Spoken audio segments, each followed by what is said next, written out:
Yo, yo, yo, yo, yo. What's up, what's up, what's up? Give up the rock. And hello to my fellow revolutionaries.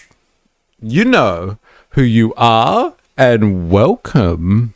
It is Friday, the 13th of March, 2026, baby, and welcome not only to Far Right Fridays, it seems to be a very popular day of the week, but just Friday in general. We made it, ladies and gentlemen. You of the working classes, the working people of the world, it is Friday. We did it. We've made it to the end of another working week. How you feeling? It's the eve of the weekend. I hope you're ready. Woozle, how you going? Happy Friday to all. Top of the morning. Wookie, USA's losing the propaganda battle. Iran's Khamenei is back. Beat Wii Sports video. Interesting. How you going? How about Joe in the house? Yo, yo, yo. And the left centre back. Yo. Who is the left centre back? I'm not sure if we've had you in a stream before. If you have been here, let me know. If you are new here, let me know. And welcome. It is a very important day today. Like I said, it is Friday. And it is the eve of the weekend, the most important time on the calendar of the working people of the world. You and me, ladies and gentlemen. It is those 2 days. We are on the eve of those 2 days out of 7 that we get some freedom from the clutches of capital, i.e., we get some freedom from our servitude to the economy. But the economy tells us, you know what I'm talking about. So let us take a moment to recognize, appreciate this wonder.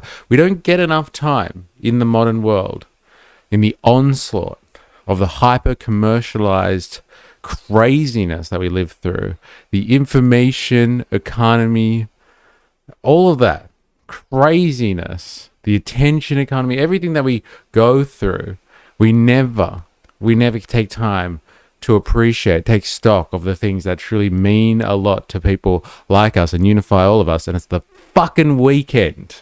So, how did we get a weekend? Well, that's a good question. I'm glad you asked. Stop leading me, but I'll let you this time. We got a weekend because working people like you fought fucking hard to get it. They weren't going to spend all of their lives, all of their time in service to the economy, in service to capital, etc., etc. And so they fought to get some freedom for you, and we will continue the good fight to create a society where we get more and more freedom, away from, like I said, our constraints and our service to produce value for somebody else's use. Whether that's for the state, whether that's for some private individual, your boss, some group of capitalists somewhere else. They're just extracting value from you. And the point of these streams is to just raise a little bit more class consciousness. So in saying all of that, I would like to pay my respects to workers, past, present, and emerging. It is on your shoulders that the entirety of the modern world has been built. Take a look around you right now. Unless you're coming to live to me from a fucking medieval cathedral somewhere, which I think is not the case. Look at all the stuff around you right now. It's a product of the modern world, modernity, whatever you want to call it. And that was made by working people's hands and minds. Everything around you is built on that. Someone put the effort into producing the shit that you see around you today. So all I'm saying is let's appreciate that. Let's pay respects to that. Let's enjoy the fucking weekend. Because it's Friday, baby. Oh, yeah. Let's do this. Gareth Thomas. Got 4 numbers at the end of the name. I'm suspicious. Carl Stefanovic equals Timu Tucker Carlson. Actually, you're not a bot. If you can say stuff like that, you're definitely not a bot there, Gareth Thomas. I'll pay that. Timu Tucker Carlson? That'd be so harsh. Hey, don't be so harsh. I get, like, I don't think that's fair to Tucker Carlson, right? Karl Stefanovic is just nowhere near. He's not even Timu Tucker Carlson, let's be honest. Tucker Carlson's worked very hard to get where he is. Karl is just, I don't know, man. It just seems like a bit of a grifter, let's be honest. Yo, 4IS in the house. What up, what up? Give up your Karl Stefanovic grift. There it is. Did he use the musical theatre on SNLN like parody songs? Nice one.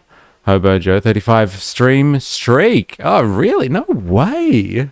35 in a row. Fuck yeah. The Lamas, let's go. Welcome to the right side of history. I'm sure you are applying that in many senses of the word right there.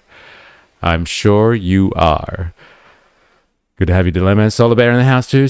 Hey fam, plug for the new peeps already. I am certainly a semi-functional human. All right, well, as long as you are human, I don't discriminate on what type of functionality we're talking here. And so, yeah, if I have got new people in the chat, let me know. I'm talking about you, the left center back, and you, Gareth, the semi-functional human. If you are new here, let me just say this. For those of you on YouTube, hit the like button. Subscribe for more if you're new. Follow for more if you're on Twitch and you're new. And if you want to join us in our community, I'm doing this up front today. If you want to join us on Discord, so over there, you can see the little Discord over there. Hey. There's our little Discord community. You can join us over there, and here is the invitation. Here is your invitation. There it is, right there. Take it or leave it. It's up to you now. The power is in your hands. For later, I put the Kamini video and the White House response in the video suggestions. Oh, nice. Is this the... It's the one. Undefeated. Yeah, US slop. Oh, great.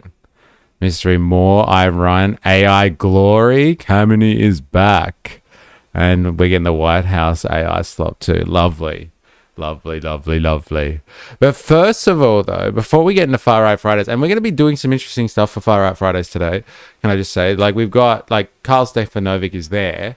Like, I've also got other Australian right-wing, like, it seems like an Australian right-wing slop channel, like, actual slop channel. Like, I'm not talking, like, AI slop. Like, I'm not just talking about it's just shit, and it's just, like, slop content, because they just churn out crap. Like, I think it's actual AI slop. But like it seems to be rather convincing for a lot of people out there. So we're going to dissect that. But like we haven't come across this on Australian Far Right Fridays yet. We're actually seeing like complete AI right-wing Australian slop. It's usually a person, a human. We're going to have a look at this today and see how we go. I've heard the new leader has gotten a bit legless. I don't know, man. Did they really drink over there? Hey? I'm calling out your sarcasm there, Dilemmas. We will share a link in Discord of a Bush general making admissions on his time, as well as basically saying Trump is worse than Hitler. Whoa. That's heavy. Where did you put that? What channel did you put that in? Let me know. Yeah, Kameni already needing a replacement, I heard. Okay. Turning Point Australia, toilet paper Australia would be a good topic, maybe. You know what? That's not a bad idea, actually. I'm going to write that down. I'm always looking for good Far Right Friday stuff. Gareth, are you, apart from being semi-functional, are you new here? Let me know. Or have you been here before? Yeah, Turning Point Australia. I heard someone say that it's actually not TPA. It's not Turning Point Australia. It's actually, what was it? It's target practice. That's what it stands for. TP is target practice. Take that one and leave it. Is it too soon? I'll leave it up to you. Clips and riffs. Probably the wrong place, LOL. No, that's fine. It's as long as I can find it when I need to. And like remind me later. So I can come along and... Oh, okay. So see, this is some Democracy Now! Stuff. Interesting. All right. But like, first of all, Toilet Paper Australia is just... They said words I don't like. Look at the voting history, but ignore the omnibus bill. Interesting. I listen while driving to work and walking in the bush for work. First time poster? Oh, And welcome to the chat. Oh, well.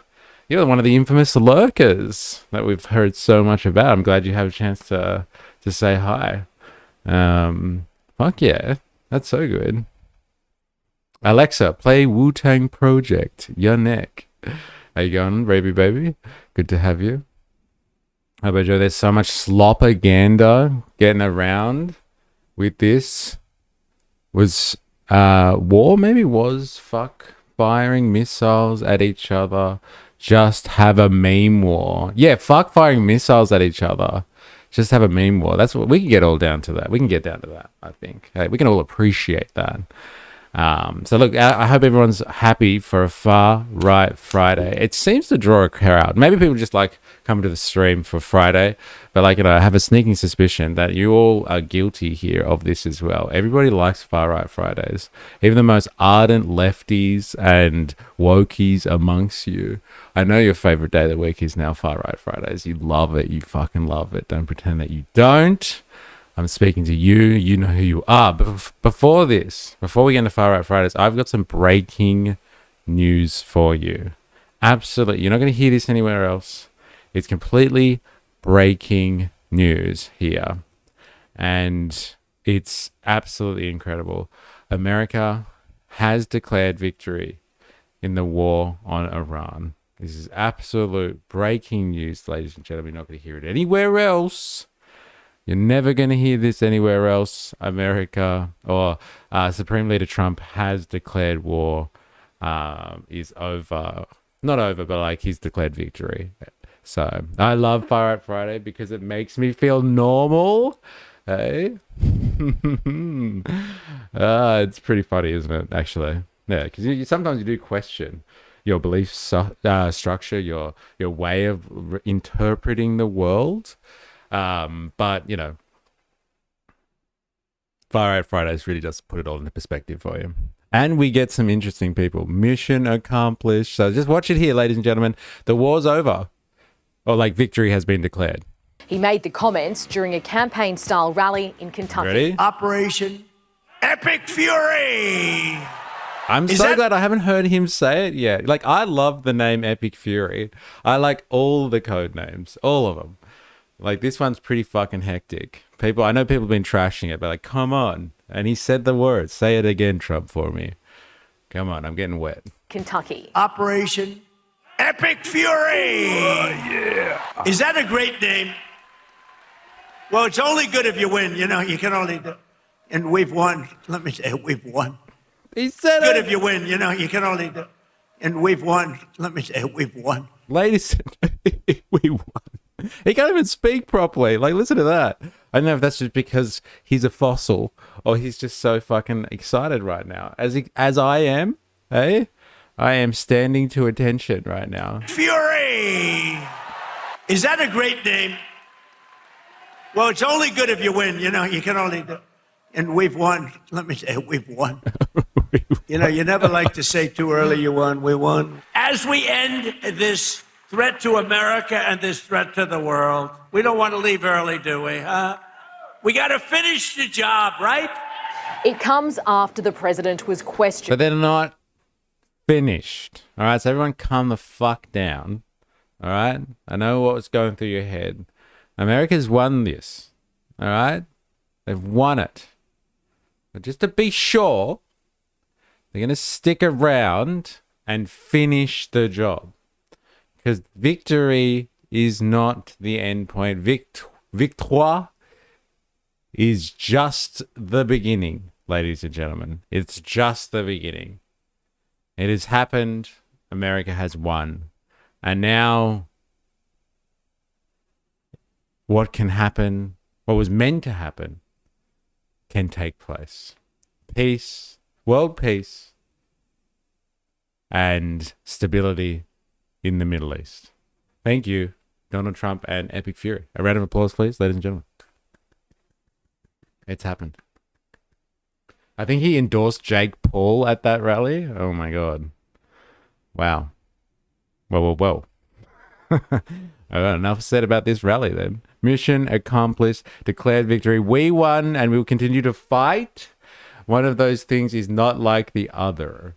Okay? Operation Epic Wank. Good to know Operation Gaslight is still going strong with this announcement. Okay? War's over, everyone. Time to go home. So we don't have to send Australian souls to die for greater is a scam. Ooh, is a scam's a new one. I haven't come across that one before. Stop, I'm crying. It's good. It's good, isn't it? Like, he's done well. He's done well. Like, there's world peace now, everyone. Didn't you realize it? We've turned over a new leaf in human history. It's the end of history, actually. Did you see when the lady fainted? We won Epic Fury. Now it's time for Operation Hot Fury. There it is. It's still going.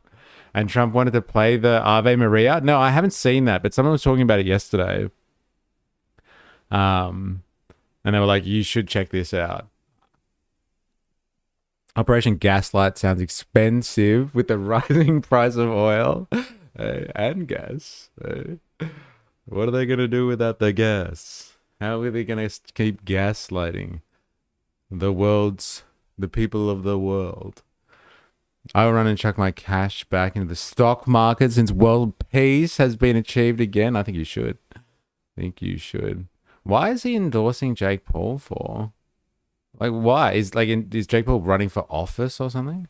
Jake, you got to come up. Come here. Jake, you got to come up here. Come on. Mr. Trump, we need more factories like this thriving all over the country, and I know he's going to be the one to bring that here to us. I know God is with us. I know he wants us on the right side of history, and everyone here has to do their part, and God's got us. Trump's got us. God bless. Love you, Kentucky.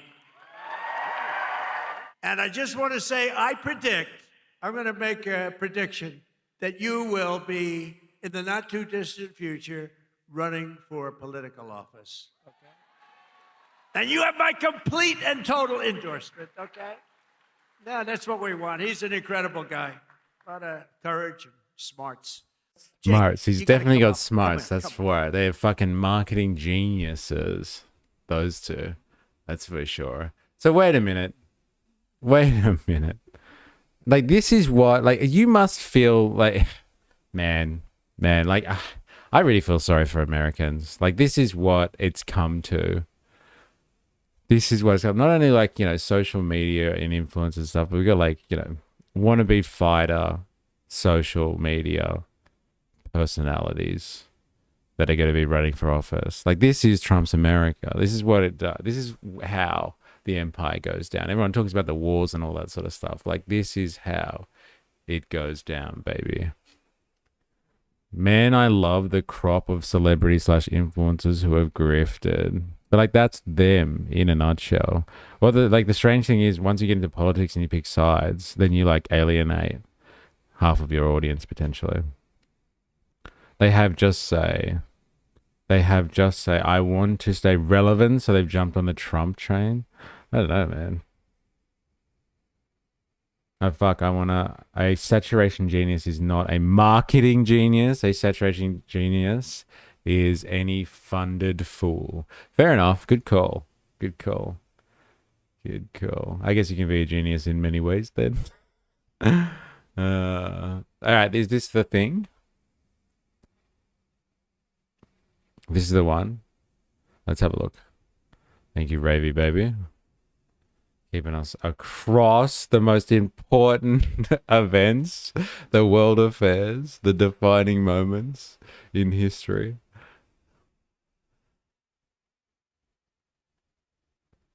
I think this is pretty standard stuff, the final days of the empire. Is this the one?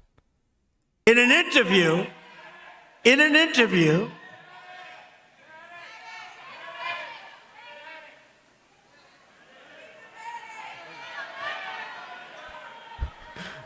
He looks... You have a doctor in the house, please? Doctor? It looks so out of place. It's like, wait a minute. Why is everyone not paying attention to me? Yeah, take your time, please. Imagine that. Imagine being so excited and enthralled in your fandom, being behind the president, that you faint just like that. It's like seeing the Beatles in the 60s. It's crazy. I forgot Dr. Oz saved her too. Take your time. Yeah, they are. Come on, speed it up a little bit, please. We've got a stream to get back to. This better be good. Something funny better happen. I'm going to start banning people. He had to compute how to show compassion. Yeah, you can see it. He's just like, but why are they not paying it? Why are they telling me to do something else? This is outrageous.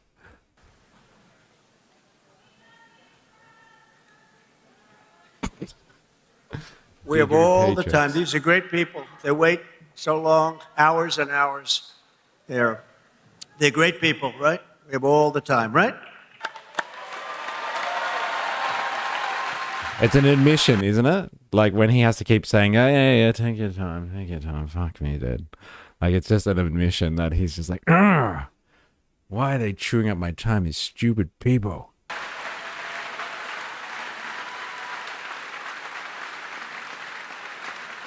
Oh, there she is. Trump, thank you. You saved me. No, it was God. Trump's just the conduit between you and the great creator. I linked both. Hey, what a woman. What a woman. The irony of holding bigger paycheck signs while the government is blowing $1 billion a day on a needless war. So good. You're going to need bigger paychecks. We need to tax you more. And the cost of living is going to go through the roof. Eh? That's why you need bigger paychecks. Oh, shit. Someone died behind him. What the fuck? In an Oh, interview. No. Oh, no. Someone is having a medical incident behind Trump. So Biden went down for the count.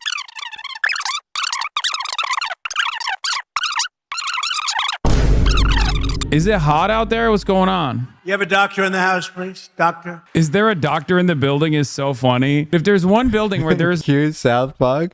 She's a strong woman. Strong woman. So good. no doctor in that crowd, it's this building, okay? This is the one fucking room in Kentucky where it's the least likely for a doctor to be in, okay? Do you think the people backstage are listening to me? He fucking How hates about this shit.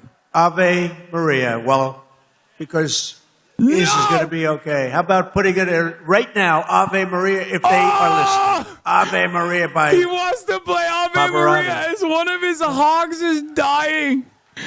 Oh my Hogs. God. Oh my God. Is this what they refer to people as? Is this like a Republican thing? Is that why people have been putting hog stuff in the chat recently? Is that what they call MAGA people? One of his hogs dies. I thought this was Far Right Fridays, not Tard Right Friday with Hassan. Yeah, I'm always a bit trepidatious about playing his shit, but I just wanted to hear Trump say the Ave Maria thing. My God. Oh, he is so good. He's so good. He's like, that motherfucker's dead. Oh, shit. Someone died. Idiot. Wrong music choice, buddy. It ain't gonna go down. Hassan uses hogs to describe nationalists. Ah, okay. Right, yeah, then. Hogs. Very interesting. So it's not a meme culture reference that I just don't get because I'm not across this stuff? I guess not then. I guess not. I thought this was Far Right Fridays. All right, calm down. Calm the fuck down. Where do you want to start then?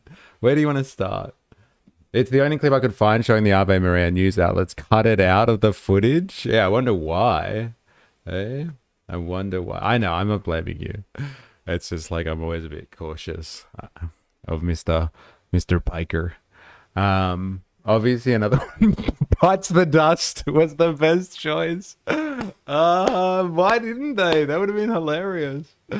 Oh man, hopefully this doesn't happen to Barnaby. Hey, blood pressure, a Kubra. I guess because I put on the thumbnail and people are really excited about it, I guess I'm gonna have to start off with Karl Stefanovic then.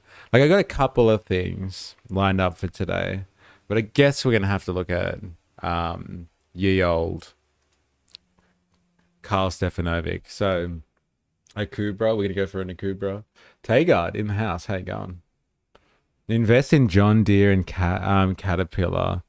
What do you think will be used to rebuild Gaza and Iran? Hey, savage, but fair enough. You have to do a lot of rebuilding. You've left out Israel there too. What's going to rebuild Israel after they're finished with Iran? John, maybe. Cat, no. Yeah, there's lots of places that are going to need some rebuilding after World War III's finished. I know members of Carl's family, they actively hate him and have for years. Damn. Fuck. Poor Carl. Like, it's okay when everybody else hates you, but at least you have your family, right? Did anyone ever see super progressive movies? Some people have. I think Spandonk, your mate, has seen it. Jag, your Italian uncle friend, has definitely been watching it. He actually said he fell asleep through it. So, never mind. All right, I'll keep that one to myself next time. It's so good. All right, shall we do Carl then? We get it out of the way. We'll rip off the band-aid. We're gonna go Carl. The reason I put Carl on here is not because Carl is far right Fridays. Like, he is. He does seem to be really just going after a right-wing audience, I guess. Like, I know he interviewed the Prime Minister, but like, everybody wants to interview a Prime Minister. But like, all of his selections so far seem to be rather, alt-right, to say the least. If that makes sense in the 2020s. But yeah, Carl had Barnaby Joyce and Pauline Hanson in the same place for a podcast, just like I think last weekend maybe. So like, you got two of the most influential people in the right-wing political scene in Australia right now, the two biggest hitters. You got the Pauline and the Joyce hanging out together with none other than Carl. So let's hear what they have to say for themselves. I'm not sure if you're going to like it. I'm not sure if I'm going to like it. I'm hoping it's going to be really fucking entertaining, though. I hope it's going to be really entertaining. So let's do it, shall we? Let's pay homage to today's thumbnail. Strap yourselves in, ladies and gentlemen. This one's titled "The Real Fight Over Australia's Borders." Dun, dun, dun. So I think they're just doubling down on the voice. Yeah, Pauline and Joyce, poise. I don't know, it sounds a bit like sexual almost, poise, doesn't it? Chicken salt, what's that in regards to? Abby Chatfield interviewed our PM as well. Carl's for left, then right? Carl's for left, then right. LOL. Yeah, so here we go. If we let Iranians stay, we open the floodgates. Oh, God, this is going to be fucking controversial. Does she mean like the Iranian soccer team? Like, remember we were paying this out like yesterday and we were just joking about it? I guess she's serious about that. Or they are serious about this. You mispronounce biggest shitters. The two political figures capable of producing the most verbal crap possible. Did Pauline really go after the Iranian soccer chicks? I don't know. I guess, like, it's true though, right? Once you let the soccer team in, you're going to have to let in all these goddamn freeloaders come in here for sanctuary, to Australia, the land of milk and honey. What the fuck do they want to come here for? Assholes. Paul Loyce. Whoop, whoop. That's the sound of the Paul Loyce. I'm going to say police with a really, really damagingly Australian accent. The police. Hey, the police. That's fucking hilarious. I'm sure there will be lots of hard questions in this interview. Oh, yeah. Sounds par for the course for my boo. Man, Pauline really fell into that wedge, if it's the case. I don't know, man. Far right should be right so far. Yes! Who is this fucking champion of the comment sections? And they got 4 numbers at the end of their name. This is crazy. Dilemmas. Is this one of your people dilemmas? We need to know. What is it? Can it be true? Can it be true? Right? I've seen that in many a comment section. Were you the originator of this comment? Far right? Or should be right so far? Am I right? Am I right? Hey, anyone? If it was an actual floodgate, you know Barnaby would steal the water in a heartbeat. Savage, bro. I don't control the truth. Okay, fair enough. Why don't people ask him about the text message water report? Speaking of floodgates. It's a year, not a random string of numbers, though. Yeah, I guess it is a year. Fine. That's what I was thinking, too. Fine. Bot with comment of the day, for sure. All right. Enough, everyone. Let's pay our respects to... What was it again? Police? How about those Broncos Friday night, huh? Oh, my God. Straight. That's We're a talking douchebag. you for free. He's fucking grifting on gambling as well. Is that what Ned's is? Damn. Whatever. Support. Call the number on the screen or visit the website. All right, so here we are. First seat off the rank. You know, the handle's broken, but you gotta, just twist. First what? First seat off the rank. Is that what he just said? What a douchebag. First seat off the rank. Yep, he did. You know, the handle's broken, but you gotta, just twist it. You gotta make. Yeah.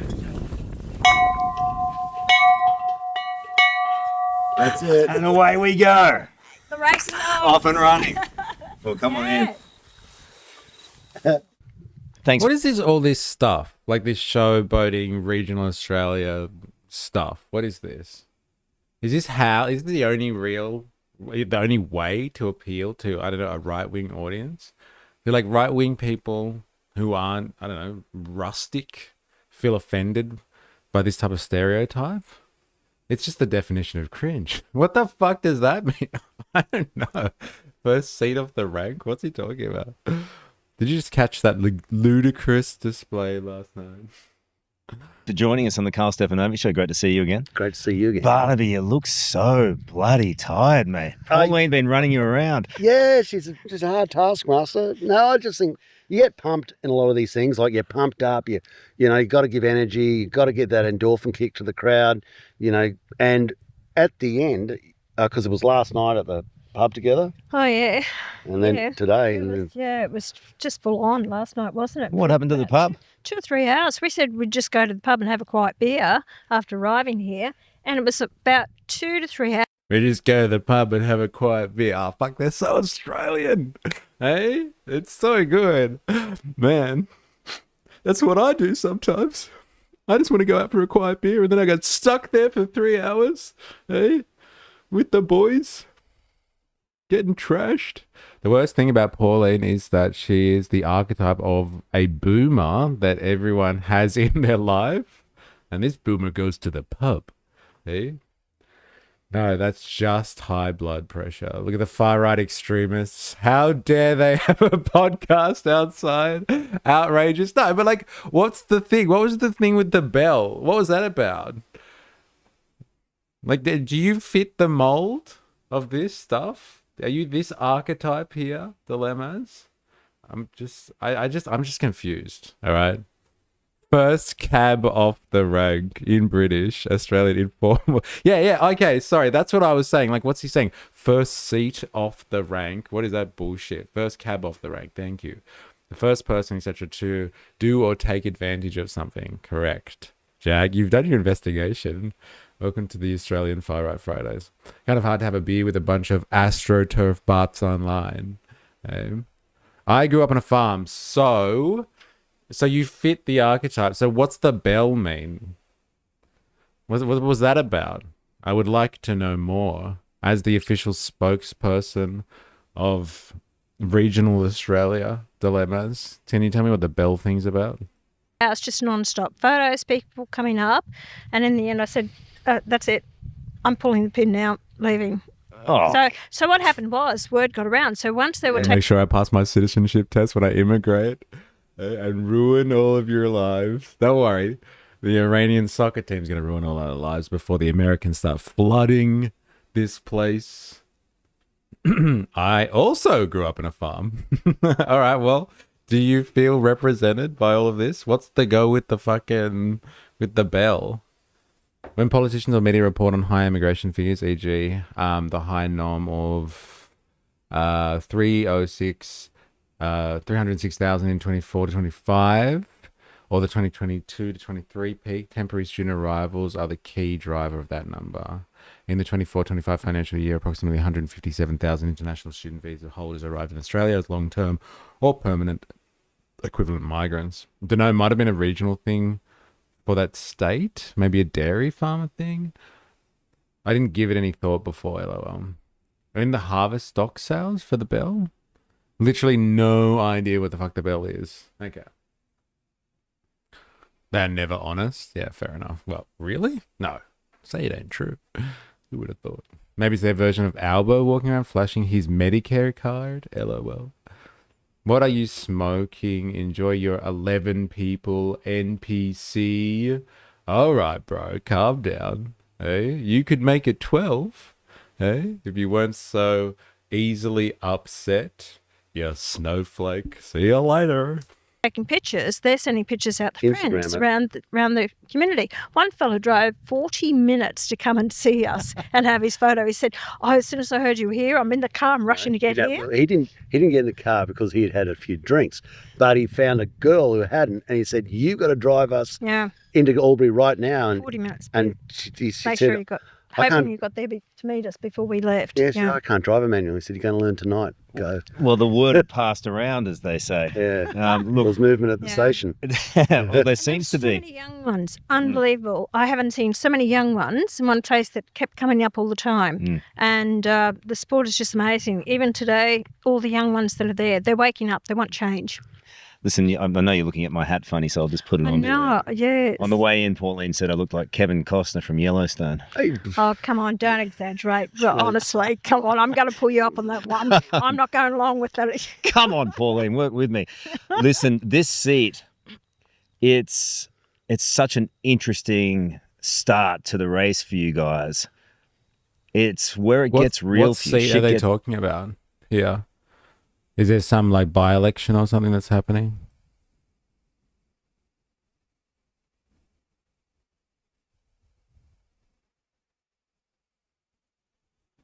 All the young people are running away from regional Australia. Most don't stay, lol. Very softly focused camera of poured leader. Farah, right? Farah? Okay. And is that Farah, is it Susan Lay's old seat? Susan Lay's seat. Okay. Oh, double S Susan? That's why they're hanging out here. It's Interesting. real here. Whether One Nation Oh, they're in is real Albury. or it's Okay. just a vibe. that's the line, isn't it? People are saying, but I tell you what, if you want to see the line, we want to see the vibe. It was just at that launch. I feel like they're going to ask me to join their swingers barbecue in the Arvo, and I don't like it. You just haven't had enough drinks yet. Eh? That's what the problem is. Got to go to the pub with them first. Loosen up a little bit. It's there. People have got to accept this. This is not fictitious. This is a real change. There are lots of people. They're highly enthusiastic, and they've got a reason for change. They've got a reason, even right this week. To find out our nation's got 25 days of fuel left. I've got major suppliers now on my phone saying I can't get fuel. So that worries people, and then they want substantive change, and this is why it's, the change is there. It's arrived. It's not coming. It's here. We just came from a venue that we filled with over 600 people, standing room only. That doesn't happen. And apparently, last night, apparently the National Party had a meeting, they got 26 people. So that tells you something. People don't drive. But they're not even targeting, like they're really going ham on the Nationals here, right? That's what this is all about. Death to the Nationals. I guess one victory at a time, right? I don't understand why they have such generic equipment, and it's like they only bought half the podcast starter pack. Hey, oh fuck, I can relate to that. I have rather generic equipment too. I'd put an interview with One Nation candidate for Farah. He won the party vote for the spot. Okay. As in you put something in Discord already? The One Nation candidate for Farah wants to tear up Ramsar conventions, protecting internationally significant wetlands for migratory species, to run more cotton farms. Yeah.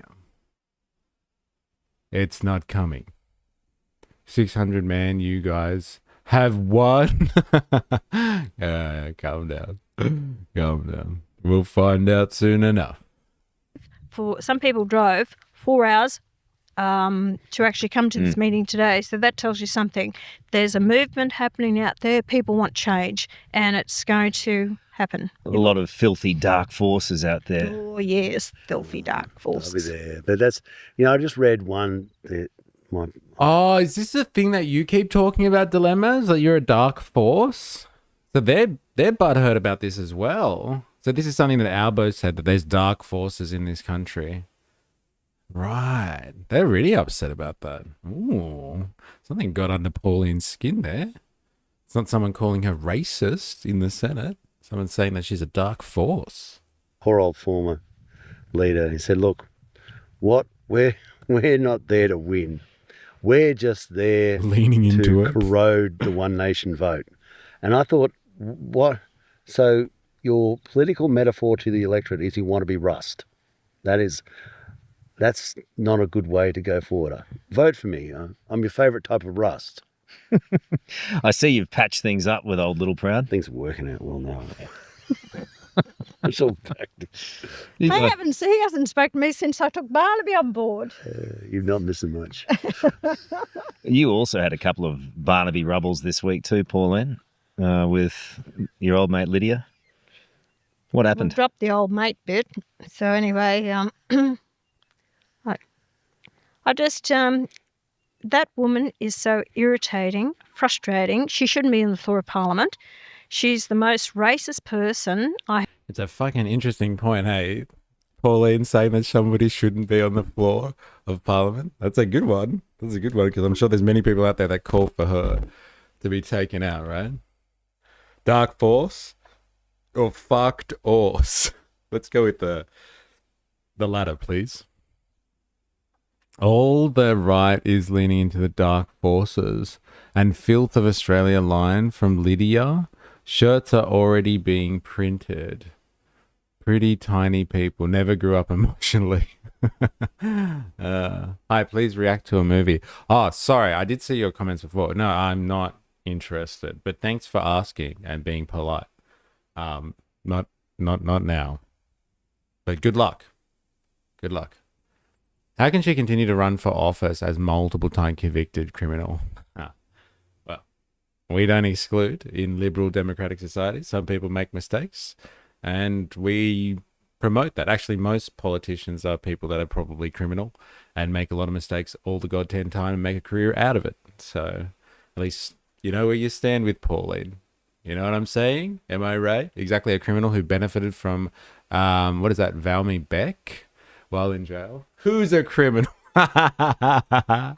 Oi, your bae over here. She did time, bro. She did time. I can't remember what it was for, like tax evasion or something. I can't remember. She did something. She got in trouble. She did time, bro. Sorry, Jag. I'm sorry to say. And refused to apologize for it. What's the go with the Lydia thing? Like, my algorithm was trying to bait me so hard to get me to click on Lydia and Pauline Hanson fighting. Like, Lydia called her, like, Pauline Hanson a bitch or something like that. Or the other way around. Lydia called Pauline a racist, and she called Lydia a bitch, and then they had a little cat fight. Is that what it was? Just white people stuff. Yeah, like white collar crime. Yeah, it's just normal, like sensible crime. It's completely excusable. Search Valmy Beck.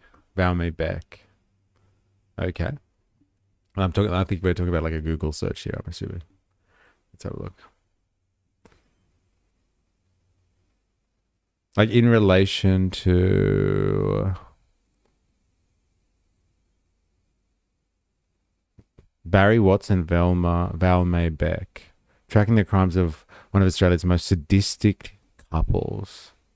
Widespread community outrage is ignited across Queensland when convicted pedophile, PDF file, and child murder John Watts applied for parole last year. His arrest, along with his then wife and accomplice Val May Beck, triggered an outpouring of anger over their rape and murder of a Noosa schoolgirl. And what? What did Pauline is friends with Val May Beck while they were in jail. Get fucked. A few weeks in jail and Hanson became her bestie. Not months or years. Fucking weeks. Damn. That's fucking hardcore. Eh? That's what happens to you on the inside, man. You change. You change. I don't want to search the other one. Oh, Hanson and Beck. Oh, God. All right. I'll bite.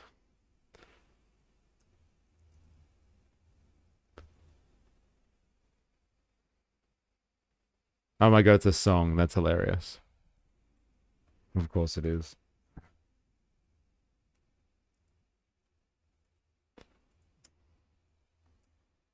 I'll bite.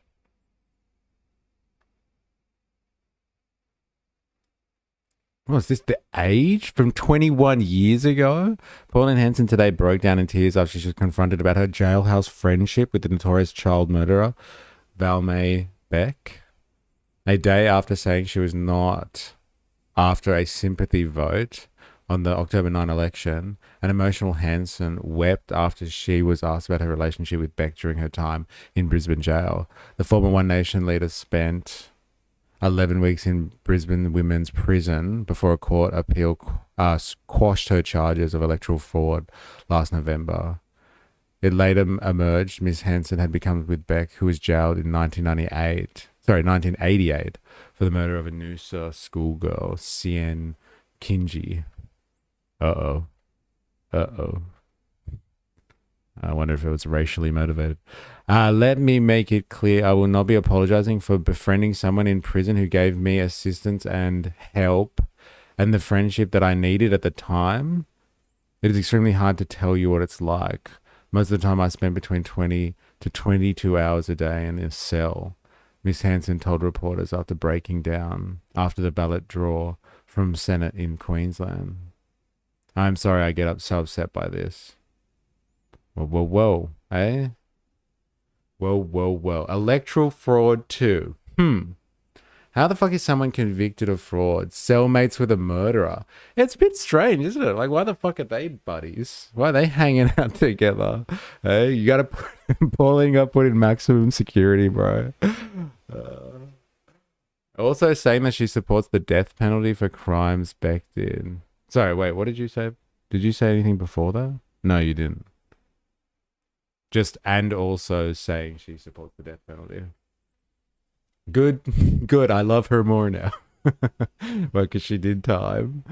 For her bestie to be a child killer in prison, saying a fucking lot about her peers' opinion of her in jail.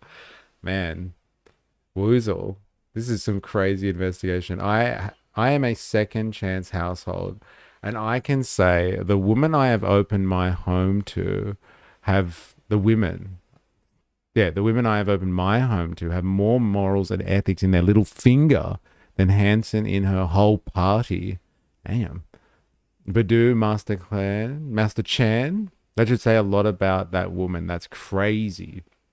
It is pretty fucking wild, isn't it? Badu, Master Chan, are you new here? Let me know. So much context. LOL. Well, you think there's not enough context here? Like, what do you want, Dilemmas? Like, what more do you want for context?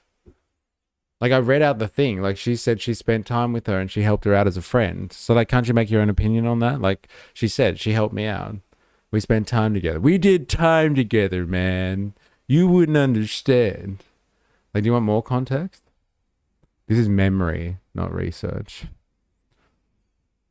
Just trying to make Dilemmas feel at home here. Don't want him to feel persecuted because Pauline befriended somebody who murdered a child. Hey? Just want to make sure Dilemmas is okay here. So much for context. All right, let's do this. Have ever known. She actually comes out, even a Long time father. lurker, unfrequented poster. Wow, we had a couple today. Welcome. Welcome to the stream. I'm glad you're able to comment. It's Far Right Fridays, I'm telling you. It brings everyone out. Everybody loves a good Far Right Fridays. Woozle, in jail, that means the racist who talked bad against First Peoples was scared to shit of them in a confined space and had to run to a murderous, torturing PDF. Damn. Damn. When you fucking say it like that, like, I don't know if you can really have a fucking defense for that, bro. God damn. Did I miss Bearing? Who's Bearing? I haven't watched anything like that you've suggested yet. Spandong. Thank you. What is Badu Master Chan? I'm outside of this little in-joke here, going on here. I would like to know more. I used AI and asked Pauline's views on Beck. Just going by what it said. Okay. Yeah, interesting. That woozle theory is really, it's really sticking with me now. Awesome. In a terrible way.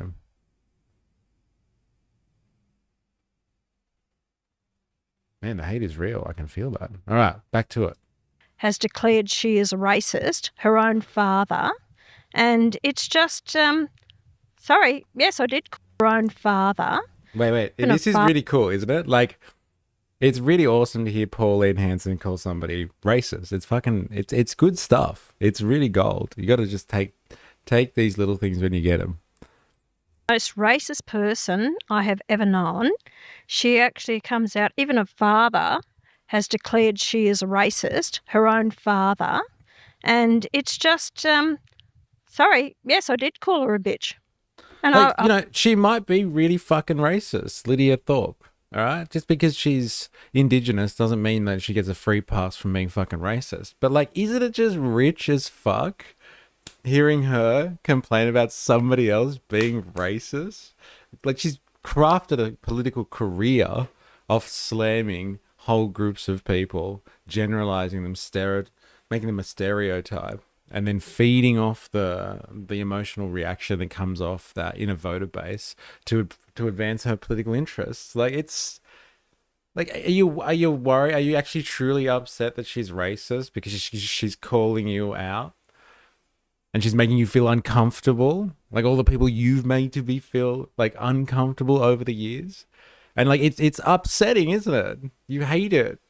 It's a shit feeling when someone is racist to you, and she's having a lived experience here, ladies and gentlemen. She's having a lived experience. She's feeling the burn. She's like, but it's not fair. I wanted to be the racist one. So unfair. If you know Big Badu Troy, then you know. All right, well, then obviously I'm outside of this then. Well, Lydia is a racist. Look, I already said it, Dilemmas. Okay, I said it. I said the line.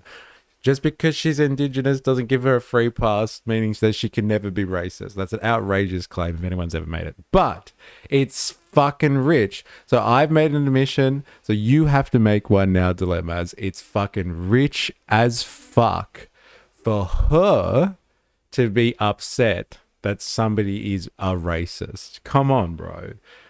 I was the big man. I admitted it. Now you got to do the same thing. You got to say it's rich as fuck for her to be whinging about someone being a racist. My own father says I should not have been born, but then how the fuck would I give you all these glorious memes?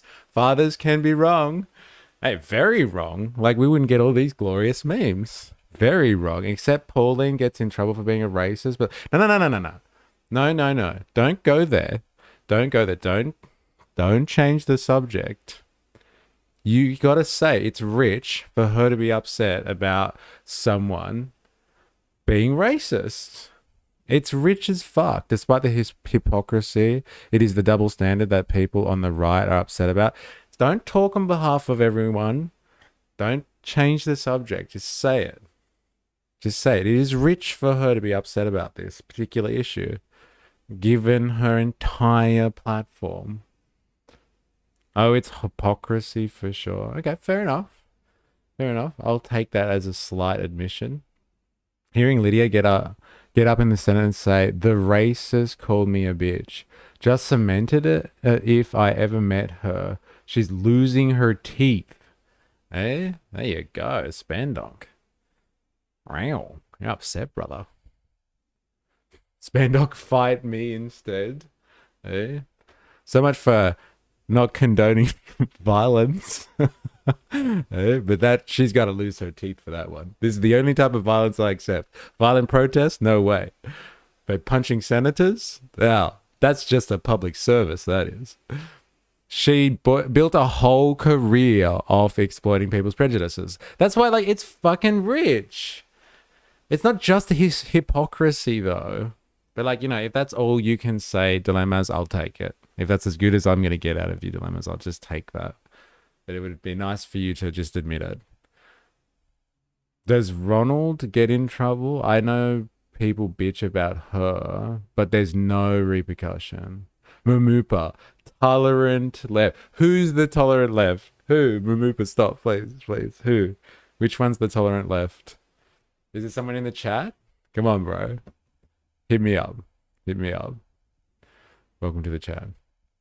I'll go full Bob Catter on Lydia. Maybe for Payman Hanson too.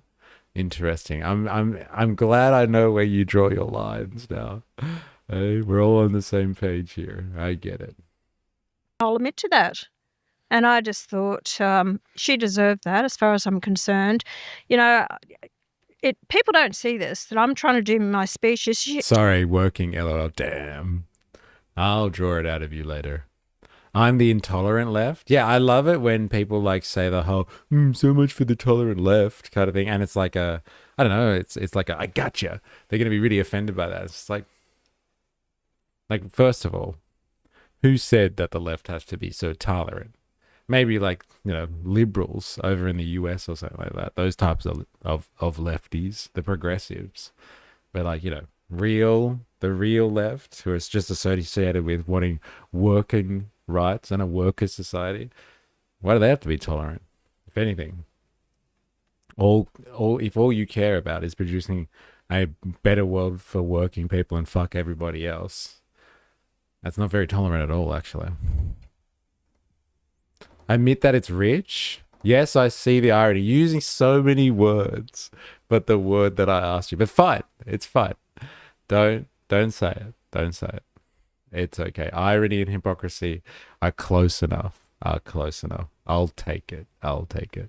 She's down there behind it saying, liar, liar, liar, or go back where you came from, and all these snide comments constantly all the time. And I just wish they'd put her over the other side of the chamber away from me, which I've asked them to do, and they don't. They won't. Can I just say a lot of... She's a nasty piece of work, that woman. A lot of Aboriginal people will bring it up to me and they say, she doesn't represent me. Mm. Correct. I mean, if that is not a representation, you know, that is not Mark Ella, Yvonne Goolagong, that is not Neville Bonner. That is a person who's denigrating what I'm very proud of, my Aboriginality. What she does makes a fool of herself. Well, I think when people look at this stuff that goes on in Parliament and the Senate, when there's really... Say it, bro. Say it. When people see this shit going on, they think it's fucking pathetic. They think it's fucking pathetic stuff from people that are supposed to be carrying themselves with a level and an air of respectability and like something that is congruent with the station that they carry. Just say it. I bet you he won't say it to Pauline's face, though. Tell us she is pathetic for engaging in this behaviour. This stuff that goes on in Parliament and the Senate, when there's really important things going on in the world, it makes them lose even more faith. I agree with that. You know, it just He was gets to so close to being critical of her and giving her a hard interview, But he's just like, oh, they just lose faith in the entire system. It's just upsetting, that is. It's just upsetting. Fair enough, but they're pretty much both court jesters. Donk sees as I see and feels as I feel. Sorry, and the speaker lets it happen. It's weird. Like, lets what happen? Like them, like go, lets them jostle? Is that what it is? They were jostling with each other in Parliament? Or do you mean just like lets Lydia go ham and doesn't say anything? Time that you're fed up with it, you know, and to put up with that rubbish all the time. And I respect the chamber, I really do. But I just feel that when I'm treated totally different to over the top of other senators, of both of them or Lydia?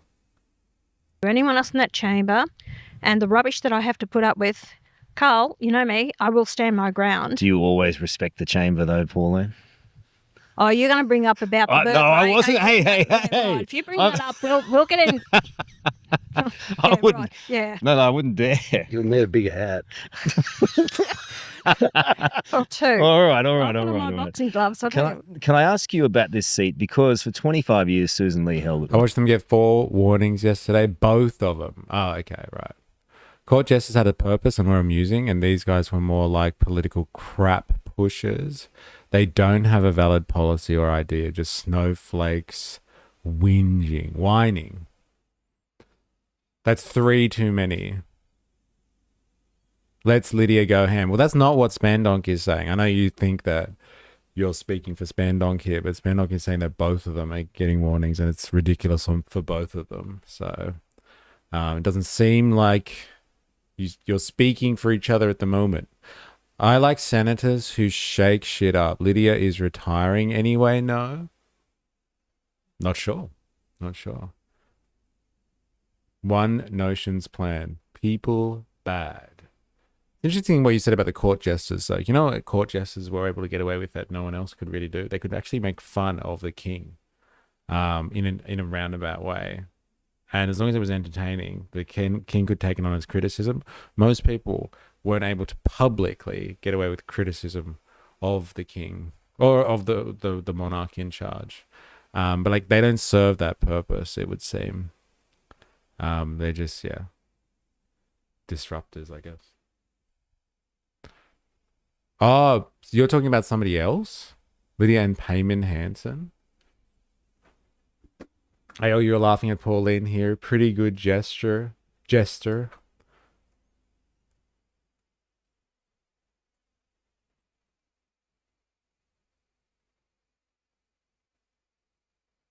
Oh, you're talking about this one. Is this the one that like was in labor and she's just gotten out? Like she just got out of labor and she's now independent, this chick here? Is that who you're talking about? You were talking about Pauline and Heyman attacking each other? Is that what you mean?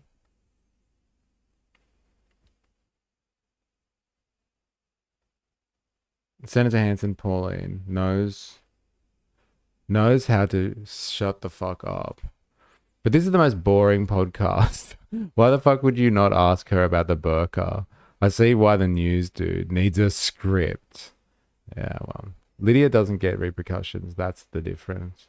I'm not laughing. She's a cancer. Greens. Ah, so no, wait. So now she's independent. Is that right? Pauline has actively contributed to the physical harm and targeting of people through her racist bullshit. She deserves no place in politics. Interesting. All right, back to it. Right. Mm-hmm. And she's been in power during successive governments. And, you know, you had Abbott, Turnbull, Morrison, even in power. I don't know that she achieved that much for this electorate. There are people who are struggling out there. Farmers can't get water, services, infrastructure, housing. So, Barnaby, you were part of that government. Sure. How can you, in all sincerity and with conviction, actually say that you'll make a difference? Okay, that's a good question. But one of the conflicts that you have within the coalition is you have to try and make everybody happy. Mm. And when you have the sort of cabinet system, even though in a lot of areas I'd clearly enunciate my displeasure with things such as net zero, etc., you end up with a cabinet position, and that had to comply with trying to win back Teal seats and a whole range of other disparate voices. And so things did sometimes were not as strong as they should be in the narrative. Now with One Nation, it's a lot clearer. There's a lot more clarity. It's a lot easy to sort of zero in on an issue. And for instance, I'll give you an example. One of the biggest resonating things in that meeting for me was when I said climate change department gone, and the response you got, the room just erupted. Yeah. Now you can't say that at a coalition launch, because they would say you'd be gone, but you can do that in One Nation because the people, the people who support One Nation want it gone. They're over it. They're over. So why is it exactly that in a Nationals meeting you can say climate change department gone, but you can't say that in a Liberals meeting, and you can say it in a One Nation meeting? Like, I'm assuming it's because people that live in regional Australia, the climate change department coming in with all this environmental regulation and greeny rubbish that is put together by people that sip lattes in the cities, cosmopolitan wankers. They wouldn't understand what it's like for regional Australia. They're just getting in the way with more and more red tape. Like, that's what he's talking about here. That's why they want to crush the climate change department, right? Crush it right now. I'm assuming that's what's going on here.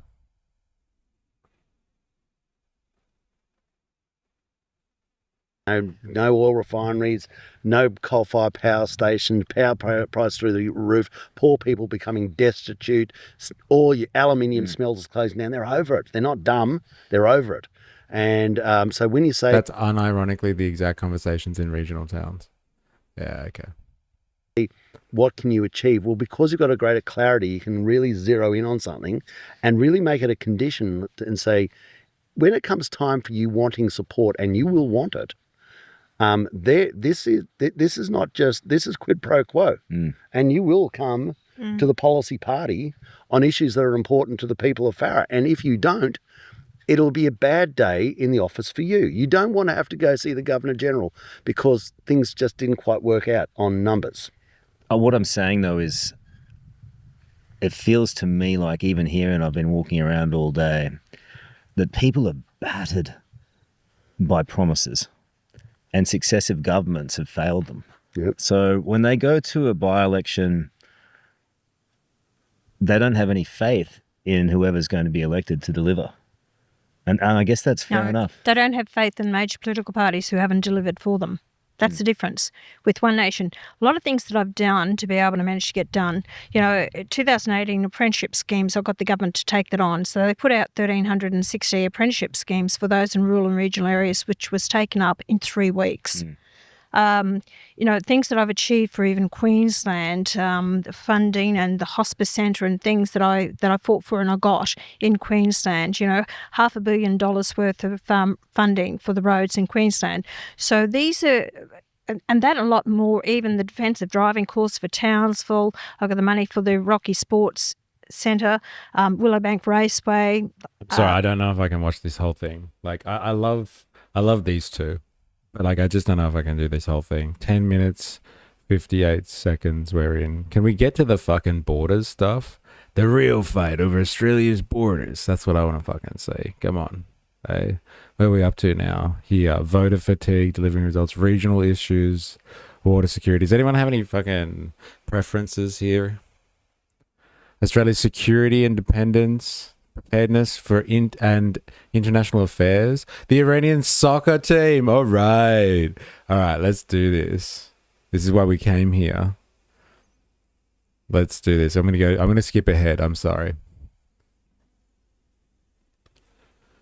Far right Fridays, where we endure being lied to by politicians willingly for a long time. Look. It's important to understand. That's why we do this. We want to understand how it works. Because all of this stuff affects the working class. As we get torn to pieces in the culture wars and divided, over left and right issues. We've got to understand how people think. So at least we can appeal to them to make a decision that's in their class interest. Please skip ahead. Sally Gorman in the house. There you go. My mind is melting. How are you, Sally? How are you? Hope you're well. Hope you're well. Despite the fact that she has 4 numbers in her name, she's not a butt. I'll vouch for her. Hey, your mind is melting? Don't worry. We're gonna move forward. I want to get to the international stuff. Let's do this. I know, but my addiction to this chat group and your cast causes me much anxiety. Hey, it's Far Right Fridays, all right? We sacrifice for the working class. We support what's happened over there. Our friends and family have been, given back their freedoms, and it's so important. Wanting to have a meeting. Letters from Iranian councils and different ones actually wanting to have a meeting with me, and they've said to me, we fully support what's happened over there. Our friends and family have been, given back their freedoms, and it's so important to them. And I think it's important. That's what we fight for, is democracy throughout the world, not control. The problem is that we don't know how it's going to end. We don't know how the regime change is going to happen, and it could go for months, and that puts even more pressure on us. And as you say about diesel, there's not a thing in Woolworths or Coles that doesn't need diesel to get there. And so I blame the governments because we've allowed this to happen. Everything that we've done, industries, manufacturing, small business, even this climate change, electricity, everything, progress, producing this stuff in Australia ourselves. We've allowed ourselves at the demise of everyone else. I spoke about fuel security 7 years ago. I've spoken about. Penny Wong said, I've never raised it before, and I called her out on it. And I said I have done, because I've done a big speech on it and fuel security for a long time. The other thing you got to support, people, it's just a small point, you better support the United States of America, because without the United States of America, in a time... What do you reckon he's going to say? What do you reckon he's going to say? Without the fucking empire putting us in this very precarious position in the first place, we wouldn't need the American empire in the first place. Hey? It's kind of cyclic, isn't it, Barnaby? All right, let's hear this. Support the United States of America, because without the United States of America, in a time where totalitarianism is on the rise, especially with the Chinese Communist Party. We've watched this fuck on the same podcast say the same thing. If he just says totalitarianism in the same sentence or in the same breath as China, then everyone's going to be like, oh my God, hey, save me, America, save me. Oh, damn, I didn't know I was going to get a live BG on tonight's stream. Hey. And only that, but China is responsible for 30% of the world's emissions. We contribute less than 1%. Our contribution is F all, but fine, reduce it if it's not going to cripple households. We are having separate conversations here about renewables, right? No plan cuts the mustard so far. CCP and the PLA. Wow. Imagine in a time where totalitarianism is on the rise, especially with the Chinese Communist Party, CCP and the PLA. Wow. Imagine if the United States didn't back in Australia. We come and say, oh. Are you feeling that? It's Jay, can you still feel that? That BJ coming straight to you? It's all from Barnaby. I thought you wanted it from the other one. The other one, I should say. Eh? Is Barnaby doing as good a job as Pauline Hanson could do for you? We're not backing you in. They could turn around and say, well, great, we won't back you in. And you know what? You're custard. You're finished. And how did that happen? Because you did it to yourself. I've been going on for ages. Get as powerful as possible, as quickly as possible. He's getting powerful too, Jack. Just for you, bro. He's getting powerful as quickly as possible. He's using both hands now. Saying it to the joint party room, saying it everywhere. Oh, yeah, everything's fine. Well, now, not fine day has arrived. It's here. It's happening right now. I don't know how long this war in the Middle East will go on for. The one thing I do know about wars... He realizes that America started this war, right? Like, he's like, oh, here we are, fucking rocking a hard place with China right now. We really need America to get out of this situation. that they started, it was the 8th of March. Like 5 days ago, I guess. Like, I don't actually understand what the fuck he's saying, actually. Is people are always short. They're always going short on them, and they're actually a very long game. And wow, how foolish are we? How absolutely negligent are we to now have the Australian people in the position they're currently in? Pauline, there's a story kicking around as well about this Iranian women's soccer team. I don't know whether you saw it or not, but they didn't sing the national anthem. Yeah, I saw that. And Their national anthem. Yeah, and they're saying you can't come home, and there's a movement on to see. Said? It was a quick one, but it's very telling. She said, "Oh, they didn't sing their national anthem. Oh, well, that's very telling, isn't it? So next time you see some sports star or person in a crowd not singing the Australian national anthem, and these two fuckers over here are just like, it's disrespectful, it's un-Australian, they should be thrown away, and then, sorry, they should be locked up and throw away the key." Like, remember that. She thinks that if the Iranian soccer team doesn't want to sing the anthem, it's telling. It's telling because they're an evil regime. So next time these people start complaining, remember, about somebody not singing the anthem or burning a flag or anything like that, that isn't down with national pride, it's telling. It's telling that you're living in an evil regime. Just remember that. Just remember that. We can somehow keep them here out of humanity. Is that something you guys would be prepared to? Well, you assess. You like everything else. You assess. You have to have a look at it. I can't just say yes, we're going to do that. They won't touch it. They're like, look, these women, they're trying to escape a humanitarian crisis. Will you help them out? Hey? LOL, is our government as bad as Iran's? No. No, it's like, it depends what type of propaganda you eat. But like, apparently the government of Iran, kills 46,000 people in 2 days in protest. So like, it depends what type of propaganda you're eating on this one. But like, is it as bad? Like, has our government killed 46,000 people in 2 days in protests? No. So we're not that bad. But remember, it's saying something. If somebody feels it necessary to not sing a national anthem or not be nationalistic, not swell with national pride, it's saying something. That's all. It's like people are able to express their dissatisfaction and not be judged for it. That's all I'm saying here. Can't stand all three of these people. If you can call them that, savage introduction to the stream today. 240 high. How you going, 240 high? Welcome to the stream. LOL, is our government as bad as Iran's? I don't know, man. I don't know. Stefanovic, Joyce, and Hanson, apparently. That's basically the point of Voltaire. I would like to know more, 4AS. I think there's a lot more to it because these are young girls. That means you've got all their families and everything like that to bring out their family, the whole lot. I think it's a big call to do that.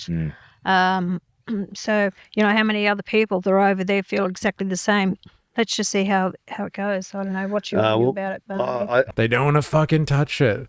They got to say, like, look, we think the Iranian regime is evil, but we do run on a platform of not letting people that look like that into the country. You know what I mean? Like, these women were wearing scarves around their heads. Like, that's a really good sign for not letting someone into the country. Just like that. You don't have to know anything more about them. They do wear scarves. I don't think they're appropriate to come here. It's hard for them. They're really squirming on this one. Going well, mate. Welcome. Welcome to the stream. Poor Carl getting lumped in. Yeah, sucked in, Carl. How do you like them apples? Are you new here, 2040 high? Let us know. I think you have to go through. Wait, actually, you did answer me, didn't you, 4AS? You should be able to be critical of your government and your culture.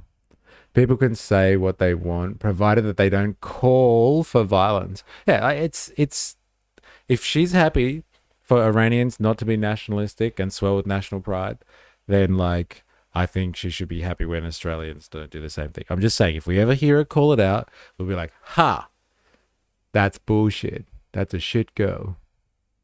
They also need that American money for their campaign. Yeah, fair enough. Fair enough. A couple of parts of the assessment, Paul. How it goes. I don't know what you argue about it, but I think you have to go through a couple of parts of the assessment, Pauline. I think you have to say, are they in peril if they go back? Like, I mean, if you said, well, you're going to get a kick up the backside, but you're not in peril. Say, sorry, mate, you've got to go home. But if you said, oh, no, they're in real peril if they go back, then you say, well, okay, then we'll... So wait, slow down. Is he making an argument all of a sudden to house asylum seekers in Australia? Like refugees, basically? Is that what he's saying? He's like, look, I don't want those people here, but the humanitarian in me is saying if they are fleeing violence and repression, then we should probably think about letting them come in. I think we have just found out that Barnaby Joyce's heart has grown five sizes just today. He's struggling with this one. He's like, I know they shouldn't be allowed in the country, but what if they're going to be hurt? What if they could die if they go home? There must be a classification for people like this who go to another country because they're fearing for their lives. No, it's just the Iranian women's soccer team. That's all. There's no one else in human history that would be escaping violence and needing to come to somebody else's country. Oh my God. Oh my God. They really dance on that line of vilification. I honestly don't know how they get away with it. Seriously. Oh my God. How's the first-time commenters and long-term viewers coming out today? Yeah, I know, right? We're all coming out for Far-Right Fridays. I'm telling you, 4AS. I'm telling you. Should Barnaby be on Far-Right Fridays? He's not meeting the criteria in this interview? No, he's sounding like a fucking snowflake, letting people into the country because they're fleeing repression and seeking asylum. Barnaby, bro. He's just ruined Far-Right Fridays. I'm telling you. He's fucking ruined Far-Right Fridays. We'll look at the situation and we will consider a temporary visa. Drunk. Not full time. But he gets softer when he's drunk. Oh no, they're in real peril if they go back. Then you say, okay. Oh, okay. Then we'll look at the situation and we will consider a temporary visa, not full time, temporary. And the Labor Party got rid of temporary protection visas. Well, then you have to work out. Well, you have to work out what politics can do really quickly is do legislation. And you say you're going to have to, if you're going to go down this path, you have to work out how we come up with a game plan to work this out. Because I think Pauline is right that if you say, well, they all stay, then there's a whole heap of people in exactly the same position will say, remember there was hundreds of thousands of people protesting on the streets of in Iran, and we can't bring over hundreds of thousands of people. We just don't have that capacity. It's one of the problems Australia's got is bringing in people you can't absorb. So your heart might say, yeah, do it, but you got to engage your head, and you got to go, okay, where does this finish? So was it a yes or a no? Like, do you let the Iranian soccer team in or not? I think was the question. Like, come on, man. Come on. The countries over there close to where they live. Instead of bringing... It sounds like they're really trying to work the logic. Like, you can see it, right? The brain is fucking in overdrive. It's mental. No from you, Pauline, but a yes from you. It's not. Cool. I take back everything I said about Carl. He's completely fucked them on this question. Like, I got to give it to Carl. Carl didn't even do it consciously either. He was like, oh shit, what did I bring up the Iranian soccer team for? Shove it. Yeah, but it's not the first time you two have argued over something. We discuss. No, I'm very cautious of it. And I'm not going to open up floodgates because you've got all these millions of other people want the same treatment to look after them. And I'll go back to the same thing. I feel for these young girls that are here, by all means. And I'd look at the situation. Are they in, fear of losing their life and how they'll be treated? But you've got a country now that's not under the regime. So we've got to see how that pans out. The problem is the regime is still there, and it's like, Yeah, what was she talking about? Maybe she heard the victory speech that Trump gave before we all did. Well, no, didn't you hear? Trump's already declared victory. It's all over. so embedded in society. Well, I guess there is hard questions. I take back my sarcasm. That's what I said. I take back everything I said about Carl. I'm sorry, Carl. And it's just going to go. It's going to be ugly, and I just genuinely feel for the Iranian people. Yeah, that's where you got to be careful. Messaging it for the fellow smooth brains, savage. 15 minutes of newspeak later, and it ended on I don't know. Oh man, they don't pass the skin shade test. Afrikaners, however. Is Barnaby One Nation too? Yeah, so like he was a very prominent position, politician in our like kind of regional conservative party, and like then he jumped ship to be like basically like 2IC to Pauline Hanson. He's second in charge, and now he's One Nation hardcore apparently. And you know the best thing about Barnaby, when we watched him when he first like came over, I think you were probably there, and they asked him like, they were like, will you support Pauline Hanson in being prime minister? And he wouldn't answer the question. And then so because he wouldn't answer the question, they were like, well, do you want to be prime minister, Barnaby? And he was like, look, everybody wants to be prime minister. Am I right? Everybody. So like, yeah, he's probably grifting her hard. So, Jag, if you really care about your bae over here, watch out for fucking Barnaby, the backstabber. He's going to fucking push her down the stairs at the right time and take control of One Nation. It's going to happen. Sometimes you can do things that are incautious, as the word goes. Beautiful word. And, one of the problems we got is the Iranian regime has not collapsed. And see, their defense is spread out.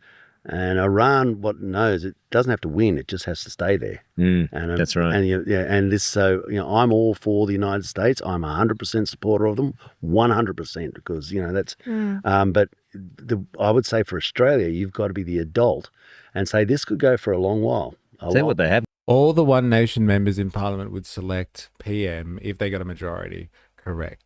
Yes, that's how it works. There's been speculation on this stream though, because what they are is in this, like Pauline Hanson is in the Senate, he's in like the lower house. So people have argued about whether that could happen or not. From what we understand from Dilemmas, our constitutional expert, is that it doesn't actually matter if you're in the Senate or not. So yeah, if they were able to get some type of House majority, wrangle that in, then yes, they could pick. Like, she's the party leader, so I'd be very surprised if they didn't pick her. But, like, it's a fucking long shot at this stage. It's a long shot. Given us a lesson in the Iranians, and that is in $20,000 drones. Yeah, well, one drone needs 3 missiles. Iranians, and that is in. Say this could go for a long while. What they have given us a lesson in the Iranians. Yeah, long shot. Like, massively long shot. It's all party conventions, no rules. There it is.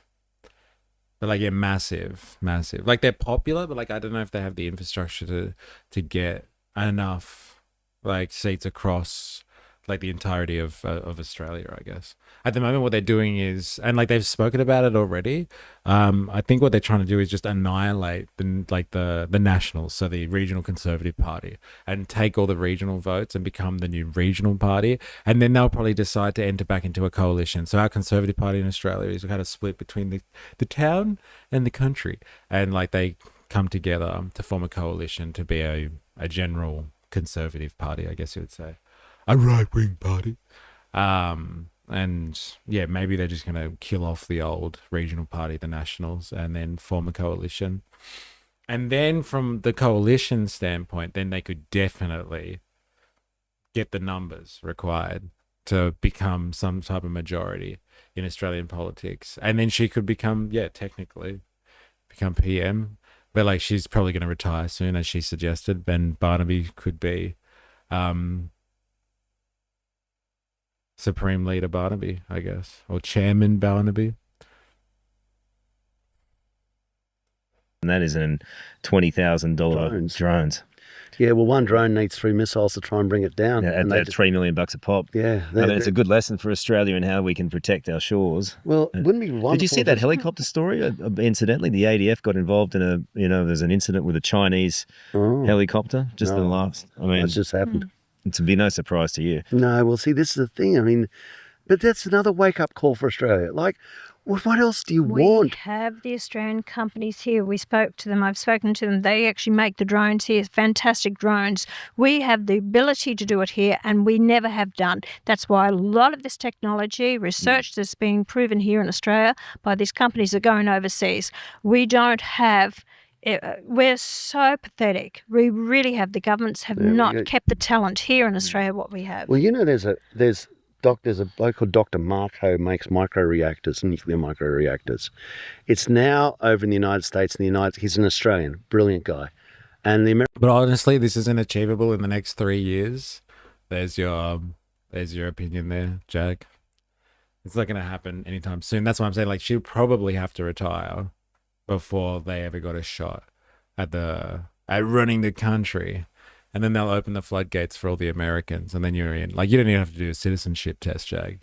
She'll let you in for free as well. The campaigning required would take more than one election cycle. So are we advocating for war, Pauline? Yeah, what? Because she's talking about manufacturing drones? No, it's just for our protection. Come on now. It's just for our protection. 240 high.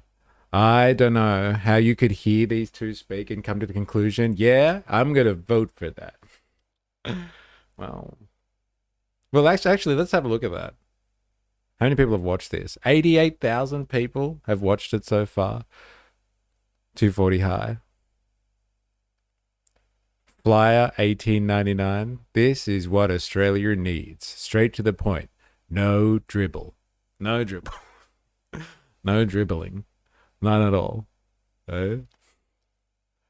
Best quote I've ever heard from Barnaby. We're politicians.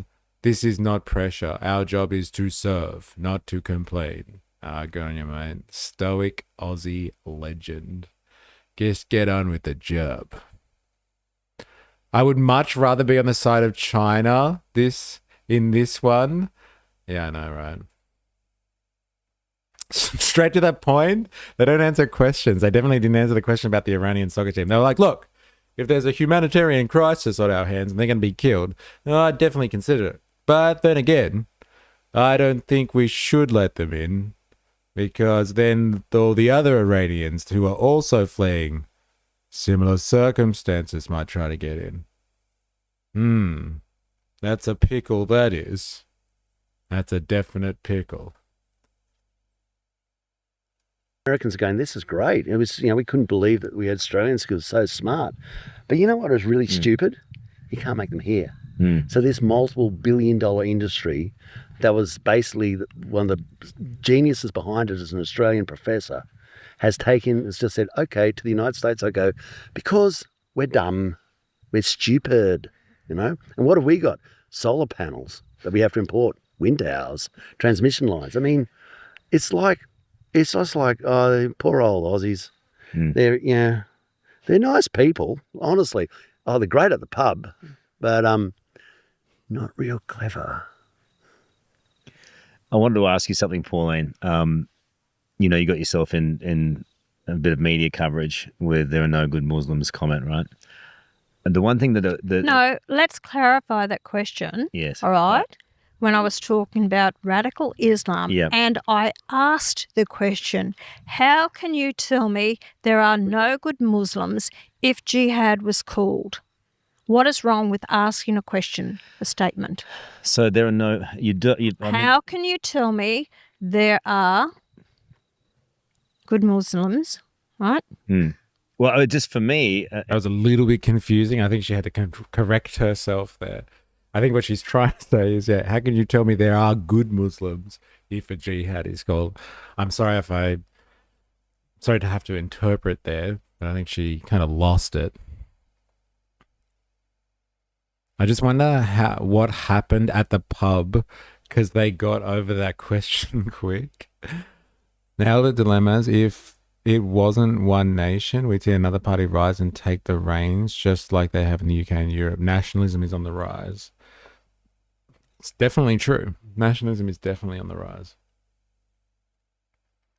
There is something special in the Australian sun that cooks your brain just right, so you can follow what they're saying.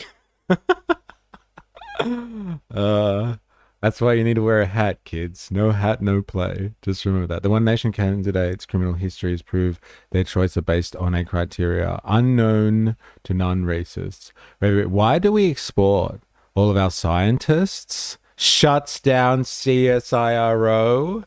Hey? And like they're pretending like we have industry that's capable of doing this. If like people are designing stuff here, like high value add chain stuff, then fantastic. But I think the world, like many Western nations, like, you know, are struggling with this lack of productive capability, right? Spanok, it depends how you define good Muslims. Well, I think she clarified that, didn't she? She said, like, Muslims that have declared a jihad. A jihad on what? On what? Like, on the West? A jihad on something specific? And I'll declare a jihad on you too. You need to understand Barnaby is the archetype of every rural landholder. Literally the same person. He is stupidly popular in the bush, unfortunately. Yeah, the rural landholder. I think that is an important clarification there. It's basically like a rural aristocracy, isn't it? Landed gentry, let's say. How can you tell me there are any good men when lots of them are trash? I am just asking the question. Eh? Now, it's a fair question, isn't it? Eh? As in all religions, it draws good and bad people, but when it comes to brown people, they're all bad. Okay, Pauline, I got it. I think they care about the Iranian soccer team as much as I do. Do they need refugee status? Why? Sure, why not? Give it to them. But it's not a major focus of people on the right. Oh, fucking Carl brought it up. They could have been like, it's not important. Next. But they didn't say that. I wonder why they didn't say that. Dilemmas. A good Muslim by secular standards isn't a good Muslim in terms of obeying their faith. A good Muslim in terms of, damn, I can't read that. Why did that go away? Give me a second. Let me try to read it over here. What did you say? A good Muslim in terms of their faith isn't someone we'd consider to be traditionally good. Like, who's we? Like, we as, like, Australian society by our laws and practices, or in the West? How can you tell me there are any good dogs when I just stood in one's poop? They're all the same. Yeah. Shitting on the ground. Outrageous. Don't they have any morals and values, some scruples? We have always sent our scientists overseas. We don't have the industry for them here. 2040 high. Seriously, I'm sick of watching 70-year-olds trying to stumble through simple talking points. Where's the gens? LOL. Getting this coverage. The focus on Poland is not on the groundswell behind One Nation is why the polls keep climbing. Failing to read the room continuously. Yes, so a good Muslim would practice jihad if you define it by their faith. If you define it, I guess? Define it by secular values, a good Muslim would never do that. Like these lyrics, dead men don't grape. They get so offended when I say dead men don't grape. But when is their anger? When I say women are going and doing the... Sorry, women are dying. How can you tell me there is any good Catholics with their systematic abuse of children and women? I see what you did there. I see the argument you are massing here. Because Carl listens to people on the left who want to make the soccer thing something big. Oh, it's a left issue, the soccer thing. That's interesting. Yeah, goddamn lefties. Talking about the women's soccer team in Iran. Secular Western society, whichever nation. Okay. People on the right go, whatever, help them, sure. Why are my bills so high? You hear a lot about poor/underprivileged communities in the bush, which is very true, especially Indigenous communities. Imagine having to live with these people. Some are, however, extremely rich. The landed aristocracy, there it is. The lefties got bullied by the humanitarian Trump. And I've known you for a long time. It was inconsistent. I think you do know there are good Muslims. You do, don't you? Well, there are. I had one who was a former Muslim, and I had another email from this week, someone who was a former Muslim that believes and has supported me in my comment. He said, don't back away from it. But Carl, I'm going to question this. I'm not going to be like one of the politicians that just lets us sail along when we have suburbs that are implementing Sharia law and politicians allow them to bring this into the country because we appease them. We don't want to upset these people out there pushing their own ideology and their own beliefs and their own Sharia law, which will underpin our culture and way of life and cause division in our country. Whoa, whoa, whoa, whoa, whoa. Look, I live in a fucking Muslim-dominated suburb. Like, it is startling when Ramadan's on how quiet it gets. It's incredible, actually. We're just like going down the shops and like, where did everyone go? I didn't even realize how many fucking Muslim people were in my area. But like, where's the Sharia law? Like, what are they talking about? Are they specific places? Like, I would actually like to know. Like, does the chat actually have an example, or is she just like generalizing here? Like, I live in a place that is apparently Muslim. Like, it is just entire, like the majority of the population is obviously Muslim, because like shit just gets quiet during the day at during Ramadan. But like, I can't see the fucking Sharia law stuff. Like, I'm pretty sure last time I walked with my partner in the street, like, you know, we didn't have to like change the legal system and like convert to another legal system before like going to another part of Sydney. Like, what is, like, is there a place or some type of example that people are across here? Like, where's the Sharia law? Oh, E, would you like to see the future? Shall we do a video tour of Britain?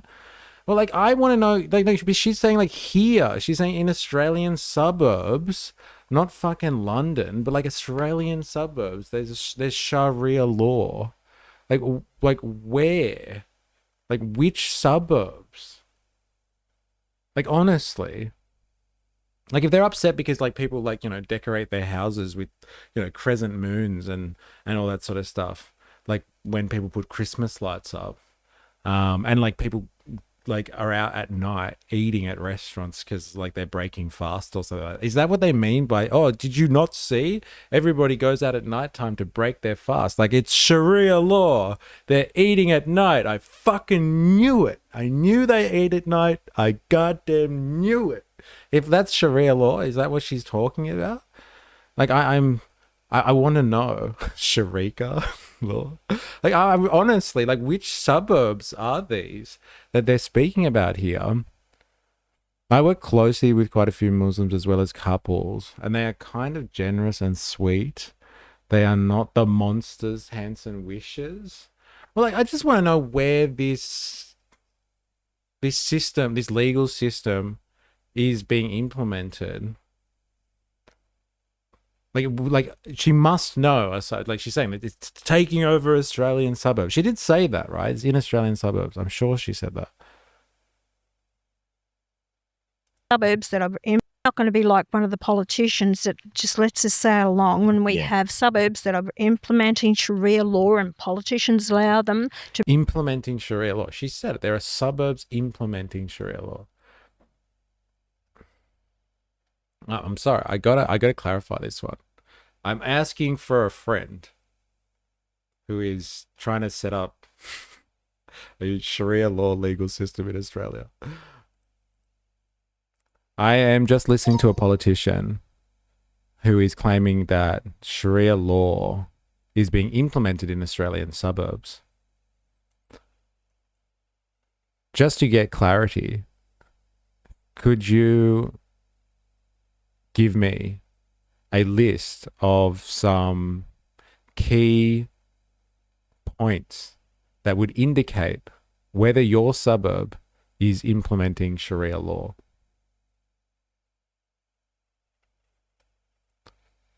Dot points are fine.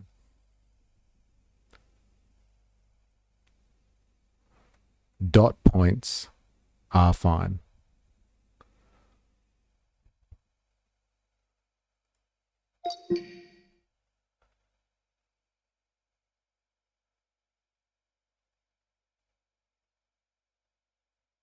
Indicators of actual legal implementation. Government courts applying Islamic jurisprudence instead of Australian law. Police or local authorities enforcing religious rules. Dress codes. Prayer requirements. It's so good. Criminal punishments based on Sharia law. For example, Haddad punishments being carried out by authorities. Civil disputes, marriages and divorce, inheritance legally described under Sharia law. I don't know, man. I don't know if this is actually happening. I'm going to call bullshit on this one. Are mosques offering religious mediation for family or marital disputes? Like, I'm sure that happens. Oh, that's what they're saying. Things get mistaken for Sharia law. All right, give me some examples here, please.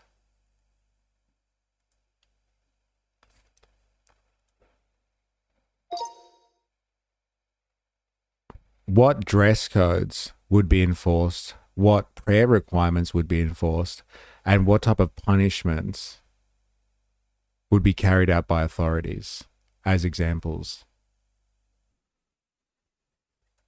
Brief response, please.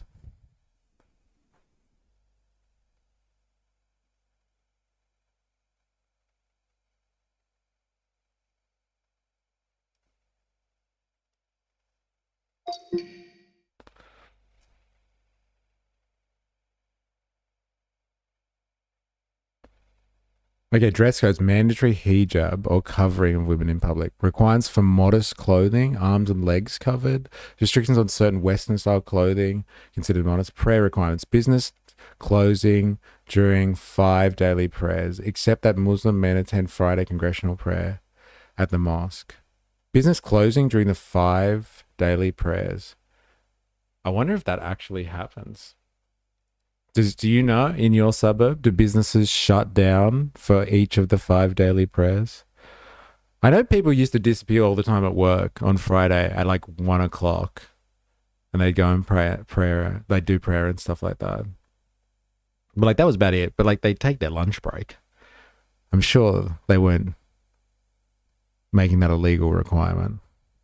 Okay, criminal punishment. So this is how you know. When you walk down your street, okay, and you see this type of stuff happening, like if people are thieves in your suburb and somebody, like they do a public amputations for theft, you know you've got yourself some Sharia law.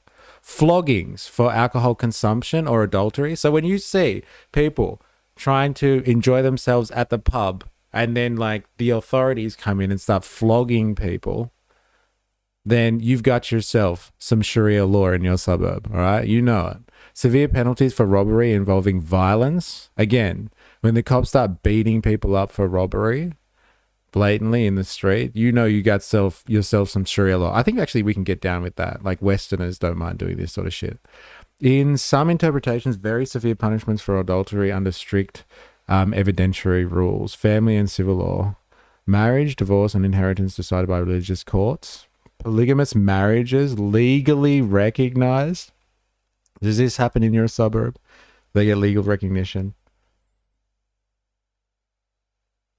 I don't know, man.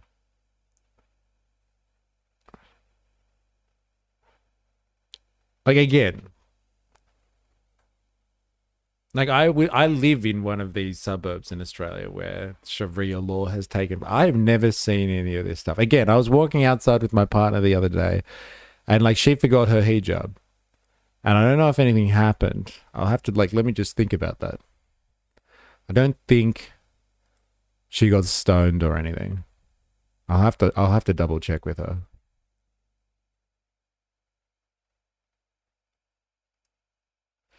I'm just asking for a mate. I'm just asking for a mate. Oh man, I missed some stuff in the chat here. I don't think anyone is saying anything. Yeah, 80 Sharia councils across the UK sounds like a cool and a good thing. Garbage. Disingenuous. It's like saying the US doesn't have conversion therapy because it's not practiced by licensed medical doctors in licensed hospitals. Glad they're so fair and in line with our laws when it comes to inheritance. Tell your sister she can have half what her brother gets. It's what she's worth after all, right? Ridiculous BS.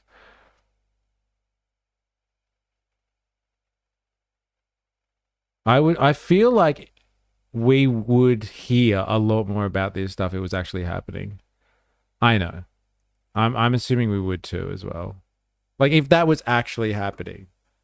Like if people were getting like their limbs lopped off when for certain forms of theft, and like people were breaking into to pubs to flog people for having a beer. Like, could you imagine these two? Could you imagine Pauline and Barnaby not being able to go to the pub and have a beer every night with their constituents because they were worried about some cleric coming down and flogging them? I don't know, man. I'm not buying this. I'm not buying this one. He said, don't back away from it. But Carl, I'm going to question this. I'm not going to be like one of the... Didn't they just start their interview off by talking about getting a beer? Yes. But they're doing it in a regional area that's obviously not subject to Sharia law. It's just there's suburbs out there. I'm not going to say where they are, but there are suburbs out there in Australia that are subject to Sharia law. I would have just thought that where I am, 100%, this would be the ideal place for what she's talking about. Because, it's the overwhelming majority of the population. So, if it's going to be anywhere, it's going to be here. Far out. Just because you can't find a sexual partner doesn't mean you have to hate brown people. Savage. And no one's afraid of a scarf, LOL. To be honest, I'm not even afraid of coward Islamists. But I can point out how dumb it is to cater for them. Pauline sees a kebab shop and calls it Sharia law. Yeah, I think that's what's happening here. They see a fucking mosque. They see some people wearing some scarves. They see a kebab shop, right? Am I right? They see a kebab shop and they're just like, fuck. It's happened, man. It's happened. We've witnessed it's happening. They've taken over and it's obviously Sharia law. It's obviously Sharia law. And I saw them. I saw someone try to steal a kebab and they got their hands chopped off. I saw it, man. I saw that person walking around with no arms. It's obviously happening. My God. It's interesting. Then you have to agree it's irrational to cater to all sky daddies. Sky daddies. That's pretty funny. Gareth hasn't heard about the allegations between Pauline and Barnaby. Ooh, what are said allegations? The politicians that just lets us sail along when we have suburbs that are implementing Sharia law and politicians allow them to bring this into the country because we appease them. We don't want to upset these people out there pushing their own ideology and their own beliefs and their own Sharia law, which will underpin our culture and way of life and cause division in our country. So, I am concerned of where the country may be going, and I'm going to ask the questions. You're not going to shut me down with it. And Can I just take a quick pub test here? Let's say, outside of the people that are actually concerned about Sharia law being implemented in Australia somehow, everyone else who thinks that it's not happening, would you actually accept Sharia law being carried out in Australia? I'm just asking for a mate. Like, is it what they want is someone to be like, no, I don't think it's acceptable to have Sharia law here. Like, we don't run our country like that. We have our own legal system with blackjack and hookers. You know what? Forget the legal system. Like, we have our own laws, and so we don't want Sharia law. Is that what they want people to say? Like, we don't condone Sharia law. It's not kosher with our legal system. Like, it's not congruent. Like, is that what they want people to say publicly, that we don't want Sharia law or something? Will that make them feel better? Like, look, if you're scared when you see a kebab shop, that's one thing. But like, if you want everyone to be like with you on this one, it's just like Sharia law is not great. It sucks. We don't want to cover up women. We don't want to chop people's arms off when they steal stuff. Nobody wants to get flogged when they drink alcohol. Like, is that what they want to hear? Because like, I'll just say it. Like, no, nobody wants Sharia law. It's not something that we'd be down with. But it does feel like she's more upset though. I have to go to the Captain Bucket line on this one. Like, it just feels like I've seen too many kebab shops when I went to Lakemba that time. Way too many kebab shops. And it says halal out the front. Halal? Come on. Come on. Why should I have to eat halal? That seems to be what this is about. No.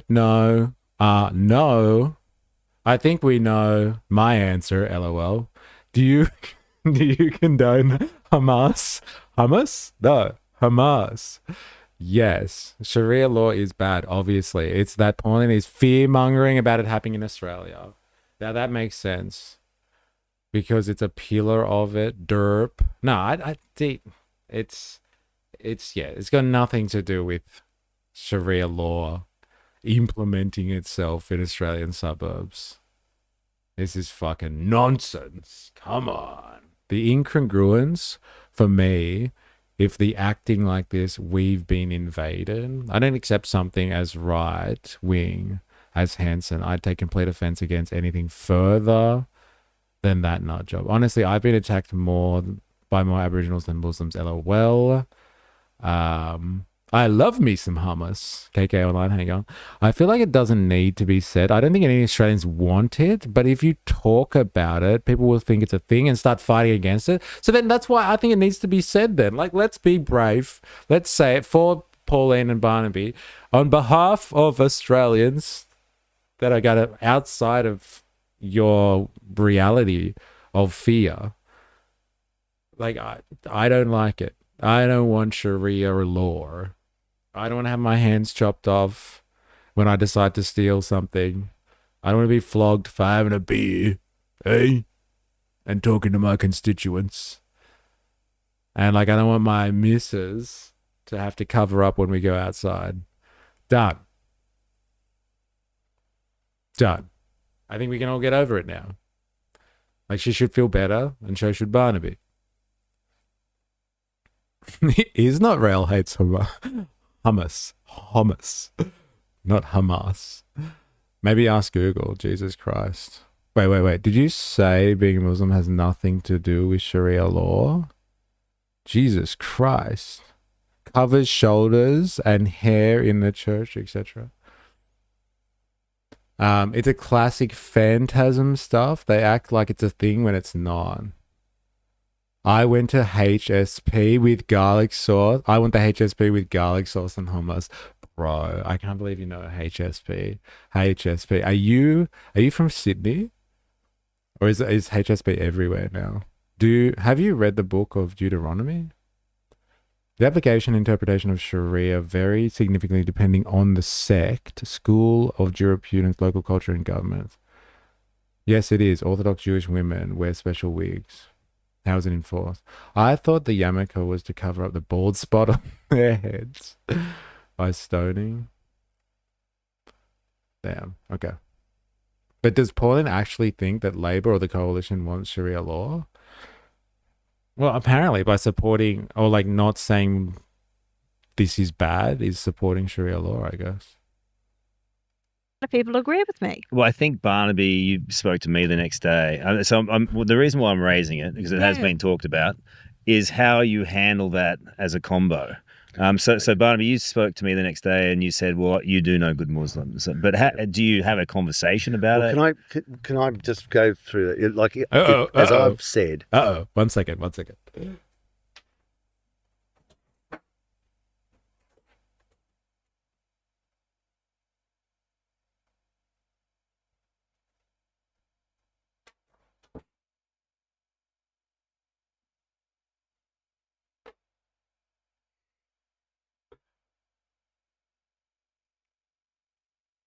No, I live in a large Muslim city and they're mostly chill. Oh, okay. HSP. Wait, slow down. Conversation about it. Can I just say, whoa. Don't put words in my mouth, Carl. I didn't say I knew any good Muslims. I said, whoa. Is how you handle that as a combo. So Barnaby, you spoke to me the next day and you said, "Well, you do know good Muslims, but do you have a conversation about it?" Can I just go through it? Like, as I've said, if you have a literal view of the Quran, and I'll give you two surahs, 2:191 and 47:4. If you said to people, "Do you have a literal belief in that?" They go, "Yeah." Well, that's out of bounds in Australia. Can't deal with that because you're now asking for the murder of people, and we can't condone that. Now, the problem we've got is some people say, unless you have a literal view of the Quran, you can't be a good Muslim. And so there you end up in a really sort of confusing You need a place. soundboard? Why? For the whoa. Yeah, I know, I guess so. I'll get a soundboard one day.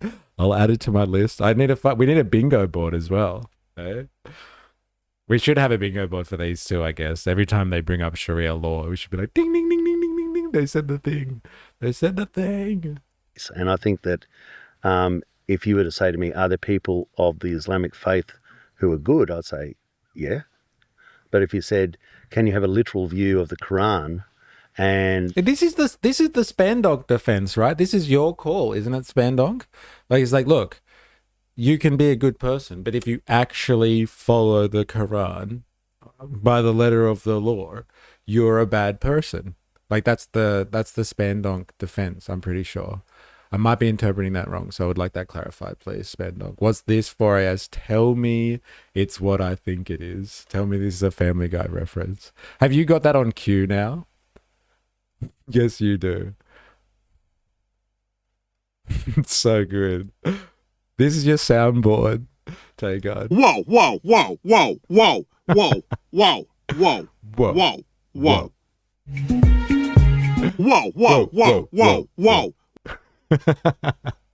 I need that on my soundboard, bro. Yeah, 100% a good Muslim who follows the Quran is a jihadi. Right. So then Muslims are okay with, you're okay with Muslims who don't follow the Quran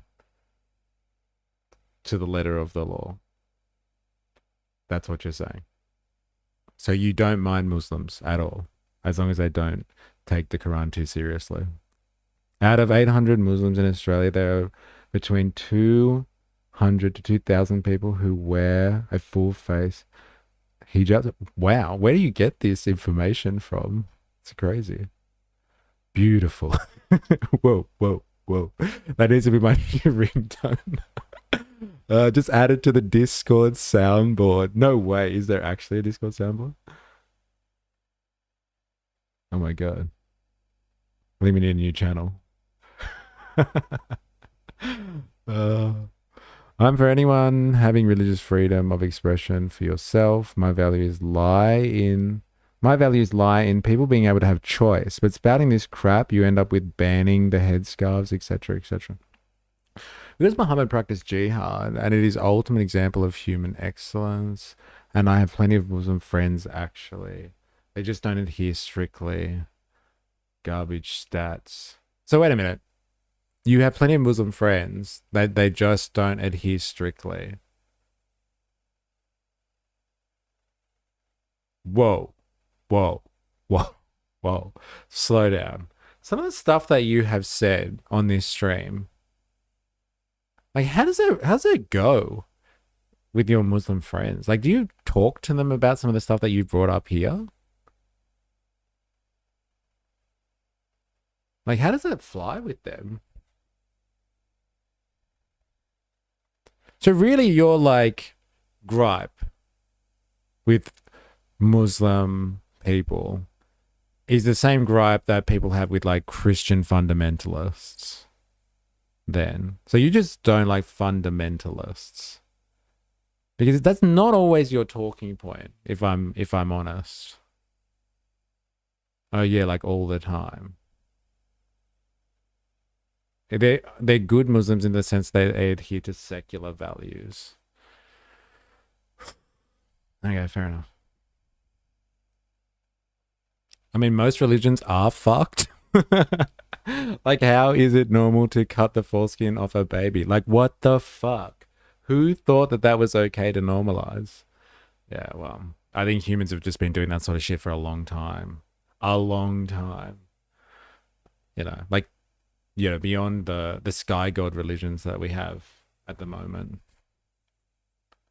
Like before that, it's just, yeah, humans are pretty fucked up like that.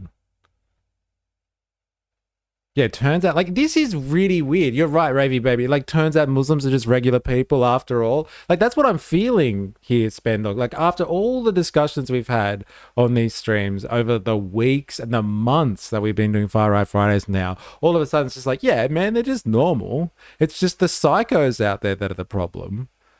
Like, with anything, it's just the fucking radicals. It's just the crazy fundamentalists that are a problem. We have disagreements and deep theological discussion most of the time. So like all of a sudden, like, let me just, yeah, fundamentalists are my main problem.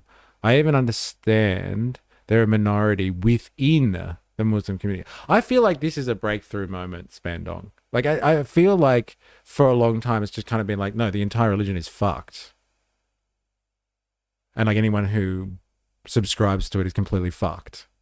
And now it's kind of like, no, there's just a whole bunch of bad apples out there that make it bad for everybody else. I feel like we've just turned a corner all of a sudden.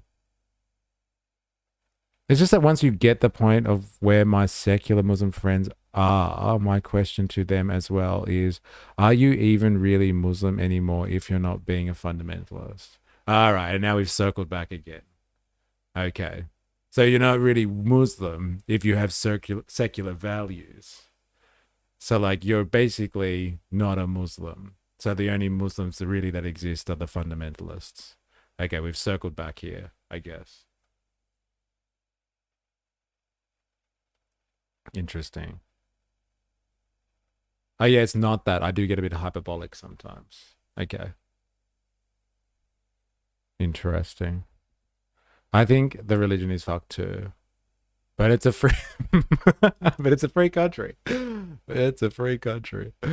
Oh man. Dilemmas. That's the entire push of the Aussie right. No fundamentalists base people on their character and get the government out of our lives. Fair enough. But then I make the same argument about Christianity and piss off my Christian friends too. So you basically just say, well, if you enjoy secular values, you're not really a Christian. So the only Christians are really fundamentalists. Well, I guess if you apply that logic consistently, not all the time, it's hard to do it all the time, but as consistently as possible, then I guess it makes sense. I guess. All right, back to Barnaby. I was surprised that he was pulling out references in the Quran. Like, I was really surprised at that. He's a learned and worldly man, this guy.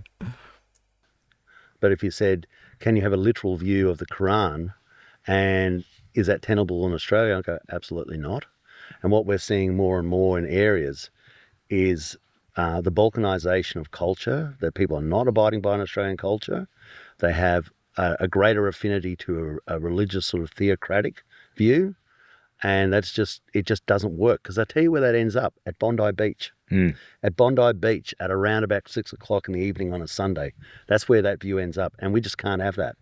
I don't know, man. Like, again, like when Bondi happened, everyone was just like, don't bring your wars here. If the Jews and the Arabs want to fight each other, then like keep it over there. And now all of a sudden it's just like, it's theocracy and it's part of Sharia law. Like, isn't this a cultural dispute between two people that should keep it out of Bondi Beach and like go back where you came from? As opposed to it being like, this is ingrained in the religion itself and it's just a product of the religion. It's not a culture war issue that's been raging for hundreds of years and have been brought into Australian soil. He argued that point multiple times. It's like these people got to keep their shit somewhere else. Don't bring that stuff to Australia with you. I'd expect nothing less from One Nation being worldly. That is untenable, and you're going to have to say some tough things, unpopular things, because otherwise you're just not dealing with the problem, are you? And so is that how you two will work your way through issues? Do you talk every day? Pretty much nearly every day, don't we? Yeah. No, it's still keep your crap over there. Okay, fair enough. Because like that's much more like sensible, I would say, than he's just basically saying, no, the reason why Bondi happened was because Muslims exist. I was like, well, what? That's not what you were saying at the time. Wherever you're from, keep your crap over there. Okay, here it comes. Now there's some fucking conditions. There's a few provisos. I think they would be concerned about Christian fundamentalism if it was A, as widespread as this, and B, even Christian fundamentalism is closer to Western society thanks to our first principles. So there are caveats. Not all fundamentalism is bad. I like the Christian fundamentalism a little bit more than the Muslim fundamentalism. Oh, man. Don't bring in the caveats. I finally thought I had you figured, spare dog. Now you throw another spanner in the works here. Talk for a bit. Phone call. You cranky at each other or Sorry? spirited arguments? Or No, we never have. No, not really. I mean, see, this is another myth. We've never had. I People. don't think we've even raised a voice, even now it's still on our honeymoon. We haven't even raised a and voice at each we- other, have we? we used See, to- We we have were- this long distance relationship. He lives in Tamworth and I live over the border in So Queensland. we get along perfectly. There's no problems. it's a perfect marriage. But, I mean, it's yeah, 3 months in. when we were on different football teams, we both played the best game we could. And that's what you're supposed to do in politics. Yeah. You don't rise to the challenge, play on the balls of your toes. I won't respect you as a political Of opponent. course, there are some objectively worse, not subjectively worse, objectively worse. You don't feel like this is a subjective matter here, Spandong? Eh? Other parts I enjoy. The solstice is fun. Barnaby's first order will be no tax on beers. Pauline and Barnaby, relationship confirmed. Hey, they're touching each other on the wrists. They're talking about the honeymoon period.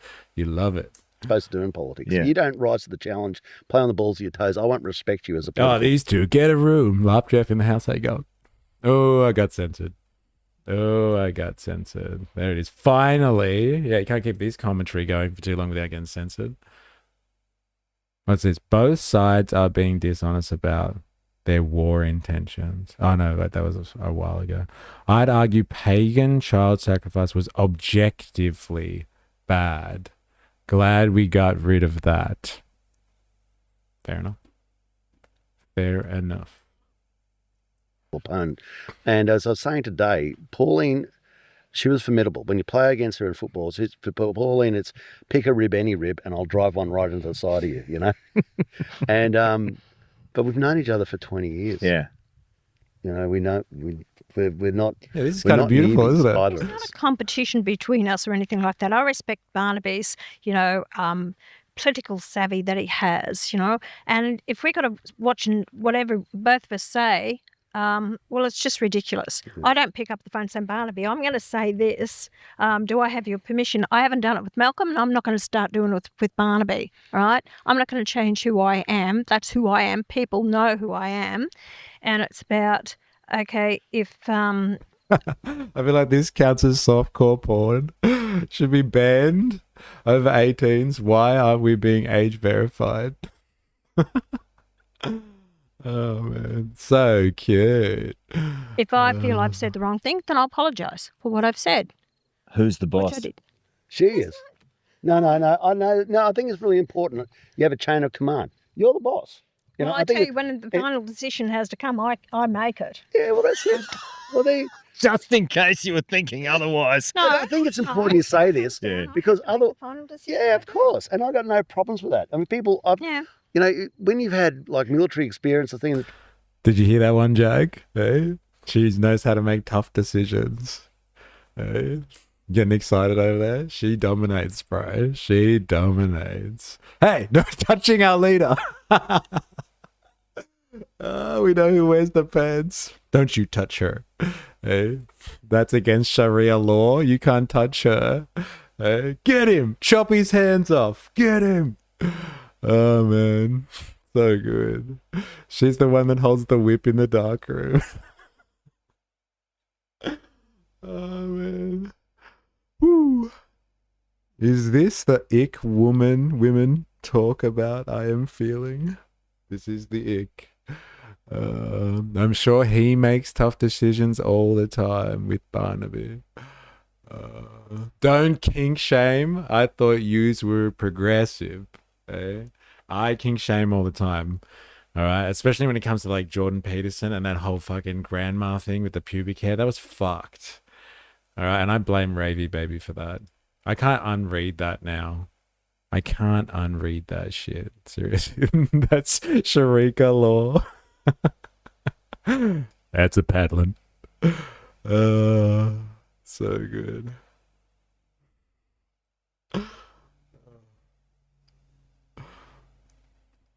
Family, you got to understand chain of command, and I understand it perfectly. And that's how it works. Otherwise, it's chaotic. You've got to have strength and unity and clarity. The head of any organisation, if you have problems, then it goes up and then it goes up the chain. And then finally, if no one can make a decision, it goes to the head of it, the CEO, and say, okay, this is the problem we have. What are we going to do about it? We've got another party that says the person.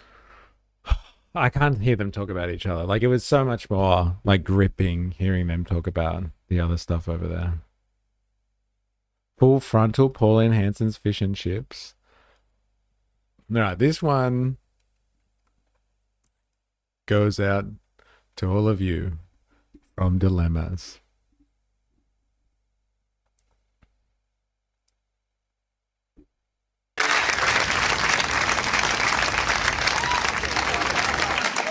Hello, I'm Independent MP Pauline Hanson, and this month we've got a great new poster giveaway at Hanson's All-Australian Fish and Chip Shop. Are they selling darts at a fucking fish and chip shop? Is that what that is over there? That's like, what a time that would have been, bro. You can still sell smokes at the fish and chip shop. Tell me that is. That's mental. Wow, what a time to be alive. If you can say, I want all the chinky chinks out of Australia and back in their own chinky chink countries, chop chop, then you get this great new poster to take home. I want the chinky chink out of Australia and back in their own chinky chink countries, chop chop. Chop chop, so good.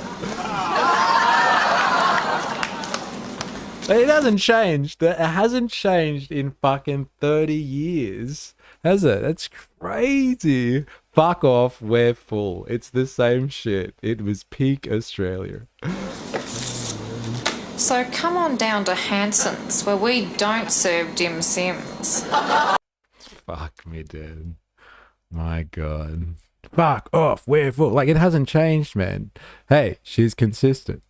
You know what scares me most? If you went on Rule 34 and typed Pauline Hanson, I'm sure you'd find plenty of content. Oh my God. Thank you very much, Dilemmas. Thank you very much. That was a nice little bit of comic relief for these two jerks circling each other. Hey, am I right? Am I right? Let's do some more Australian comedy while we're at it. This one's for the international audience.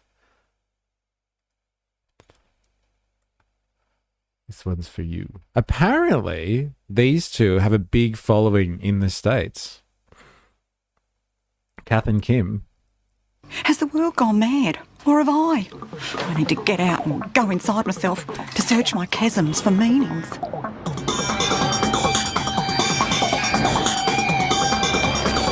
He's coming out of the closet.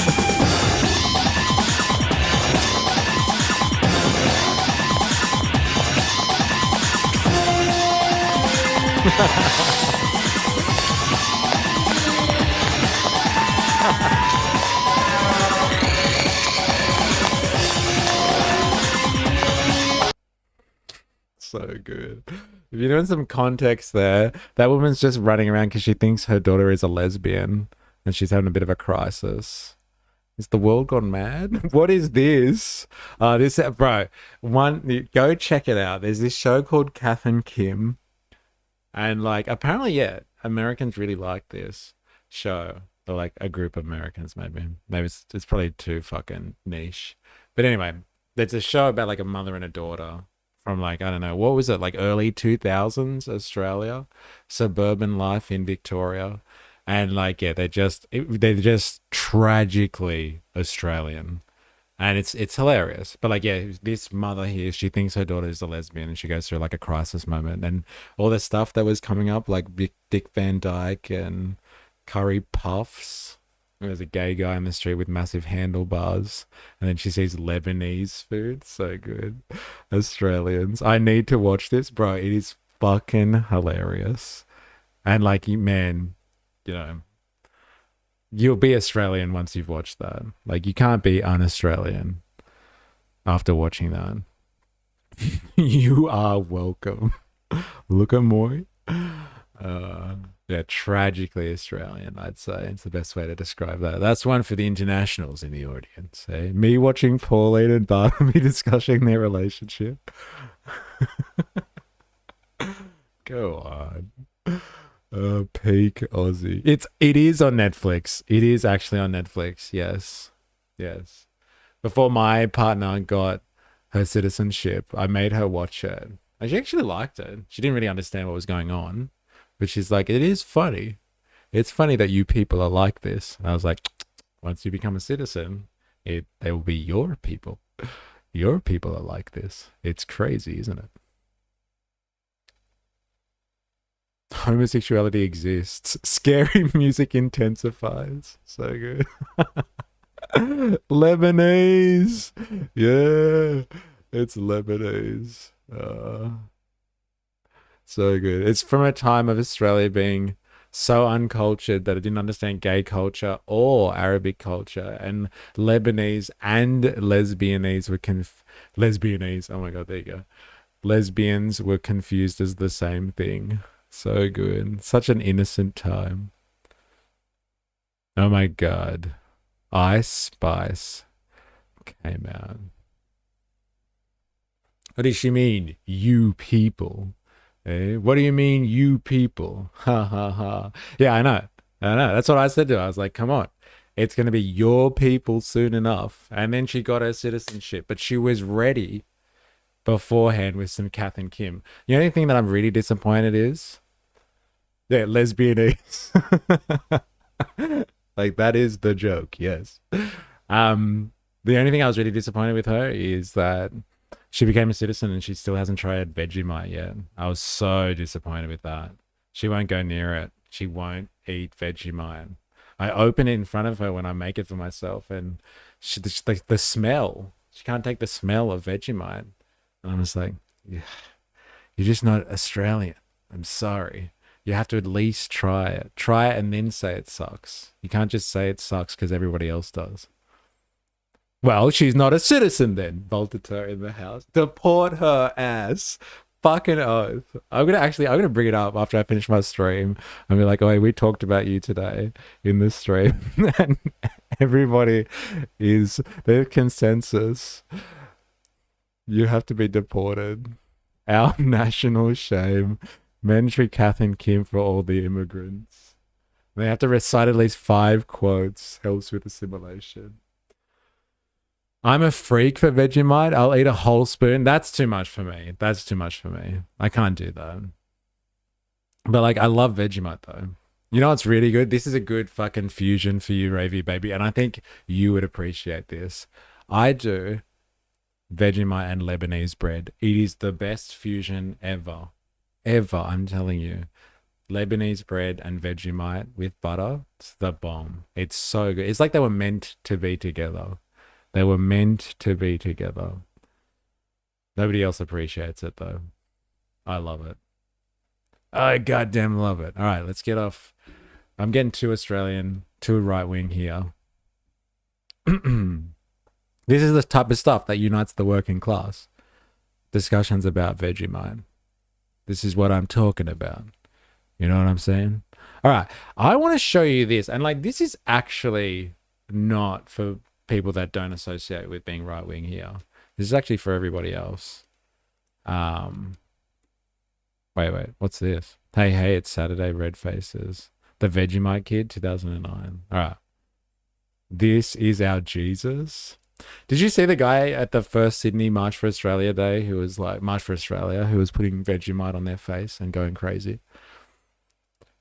Everyone was like, this is too much.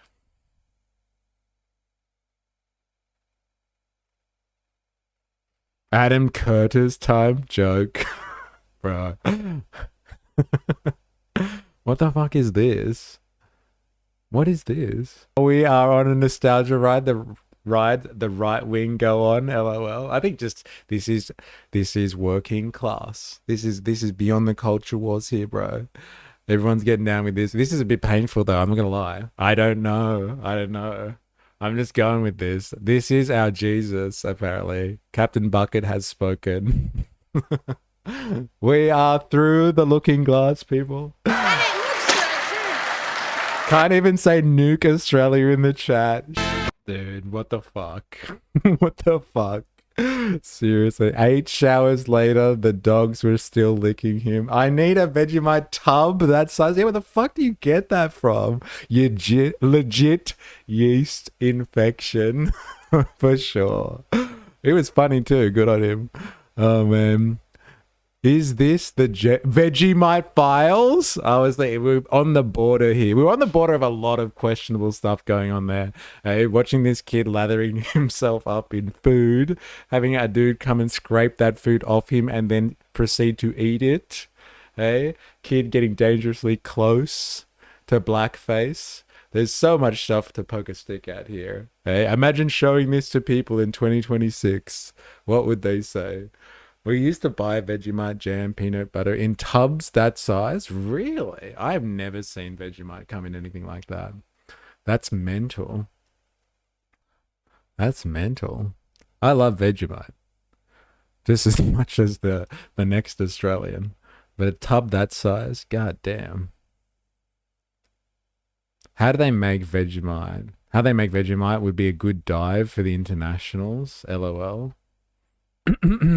Very interesting.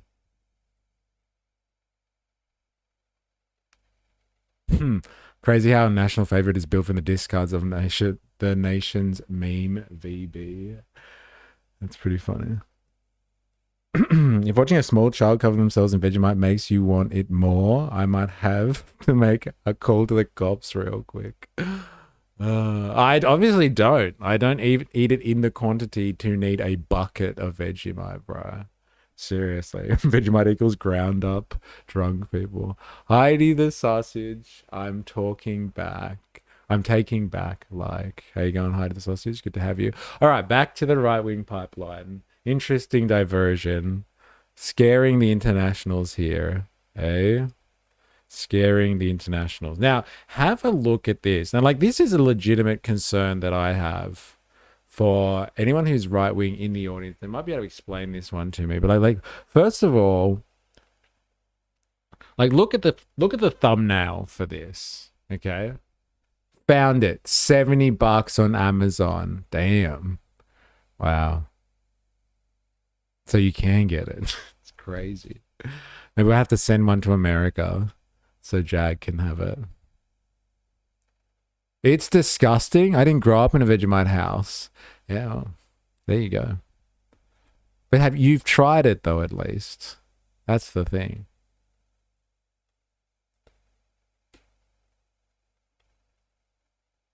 All right. Now, look at this thumbnail here. The fact that, like, despite the fact that this is just clickbaity as fuck, why is he so shiny? I am so glad you are asking these questions. I am so glad. What is wrong with this dude? Like, look at him. Look at this guy. Okay, he's a bit shiny, right? Ask yourself the question, what could possibly be wrong with this guy? Like, we know these people. We know who these pricks are. But who's this fucker? Okay, so this is a channel called Oceania Unfiltered.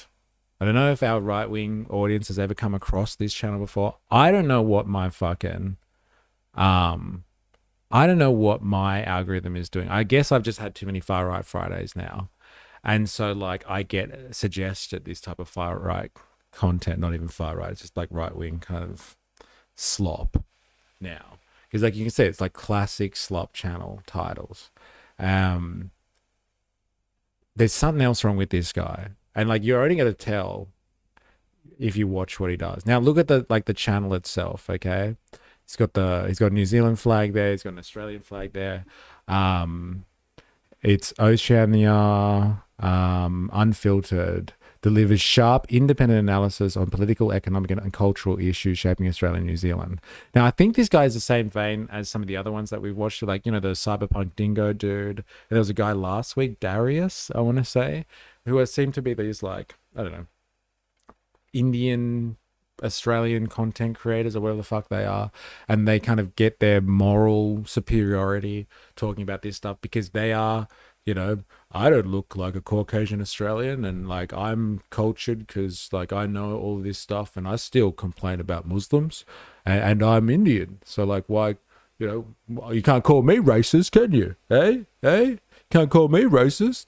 So like they get their like kind of their shtick from doing this type of stuff. Now look at the videos here. This person's got 23 videos out, and it's only 3 weeks this channel's been around for, and like they're starting to rack up like thousands of views. Like look at this one, Pauline Aussie, called Aussies filth. Pauline ends her. This is the famed battle between Lydia Thorpe and Pauline Hanson. 159,000 views, and they've only really been on this channel now around for like a couple of weeks.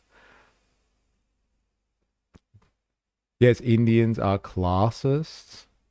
How can you claim to be right wing but support Israel though? He uses Vegemite as skin lotion. Obviously, that's why he's so goddamn oily. Okay, someone's finally onto something here. One Nation bot confirmed. Watch this. Right, let's get into it. This whole thing with One Nation nicking the working class vote off Labor and the coalition, honestly, it shouldn't shock anyone, not even a little bit. If people are getting belted by power bills, rent, groceries, mortgage stress, and a housing market that's gone completely troppo, they're not going to keep clapping for the same two mobs who helped make the mess in the first place. This guy is fucking AI. What the fuck? These channels exist and they are racking up hundreds of thousands of views. This channel's been around for 3 fucking weeks. And they're racking up hundreds of thousands of views. And this prick ain't even real. They are cashing in big time on this stuff.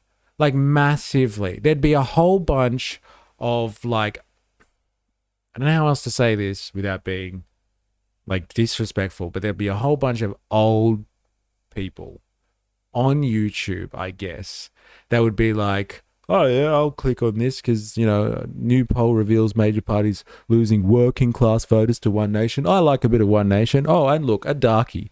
Hey, this guy's got the right skin complexion. So like, you know, if he says some stuff that's edgy, it's okay. No one can call him racist. But he's not even real. Look at the way his mouth moves. Right, let's get into it. This whole thing with One Nation nicking the working class vote off Labor and the coalition, honestly, it shouldn't shock anyone, not even a little bit. If people are getting belted... Like his voice doesn't even look like the type of voice that could come out of that facial structure. Like, you know when people's voices just look really weird and you're like, man, I didn't expect that. It's not an accent thing. I just don't know tonally if this guy is speaking right here. Like there's so many things that are weird here. Look at the wall. What, like, are you talking about how it blends in there? Is that what you're talking about? Or just like generally the weird style of this wall and this apartment? That's an odd shaped room. Dude, there are fucking hundreds of thousands of people that are watching this prick and have been watching this prick for this prick. I can't even say prick. It's not it's not a person, is it? I don't know what to say, actually. This machine, there's hundreds of thousands of people watching this machine, and like they are fucking falling for it, like massively. This is we are standing on the precipice now. And like, while, you know, people can get behind the ideas that are being expressed in this video, they're not just watching this stuff because they agree with the ideas. They're watching it because they think a person is saying this, and they're like happy to follow this guy's opinion. But like, little do they know, I guess, this is not a real person. So like maybe they will be okay with that though. Like maybe people will be like, oh, whatever, I don't care if he's not real, and they'll still watch it anyway. But I'm just assuming here, I'm going to run out on a limb that people watch this guy and they think that he's real. Like, you know what? I'm going to have to watch this one. It's got 159,000 views. There are a lot of Australians that have watched this and be like, you know what? Old Darky here, he's got a point. I don't mind what he's saying. I'm picking it up, what he's putting down. Couple out of this. You reckon you've heard some absolute rubbish come out of... His mouth is not real. I'm not the only one that's seeing this, right? This is the new part. This is part of the right-wing pipeline now, man. And it's scary. He's got that working class elocution, though. Surely he's my mate. It's not really just about YouTube. Yeah, these videos are all over Facebook. That's where the oldies sit, and they are tied to the actual account. So they spread it around. Yeah, this is exactly what's going to happen more and more. The simulation is going to get so much more complex. Yes. Wait, we found dilemmas. Give me more credit than that. Yeah, come on, bro. It's not dilemmas. Dilemmas would do much better than this. Oh, man. We found him. We've got him. Oh, man. That would mean I'm better at YouTube than E? That's embarrassing. Bro, seriously, though. This guy is killing it. Killing 150,000 people have been like, fuck, this cunt is got a point. Hey, stupid Lydia Thorpe, what does she know? I feel sorry for the people that are watching this and are like, yeah, damn right. So I guess like this is what we're going to do for some right-wing, so far-right Fridays today. We're going to watch like what, I know we don't do AI slop and it's hard, but like sometimes you're just going to have to bite the bullet, and we're just going to have to see if this is the future of, or part of the future of right-wing pipeline content in Australia. Like just content generally, obviously, but like this might be where this stuff kind of finds and settles and finds an easy environment to live in. It's here in the fucking Australian right-wing pipeline. Jealous? I am actually jealous. I'm so jealous, especially when I found out this guy was fucking AI and they're racking up hundreds of thousands of views. I was like, fuck this prick, man. Hey, I gotta just start grifting. I don't know why I'm sticking to principles and stuff like that. I gotta start grifting like this prick, and then I'll be set for life. Politicians' mouths before, but Lydia Thorpe has just taken the cake, eaten it, and then thrown the plate at the wall, calling ordinary Australians the filth of this country. Are you kidding me?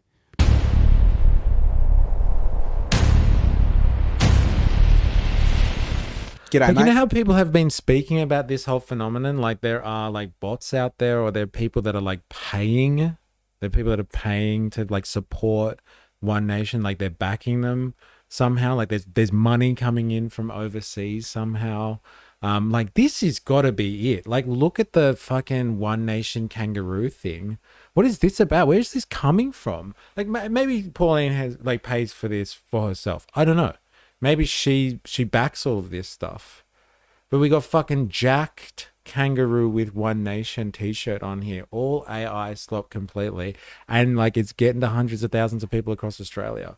Like this is Australia's version of Cambridge Analytica. I'm going to put it out there now. Like, is this what is behind the polling at the moment? Gina, It's fucking Gina, man. Appealing to the furries? Yeah, jacked kangaroo. I smell Clive Palmer, lol. Yeah. If he's not AI, he's done a great job of making it seem that way, at least. Maybe we should all start making AI tube slop. Yeah, then we can all get the bags. Oh, man. All right. This stuff is fucking mental. Steve Bannon, surely. That's what I'm saying. Like, is this our Cambridge Analytica stuff? Like, they've infiltrated the political scene in Australia. They know exactly who are the people that will watch this type of content, what type of content they will consume. And it's this. It's this, bro. Oceania unfiltered. Jacked kangaroo, Pauline Hanson's One Nation. Bring it on. G'day, mate. Pull up a stump. If you haven't seen the latest circus act coming out of the Australian Senate, you need to hear this. Oh, well, I've only got a minute to do this speech, but it's very disappointing to see some so-called senators who represent the filth of this country. Before we get stuck in, do us a huge favour. Smash that like button and subscribe. It helps get the truth out there when the mainstream media wants to look the other way. Perfect timing. If you haven't already, hit the like button. If you're new here, subscribe. And if you're on Twitch, make sure you follow AI Slut Boys. He's got the right idea. Okay? He's got the right idea. Do us a favor. Do yourself a favor. And subscribe for more. He's not AI. He's a cyborg sent from the future to destroy the woke left before Judgment Day happens. Oh my God. Here's the situation. Senator Lydia Thorpe, who seems to think the Senate chamber is her own personal boxing ring, decided to label Australians who support One Nation as filth. She actually used that word. Some so-called senators who represent the filth of this country, the filth of this country, the filth of this country. She reckons these voters are racist. It's so good when you slow down the word country, isn't it? Isn't it so good? Country. Yeah. I've seen this backfire before. What? What are you talking about? Like this type of content? This type of like infiltration in the political sphere? Oh, look, the fucking wall changed. It changed. You're right. Holy shit. Huh. Yeah. The goddamn slow-mo triple replay. It's perfect, man. The filth of this country. Yeah, anyone made that loop into a song yet? Yeah, someone was talking about making some mashing together some dubstep maybe. This is one for you. Calling voters filth or deplorables. Ah, that's what you mean. Yeah. Well, she's definitely pissing people off by this. It's not just like our mate over here. Whatever his name is. I wonder if he has a name. Wait, what did she say again? Why don't you slow it down and say it again? It's responsible for non-whites committing crimes and ending up in jail. Yeah, you heard that right. Country. She reckons these voters are racists, responsible for non-whites committing crimes and ending up in jail. Yeah, you heard that right. Apparently, if someone makes a bad choice and breaks the law, it's not their fault. It's the fault of some bloke in Queensland who voted for Pauline Hanson. It's absolutely barking mad. It's barking mad. It's so good. Like this fucking AI voice is almost good. But when it fucking lacks, it's hilarious. That is fucking horrible. It's barking mad. Why don't you get a little bit excited when you say that? Hey, with the monotone AI voice going on there. It's barking mad. Hey, so close to being legitimate. So close. I've got a minute to do this speech, but it's very disappointing to see some so-called senators who represent the filth. Yeah, thanks for the script, AI. Can you make it more Australian? Much better. Of this country, which is racists out there, that we know contributes to incarceration, contributes to ill health, contributes to so much hurt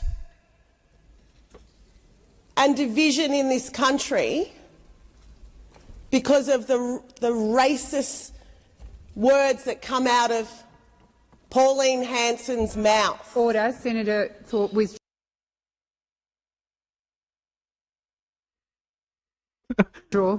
Look, he's got reactions too. It's fucking crazy. Look at him. He's like, "Hey, judgy." Fucking hell. I'm done. I'm done. Like, I'm telling you, enjoy the streams while you can. In a few years' time, there'll be this shit everywhere. I'll be out of a job. I'm telling you. Like, they'll do Mr. E better than I will. They'll crunch the hundreds and hundreds of hours of Mr. E stuff out there, and I'll be like, fuck, I can't perform like that every day. Can't keep up like that. I'm not a machine. See you later, everyone. Hope we enjoy it while it lasts. The relationship will be over soon. Everyone that supports One Nation in my life, I've had to distance myself from. They're honestly toxic and gross people who use religion to excuse their shitty behavior and blame immigration for their failures. Savage take, but fair enough, if that is your lived experience, as they would say. And that's like exactly what this guy was just saying before, right, as well. Like when people, when migrants do the wrong thing, what did he say? When migrants do the wrong thing, it's not them. It's some bloke that voted for One Nation in Queensland. It's their fault. I don't think his glasses moved when he pushed them back up his pixels. That was pretty good, actually. His pixels, yeah, I like that. Nah, content will evolve around AI, but people will need the human touch. But like, I agree. Humans like a human touch. It's funny when you say it like that, but like, there's 150,000 people at least who are just like, oh, that's pretty good. I agree with what he's saying. And it is barking mad. Very barking mad, indeed. Yeah, where'd his sweet orange walls go? You know that the standing orders say that you cannot reflect on the views of another senator. So I'm asking you to withdraw. Please withdraw. Someone was saying before, like, unless this is AI footage of the Senate too, but someone was like, they don't get reprimanded for saying stuff. Like, she was told to withdraw. So, like, is this right? Is there 150K though? Hey, he would kill for 50K? Bro, I would do horrible, horrible things for 50K. Hey, I would do horrible things with Barnaby Joyce and Pauline Hanson. I'd get in on that jerk circle with Carl Stefanovic as well. I'd take all three of them for 50K, bro. Oh my God. I'd do horrible things. So you reckon this is just paid for then? No one's actually watching this. Actually, well, like, you know what? That's a really good call. Usually you can tell there's a correlation in numbers of views with likes and comments. 8.K, yeah, it kind of makes sense. The Senator 27. She's far too dumb to be a senator. Lydia Thorpe does not deserve our tax money. Ooh, 4 digits at the end there. It's a but. David, maybe 4 digits, a but. I know there's some maybe legitimate commentators here. She's insane. How is she not dismissed? A total embarrassment. She is unhinged. 4 numbers, but. 4 numbers, but. 4 numbers, but.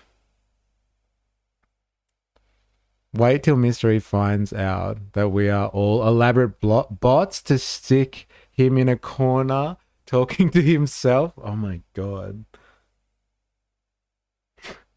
Man, you're fucking with my fucking reality here. Imagine if that's true. You're all bots and I'm just talking to myself 5 days a week. Oh my God. Yeah, lucky I'm only 3 numbers. Yeah, watch out, Hobo Joe. We're on to you. Put in another fucking number and we're going to get rid of you. Oh, I'm a labor butt for sure. Oh, man. The thing is, they've been online collecting info for how long? But they can't get the context right when they use it. It's so obvious. Jag and I were the first bots on this stream. I knew you weren't real. I knew it. I retort FJ talking points all the time. Yes, I knew you were a butt. Oh my God. All right, well, like, there is some human activity here, I would say, but who the fuck knows, right? Back when we used to learn about Mary Lease and revolutionary reading groups. They were simpler times. They were good times. Now we do fucking Far Right Fridays. All right, Mary Lease. That takes me back. And the revolutionary reading group. The Twitch files. That's how we do the hardcore stuff.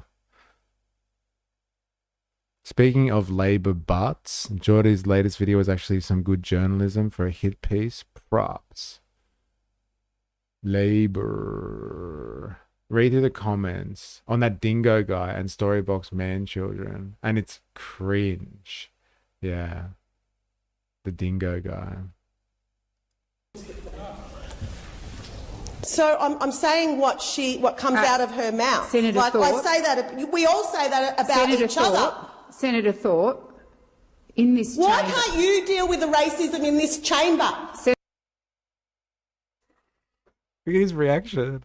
His AI reaction is great. Senator Thorpe, you're not in What a debate. are you doing about Senator the racism Thorpe, in this Senator chamber, Thorpe, President? Senator Thorpe, unless you withdraw, I will withdraw the call from you. Of course you would. The closing the gap speech. You would do that, wouldn't you? Senator Thorpe, I've asked you to I withdraw. Thank you very much, Senator You Thorpe. would do and that. The time for the debate has expired. So the question is, the motion is moved by Senator McCarthy be agreed to. Those of that opinion say aye. Aye. Against?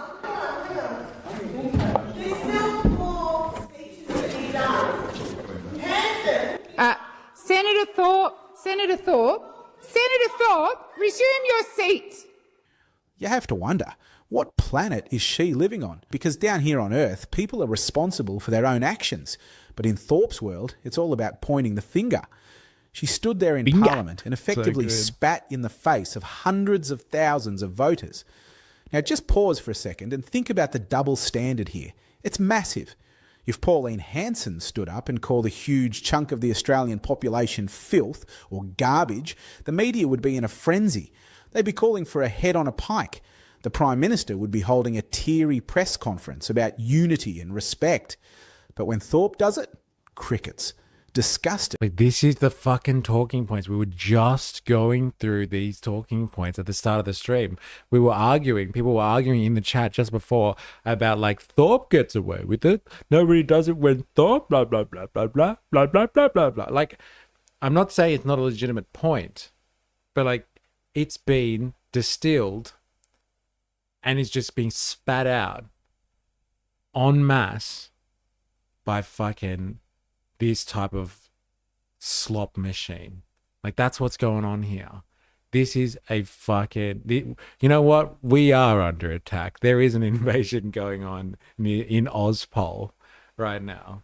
And there is a group of people, I don't know what is happening exactly, if it's goddamn foreigners, people somewhere in, I don't know, fucking India or something like that, or Bangladesh, and they're sitting in a fucking warehouse and they're churning this shit out because somebody's paying big dollars to churn this shit out. Who the fuck knows? Maybe it's coming from Estonia. They're paying big money for these people to churn this shit out. Who the fuck knows? But this is not coming from Australians. I'm sure of it. There is some outside interference going on, and there's money coming into this stuff. And for what? For what? Turning opinion on what issues exactly? Dividing Australia, cutting us up in the culture wars massively over what? Over what? Like, what are they even fucking talking about? Like, she's been disrespectful in the Senate and she needs a good spanking. Like, yeah, okay, fine. Like, she's outrageous. Is this why we're going to tear Australian society to pieces through the culture wars? Like, what are they going to do when she does retire? All these bots, all these AI slop content creators. They're going to need someone else who's outrageous. Where are they going to get their content from? These are the exact talking points that were being discussed earlier in the stream in the chat. And it's here in the form of slop right here. Who is setting the manufacturing consent lines in the Australian political discourse at the moment? What is it? Russia, people are saying? Or Heidi the sausage is saying? Is not rail? Who are setting these talking points? This is some scary shit. This is the actual right-wing pipeline. Somebody is setting these talking points. And it's just we're now regurgitating it. And we're speaking about it. We are being manipulated in real time, ladies and gentlemen. I can see it happening. I can see this happening. Certain factions using AI see this landmass as a necessary acquisition in their goal to domination. Hanson is the Australian useful idiot. Like Trump was. Australia, we're better than this. Follow the money. It isn't Russia. Fair. I don't know why you'd want the American spelling to do that, but fair. To be honest, I prefer the American spelling because NZ and UK Labour are shit. How did something? No, it's not Russia. It's the Zios. The IOF have a cyber team that does this full time. There's a lot of countries that have this, and they outsource it. They do. They outsource it to countries that have like armies of people that make this shit. I think it's one of two, America or is not rail. I reckon it's America.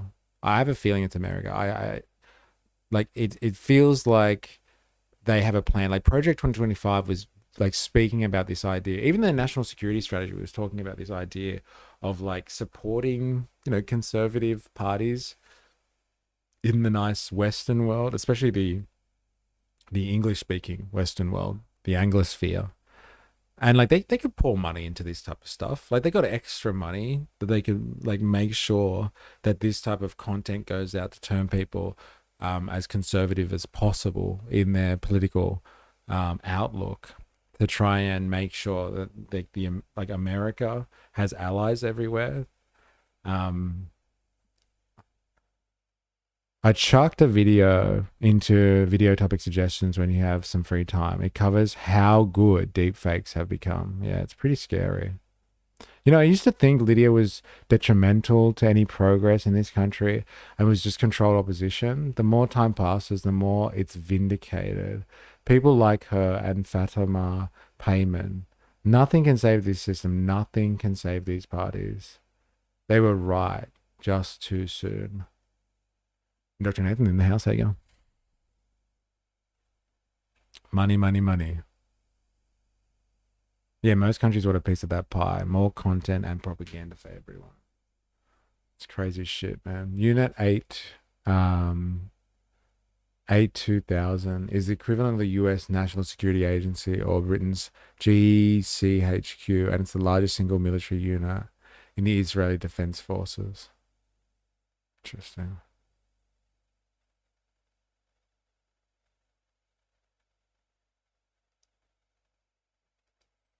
Or worse, she gets painted as some sort of brave victim. It's a joke.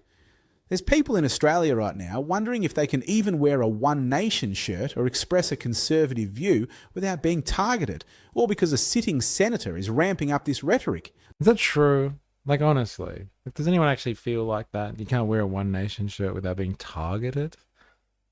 Talk about victim stuff.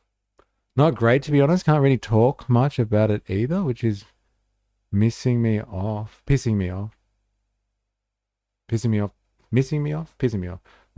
go with that one. But I can't say it's to do with immigration. But I can say, okay, right. Well, good luck with that, man. Honestly. We went through years of immigration stuff, and my partner came from a nice country. So, like, yeah, good luck to you, brother. I've had friends go through similar stuff. Good luck to you. Personally, too? You're immigrating? Where to? I don't watch this reaction slop AI or not. I like discussions, not solo. But like, this is what I'm saying though, Dilemmas. You might be armed to the teeth to be able to dissect the AI slop here, but like most people are not. And this guy is pretty accurate to the people that we've been watching recently. Remember that Darius guy? Very much like this. The Cyberpunk Dingo? Very much like this. They just watch clips and be like, oh my God, no way did they say that. That's fucking outrageous. And like, this is pretty good. Like, this is very much like those guys. Like, it's so close to it. It's not funny. It's like they figured out that those guys are on the money somehow. And like, why do what they do when you could just get an AI to do it? Like, I don't know, man. These talking points are exactly the same as Cyberpunk Dingo and that Darius guy that we watched the other week. Exactly. Mine coming from a shithole country, Trump. So we're fighting uphill. Yeah, fair enough. Good luck to you. Good luck to you. Bureaucracy gone mad. Plus other stuff, as you've mentioned. Reaction content. They also make up stories. I try to remain balanced, LOL. His reactions were off too. Touch your nose, E. Prove that you're real. There you go. I did it. I did it. I am real.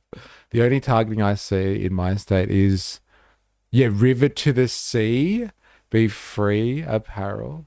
So this unhinged shit is just the same as you can't say Merry Christmas.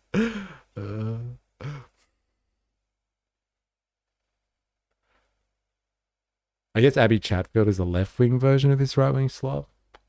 I guess. I don't know Abby Chatfield. Don't watch Abby. But like, is she AI though? Or is she not? Ho, ho, ho. You can't say that. You're not allowed to do Christmas stuff. The Labor government over there loves to bang on about hate speech, don't they? They invented all these laws to stop people being nasty. Well, doesn't calling a group of citizens filth fit the bill? You'd think so, but it seems the rules only apply one way. If Pauline had a meltdown like that, she'd be charged. Dead set. She'd be on the dock. But Thorpe just carries on. Dead set. It's so good. They've nailed the Australiana. It's mental, isn't it? I hear a story today of someone who's been here for 20 years, ticking every box to live here, and the system closed around them. So many jobs were taken off the skilled list in the last few months. Well, it's because of fucking AI slop like this. I'm telling you. This now has real world consequences, this stuff. This is poorly generated. What the fuck? Carly Woody. Fucking, it might be poorly generated, but look at that, man. I'm telling you, 9 days. This guy's clocking stuff up. This machine is clocking stuff up, bro.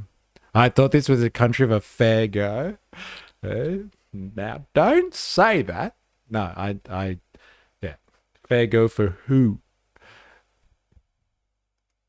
Screaming abuse, interrupting proceedings, and treating the Australian public with total contempt. Makes you wonder if Anthony Albanese has the guts to actually pull her into line, or if he's just going to let her run riot because it's too hard to deal with. Wait, how the fuck is Anthony Albanese supposed to pull Lydia Thorpe in line? Like, what does that even mean? Man. She's calling people racist, yet she's the one constantly judging everything through the lens of race. It's dividing the country. People are sick of it. They're sick of being told they're awful people just because they want secure borders or sensible spending. Pauline Hanson hasn't said anything racist. She's just asking the hard questions that the major parties are too gutless to touch. And for that, she gets abused by someone who behaves like a petulant toddler. The irony is thick enough to cut with a knife. Thorpe screams about tolerance while showing absolutely none. She screams about respect while dragging the reputation of the Senate through the mud. It's an absolute disgrace. Now, let's get into the meat of what actually set this off, because the context matters. This wasn't just a random outburst. Well, the context matters. Hey, we're all about context here. That's fine. Yeah, I know. Says the AI aimed at dividing the country. Like, that's it. Literally all this channel is doing. It's not real politics. This is literally the embodiment. It's like someone's sat down and got AI, has got a machine, an algorithm to try and figure out the culture wars in Australia. And it's just like regurgitate the culture wars and make people as angry as possible. And it's going on about like being upset that someone is not being tolerant and is being divisive. This whole channel is about fucking making people upset and divided. It's fucking mental. If we introduce Abby, does that mean we have to bring in Kelly Holiday? I'm going to have to look at these people. Seriously. If the world were made today, perhaps then the AI has a point, but there is history and AI has no concept. This screams of the pedos are made for being called pedos. I'm so over assholes getting mad at people calling them out for being assholes. Perhaps, if it gives good context to how the right wing develops views, they see what the left is bringing to the table, lol. Dilemma's Abby video was amazing. Unit 8, what is this, 82,000? I tell you, ASIO are allowing it. Oh, with Lydia, it usually is. But this started during a serious debate about the closing the gap policy. Pauline Hanson was on her feet trying to talk about something that actually matters, the safety of children. She was talking about the horrific reality of child sexual abuse in some Indigenous communities. She wasn't making it up. She was stating facts. Kids as young as 2 are being hurt. That is a national tragedy. Iran, and say that, it's about the people over there. For 47 years, this country has been under the attack of a radical Islamic dictatorship where people were actually controlled. And again, I'll go back to the Greens, worrying about the women, about the children murdered. I never heard one word out of them when it happened, the attack in Israel, where 1,200 people were actually murdered, slaughtered, taken as hostages. Not one word about compassion. And instead of listening, instead of saying... He was just talking about closing the gap and like Indigenous issues or something like that and child abuse or something in Indigenous communities. And like she started talking about Iran. How the fuck is it that 150,000 people watched this and were just like, yes, this is fucking awesome. This is the shit. I'm so glad this guy is here telling me what to think. How do people watch this? Right, how do we fix this? What does Thorpe do? She erupts. She starts yelling that... For what they call for. Look, it's not even edited well. This is fucking outrageous. This is outrageous. She starts yelling that... He just cuts the... What the fuck? I'm getting angry at this video for the wrong reasons. Oh my God. I can't believe people are watching this. This is depressing. Listening, instead of saying, right, how do we fix this? What does Thorpe do? She erupts. She starts yelling that... For what they call for. Trump isn't a senator. But I've just... What planet are you on? So I'd just say congratulations to the Liberal Party in bringing this forward. I think it's very important, and I wanted the people of Australia to know what was in this motion and why couldn't the Labor Party support it? Why couldn't you support it? And you can't tell me that each and every one of you agree with not supporting this. This is where it's just follow the leader. There's no independent free thinking from the Labor Party whatsoever. You just follow the leader. You've done it time and time again. The Voice was another one. Just follow the leader. Where's the representation of the Australian people? Where's the representation for the Iranian people out there who are joyous about what's happened in their country, and you've done nothing? Those Iranian people are standing in your actually country. So it's just unbelievable. Order. She starts yelling that Hanson is a racist. She tries to shut down the conversation.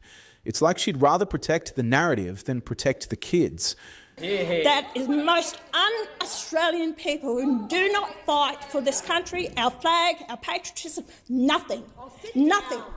What I hear all the time, and Order. there's another one. Oh, keep going, love. Keep going.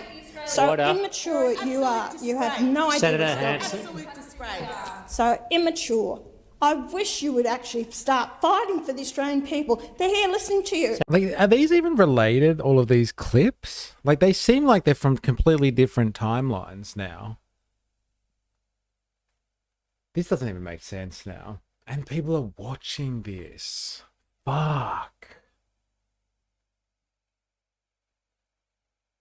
These aren't even related. Like, these are different to the clips we were watching before. They're from different timelines.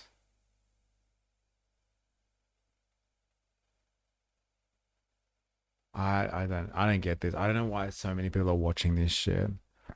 She's starting to remind me of a customer I had until a year ago who was starting to go through the early stages of dementia. Grandma, take your pills.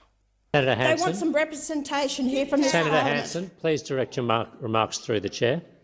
Anyway, I think I've said everything. Congratulations, Senator Cash. Sit down. Senator Waters, and before Senator Waters starts, could I ask that other senators listen respectfully to each other's contributions? Pauline made a bloody good point about the census numbers too. Did you see that? The number of people claiming to be Aboriginal in Australia jumped by 25% between the last two counts, while the actual population only went up by 8%. Pauline called it ticking the box, and she's spot on, isn't she? What? Is this even related to what the clip was? That, like, how are these people watching this and making sense of what's going on here? I wonder what this account was before this. It was made back in June 2012. What, this guy? This Oceania, whatever it is.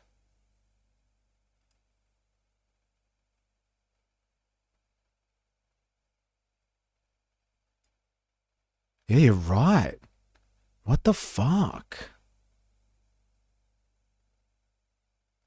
Like, it's not even sensical anymore. Like, she was talking about something else and now he's talking about demographics.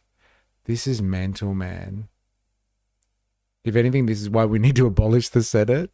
So people can't make this type of slop. This is really fucking, this is weird. This is weird stuff. It's fucking infuriating as well. Just a shit show at this point. I'm pretty much with your bucket. Man, this slop sucks. Like, it might look convincing, but like, it's not even making sense when you put it together. What's the second most viewed thing here? I can't watch this one anymore. It's making me angry. So that's the most viewed one, this one. Elites are panicking now. 20 seats for Hanson. For 30 years, the political elites in Canberra have tried absolutely everything to destroy Pauline Hanson. They mocked her, they jailed her, they wrote her off as a fringe radical, and they told the public to ignore her. Well, who's laughing now? Because the latest Sky News YouGov poll just dropped a massive bomb on the Australian political establishment. One Nation is sitting on a 24% primary vote. 24%. That puts them ahead of the coalition and only 5 points behind Labor. If an election were held tomorrow, One Nation could sweep up more than 20 seats, completely wipe out the Liberal National duopoly, and become the official opposition in the... Yeah, okay, I get it. That's pretty funny. Oh, you can't watch something because it's making you angry? LOL, shoe, foot, comrade. Yeah. All right, fine. Whatever. I get it. But seriously, it's outrageous. It's not just because of the content. It's just because of the fucking editing sucks. It's not even relevant. And people are fucking eating this. They're chewing it up.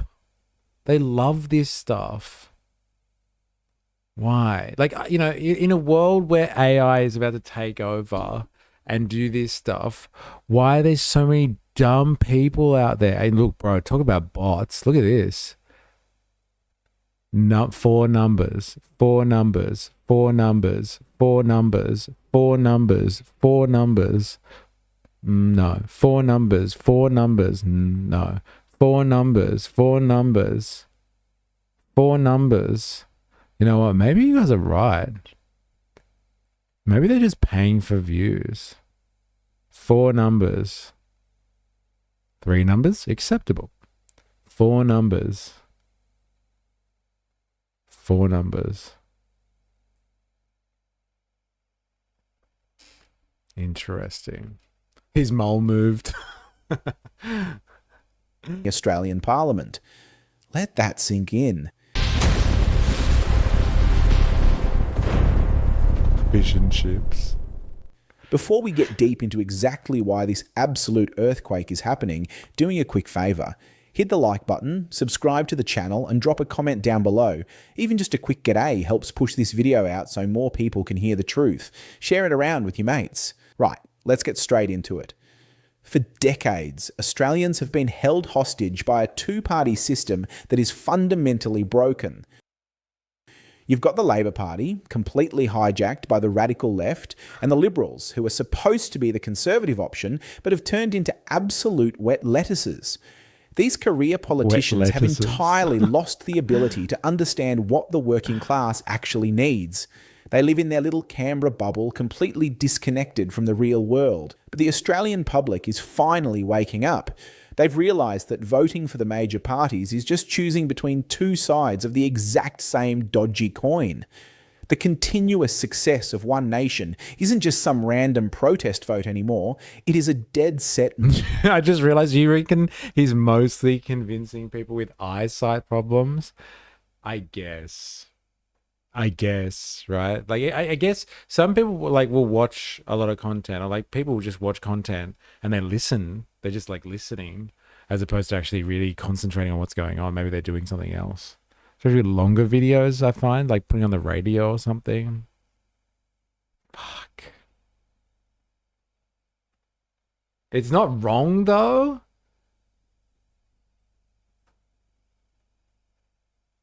Honestly, like it's not wrong. Like, what are you talking about in terms of polling or like the poll information that's out there? He's not wrong though. Movement. Look at what the experts are saying. Glenn Drury, the bloke they call the Senate Whisperer over there, reckons One Nation is on track to win a Senate seat. Yeah, imagine being an audio-only listener and realizing a year and a half in, bro, isn't even real. In every single state. Now, the media will try to spin this as a fluke. They'll say people are just angry about inflation, but it goes way deeper than that. This is about a nation that has watched its values get sold down the river, and the people have finally decided they've had an absolute gutful. You really have to look at what the left has done to the working class in Australia to understand this surge. Left-wing parties used to pretend they cared about... So if you're making a right-wing slop channel, why are you picking people that look like this? Why is this a thing? Can somebody explain this phenomenon to me? I really gotta know. I gotta know. Why? Like, I've been to the rallies, okay? The people that are marching for Australia are not the same type of people that are like, hey, let's let more Indians in. Or people that look like Indians. Like, what is fucking going on here? Why is this a trope? Why is it that, like, subcontinental people are used to disseminate right-wing, One Nation style slop in Australia? What is the thing here? Is it because people who watch this can be like, oh, well, if he's saying it, and like he sounds Australian, so he's obviously been integrated. Like, if he says it, then, and he can't be called racist, then if I say what he's saying, I can't be called racist either. And I'm just like, and then I can turn to my friends and my acquaintances or whoever the fuck I say, regurgitate this stuff to, and just be like, well, I heard such and such say it. So go and check out their channel and call me a racist again, will you? Like, is that what this is about? The tokenism legitimizes the talking points. Look, he's just a regular bro. Come on, he's regular. Just like me. Just like you. That's what it is, right? That's what this is about. They need this slop after decades of neglecting the working class, of hobbling infrastructure, of voting to maintain the personal status quo. One Nation have a track record to erase. Yeah, he's just a... It's to utilize tokens, yeah. Fuck.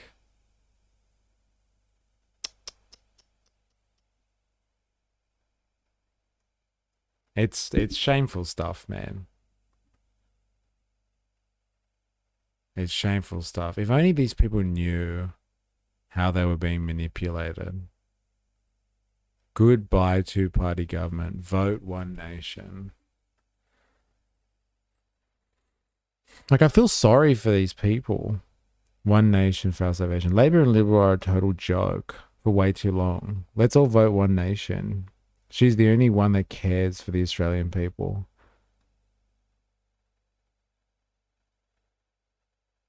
Like, watching this stuff and thinking it's legitimate.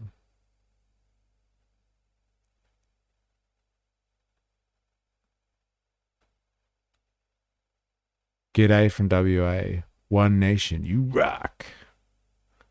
You kids ready to rock? Rock and all, vote one nation. Sadly, for so far, it's only the people on the right that see what is being lost and the dangers to our children. A lot of people in comment sections have said they used to vote Labour but would now be voting One Nation. That's a huge win. The major parties don't have enough brain cells to know how much they are falling in a heap. E shatters into pixels right as he says, imagine watching that and thinking it's real. Yeah. Like, I get it. I get how crazy this all is.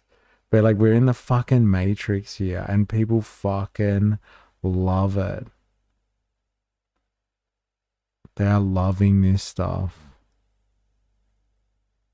Like, this prick really cares. Like, he doesn't exist just to push shit down their throats so they regurgitate it, or like they vote in a particular way. They're being manipulated. Like, I get it, you know, like give me human manipulation every day of the week.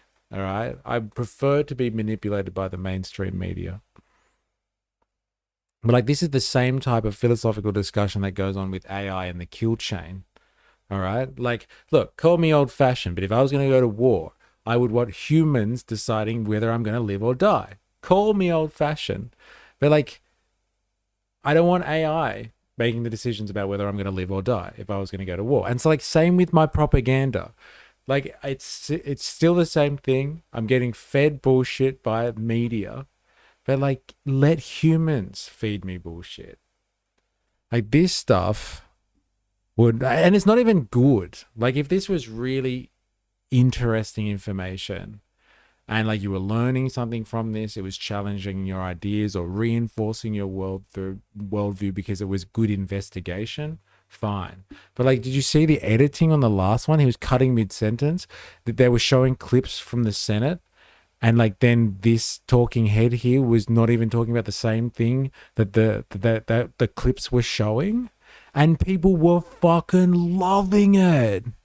It's not even good investigation. And these people are fucking loving it. I'm having a fucking existential crisis here. Oh my God. And everyone in the chat is just like, yeah, get over it. You'll be fine. Don't worry about it. It is crazy, but hey, this is life. This is life. Oh man. Or even just compiling multiple sources, but it's literally all clips from Hanson and One Nation YouTube.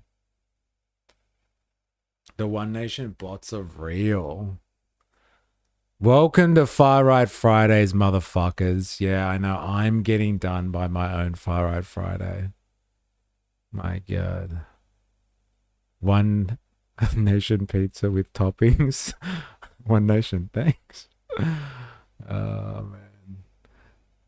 Let's get the part we've all been waiting for. Introducing E to Abby Chatfield. LOL. No, thank you. Mao Nation bots. Yeah. It's the spectre of Mao. I can't believe I haven't seen her before. No, I haven't. And this is the thing. Is this the thing that you posted here, Dilemmas? Is this related to Far Right Fridays though? Or is this some loony lefty?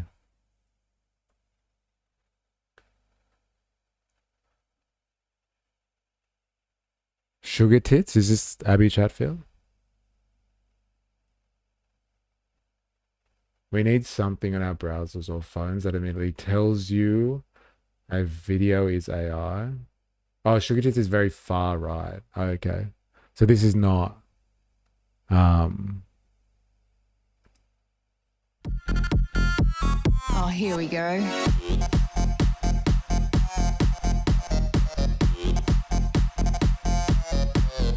Tits. Hi everyone and welcome back to another Sugar Tits video. Today we're going to be talking about the feminist and the cuck. AKA Abby Chatfield and her handbag boyfriend. What the fuck's his name? I don't even remember his name right now. Oh, Adam Hyde, that's it. Now many of you may have seen us cover this topic on the Bearing channel. These two are one of our favourite subjects. Mainly because they're cringe as fuck and insufferable uber lefty idiots. So we're going to take a look at the Wait, is this AI too? Are they just getting an AI to read a script? Now, this is what the right sees the left as, and this is what gets thrown into our algorithms, lol. This is Butterfield.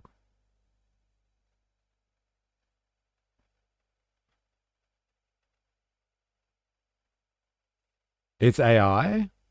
No, this isn't AI? I don't know, man. And worse from the feminist and the cuck. But first, let me introduce you to this video's sponsor. Let me tell you about Free Cash. Free Cash is a leading earn while you play and task-based reward platform where you can turn games. Dude, man, this stream is so weird today. Thank you. I am so disillusioned right now. I have no idea what's going on. Vicky 1999 used to do it all the time.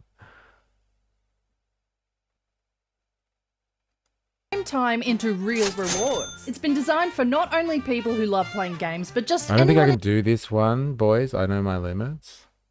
In general, looking to make just quick games and can earn by survey on the It's a great little about folly. But some $1,000 choose to. I was wondering that 250 video description. Feminist and the cuck. Start earning with Free Cash today.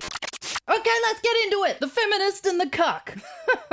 Now, in case you don't know who these two twat balls are, let me give you a rundown. Abby Chatfield, aka Krabby Shatfield, rose to fame from the reality show Australia's The Bachelor.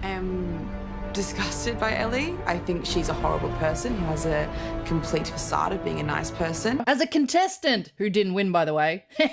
Suffering your jocks, bitch. But she used that exposure as a diving board to further her social media presence. Someone told him that I'm only in this for my social media profile.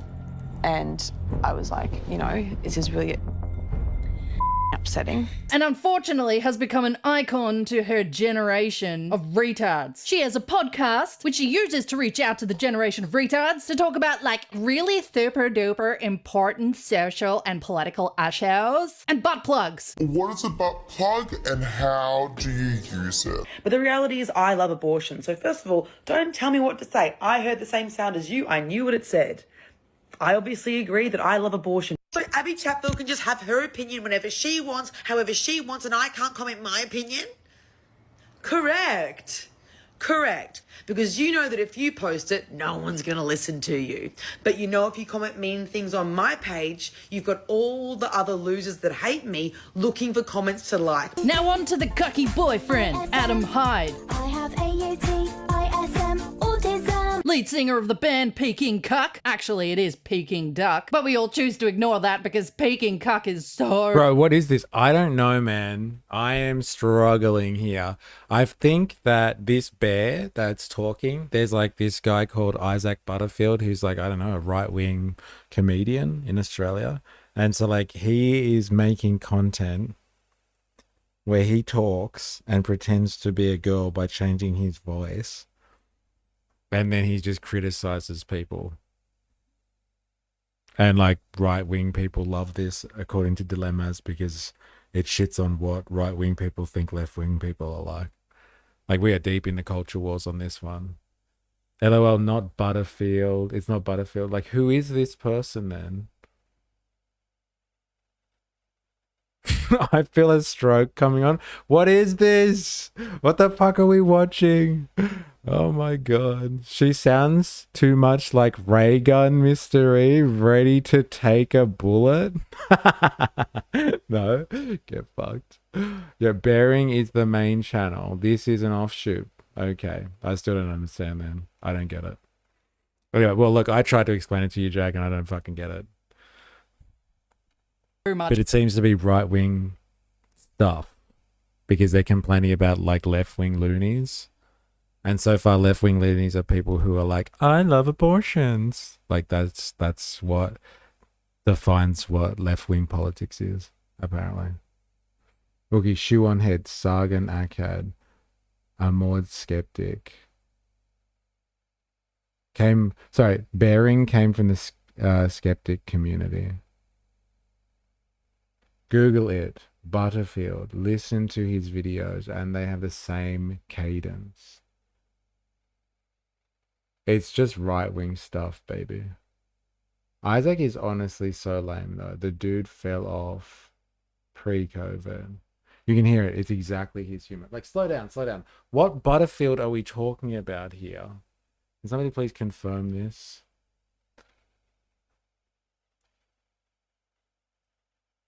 Better. I mean, other than that, he's basically done fuck all. He's just an annoying c***. And if you don't believe me, you'll be able to make up your mind in 2 seconds from watching this clip. Oh my god, this is so hectic. Holy shit, this is hectic. Good girl. Fucking oath. Are you kidding? That was insane. I'm a cuck, man. Nice, nice.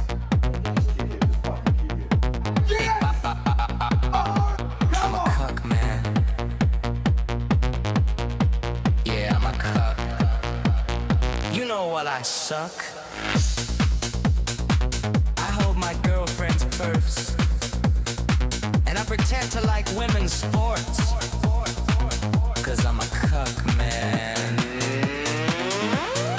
Yeah, I'm a cuck, man. You see? You see what we're dealing with here? I mean, what is that? It's like... Whoa, slow down.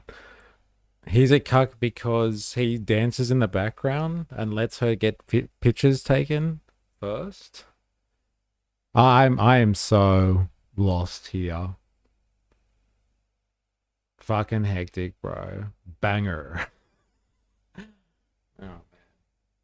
I've noticed the left is way more likely to watch full right-wing content, and the right only likes snippets, attention spans, and such. Oh, what the fuck?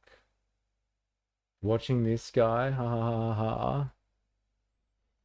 You know what? This is too much for me. I'm sorry. I don't know what's going on here, but I feel I'm genuinely concerned for some of the people in this chat. I have genuine concerns. I hope everyone is okay, because we are seriously considering this stuff. Like the other guy with the AI slop was enough for me, but this stuff is next level.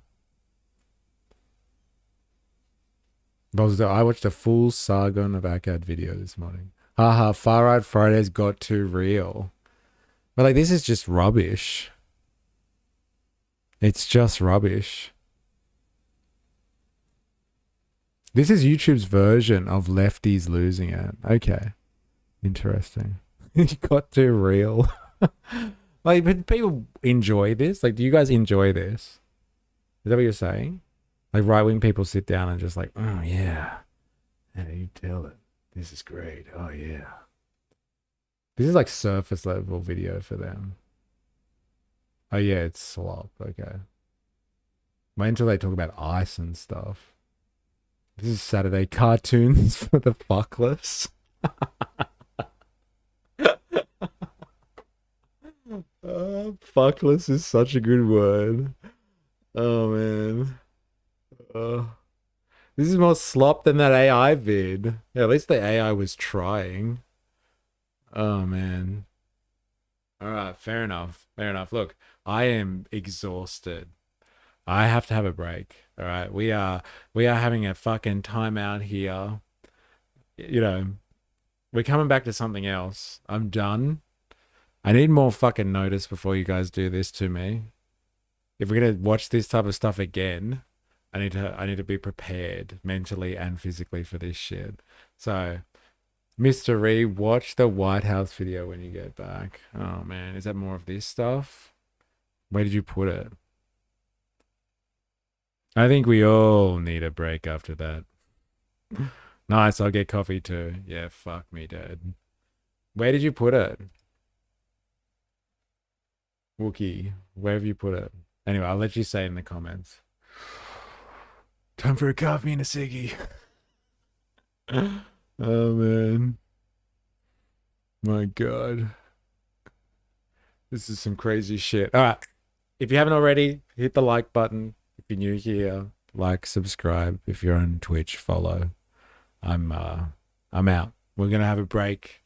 We'll be right back. Don't go anywhere.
All right.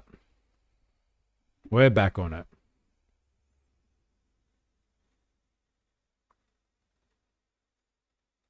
Oh, you missed the part where Abby called for Trump to get shot? Okay. You gotta consume the slop if you want to be honest in your pipeline journey. No, I don't know. I don't know, man. I don't want entry level shit. I want like proper right wing stuff. Give yourself to the dark side.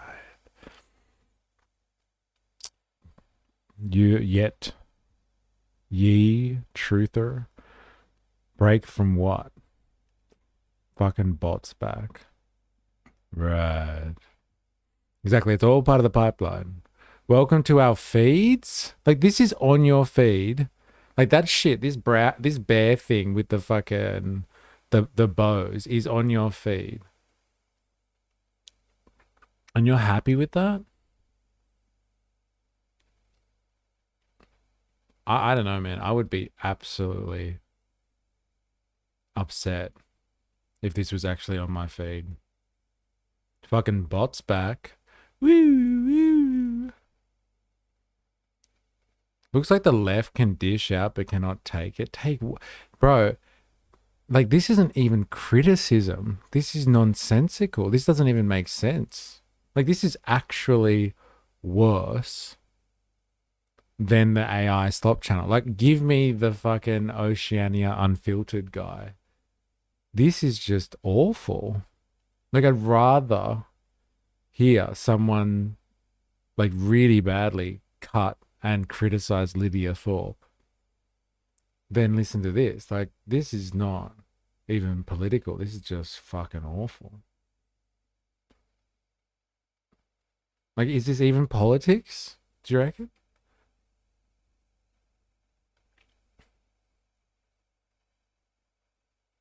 We're still going to go through this slop? No, we are not going through this slop. Start making a mystery watch the whatever podcast. No, thank you. If it's like this, no, thank you. He could watch 3 seasons of Please Explain, but couldn't make it through one vid about Abby? No way. Please Explain is so much better than this. I can't with the cringe. Just because you're yelling insults at someone doesn't make it funny nor a joke. The worst thing you can be at all is boring. Oh man, I don't know. It's not comedy. No, it's comedy with a political statement. Okay. I just don't get it then. I'm sorry. I'm sorry. It's just awful. It's just awful. Like, it's not awful because it's bad analysis. It's just awful. This is where the plebs sit, I guess, in this world. You and me both, brother. Fuck me dead. Who do you think the right talks about when they talk about the left? People like Abby?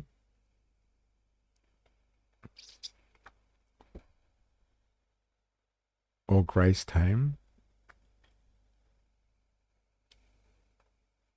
I don't know, man. I don't even know what point you're trying to make here. Like, this is what people think politics is about? Like, celebrities who are awful and need to be criticized? No, that's not what this is about. I'm sorry. I don't think that's what the Far Right Fridays is about. Watch the White House video. White House play Wii Sports. What is it in? Video topic suggestions. Oh my god, this. Yeah, I guess we should do this. We were going to do this before, weren't we? So which one do I do first? The White House one or the Iran AI stuff?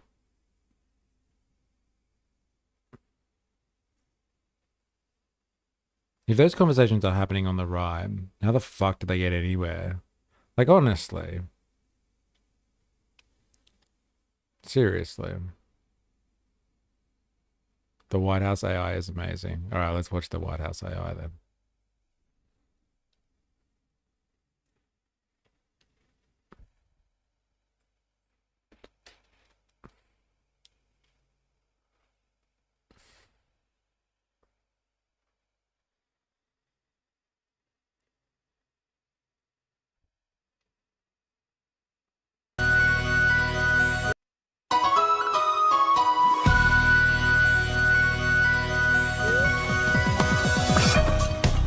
Oh my god.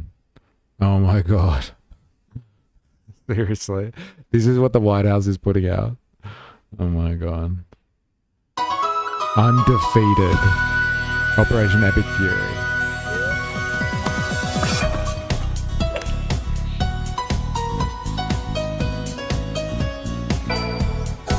Holy what? 10. It's out of the park. Down. Knockout.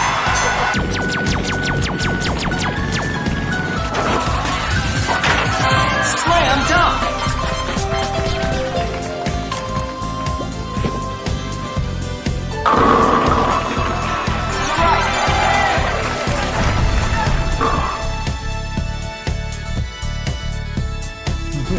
Two a.m. Oh my god. This is fresh off the press. Seriously. Alright, so what's the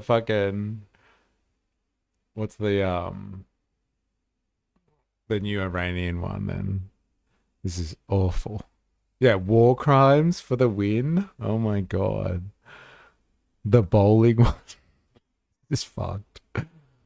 Khamenei is back. He's back, baby.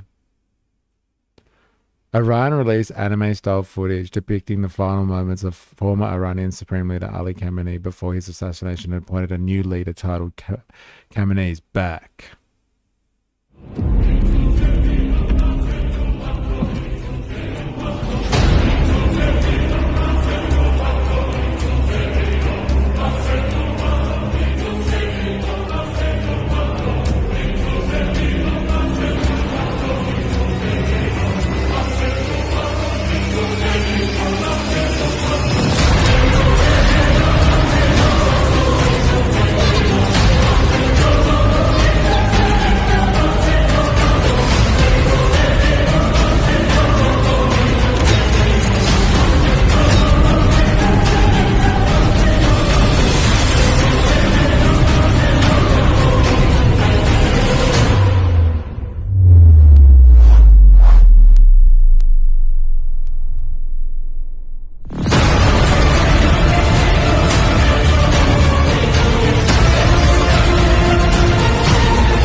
Khamenei is dead.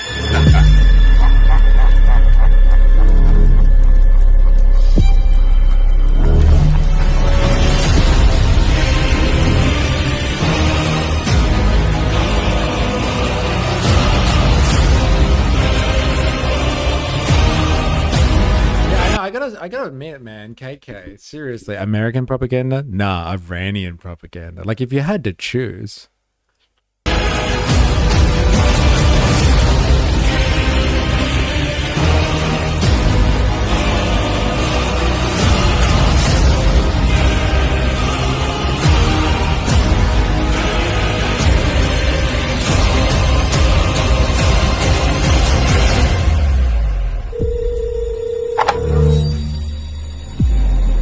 Khamenei is back.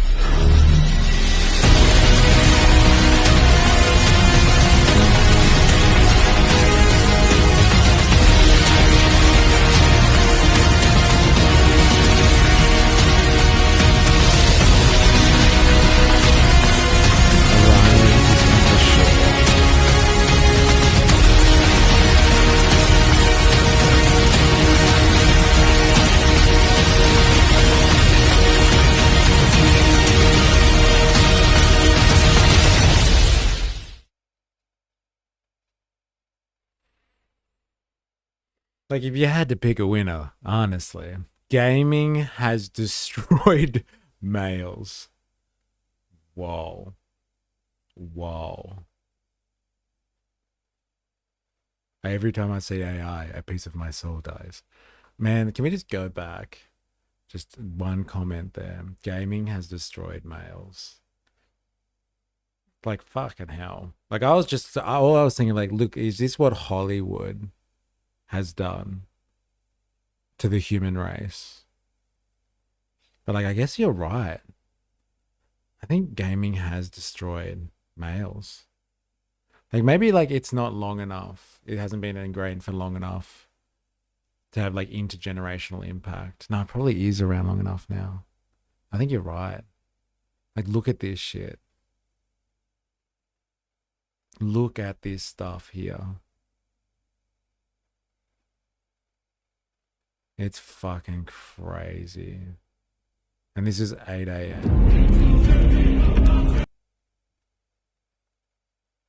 I love gaming. Yeah, but like Hollywood gaming, I'm sure this has had an impact on all this type of stuff.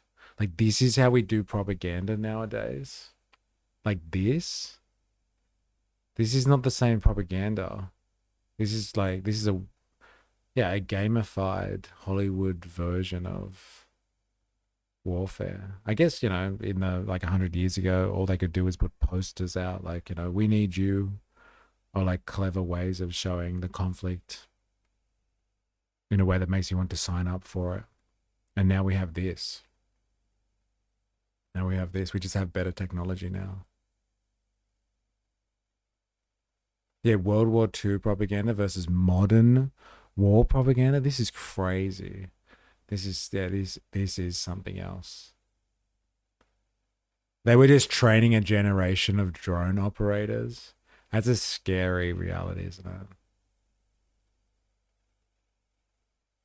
Yeah, I was getting Marvel superhero movie vibes there. Feels like it's gaming and movies and everything we make. Yeah, just a general consumption of this type of stuff. Movie industry, more likely, and Iran is fighting prop with prop. The Americans did AI videos first. Guys in their late 40s, early 50s. Breaking mystery today, chat. Yeah, pretty much. Like, I am not got high hopes for the human race after watching some of the stuff we've watched today.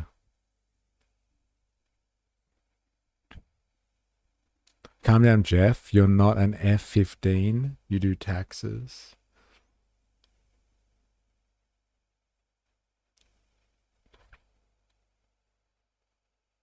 Trump is using AI propaganda for ages, and Iran is responding. This is propaganda for Americans from the Iranians. Back in the day, my mates and I used to play role on Arma 3, pretending to be SEAL drug cartels in Afghanistan. I'm sure a lot of cops and military on those servers went on to serve. Yeah. It's been a rough week, man. I feel you. For real. For real. All right. Damn. Thanks, Wookiees. And what did you put in here? Reaction recommendations. What's this? Oh, Captain Bucket. I think you've put this in before. Is this like Far Right Friday stuff? Like you're being misled about renewable energy technology. I think you put this up last week when we were doing this type of stuff.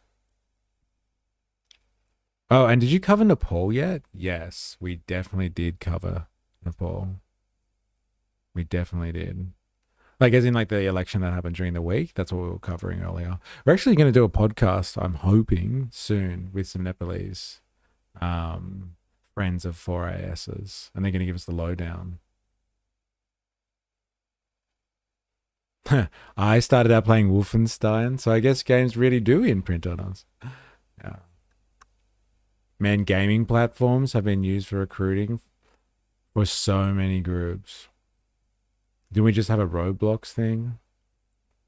Yeah. Interesting. This is fucking crazy. All right. All right. That's enough. There's enough of this. Unless you guys have more of this type of stuff. But Captain Bucket, I'm going to keep it off this and like actually use that for content during the week. Because this is, I'm assuming this is not right-wing stuff though. The mech suits, banger of a game. All right, have a look at this then.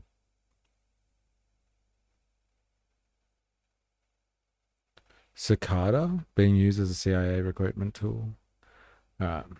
Let's get into some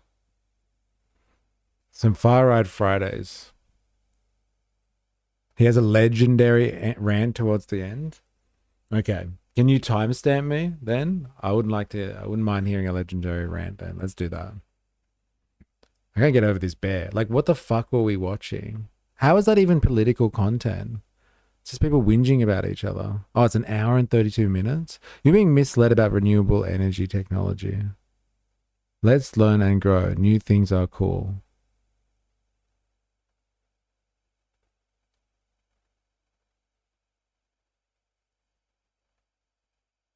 Who are the liars? And what do we do about them? Is that the thing that you're talking about? Let me know. The US military is what killed Daisy. How dare they have opened the portal to hell and killed my bunny? Her other half is a Les Schizo editor. All right, is this...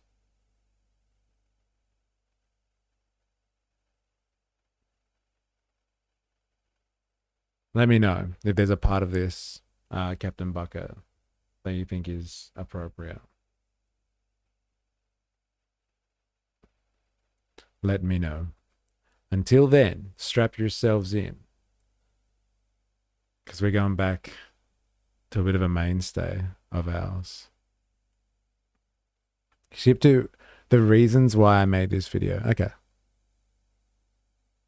The reasons I made this video. Okay. Sorry, yeah, this isn't the actual end. If you watch until the actual end, I promise I'll explain why I did that. But for now, I want to ask you something. Did this video make sense to you? A while ago, I put a quick talking to camera thing together on my second channel where I basically just explained the whole situation here and asked, why does the logic of pay more up front to save more later break down whenever we're talking about renewable energy? It was a pretty snarky video and very off the cuff. I don't even remember what prompted me to make it.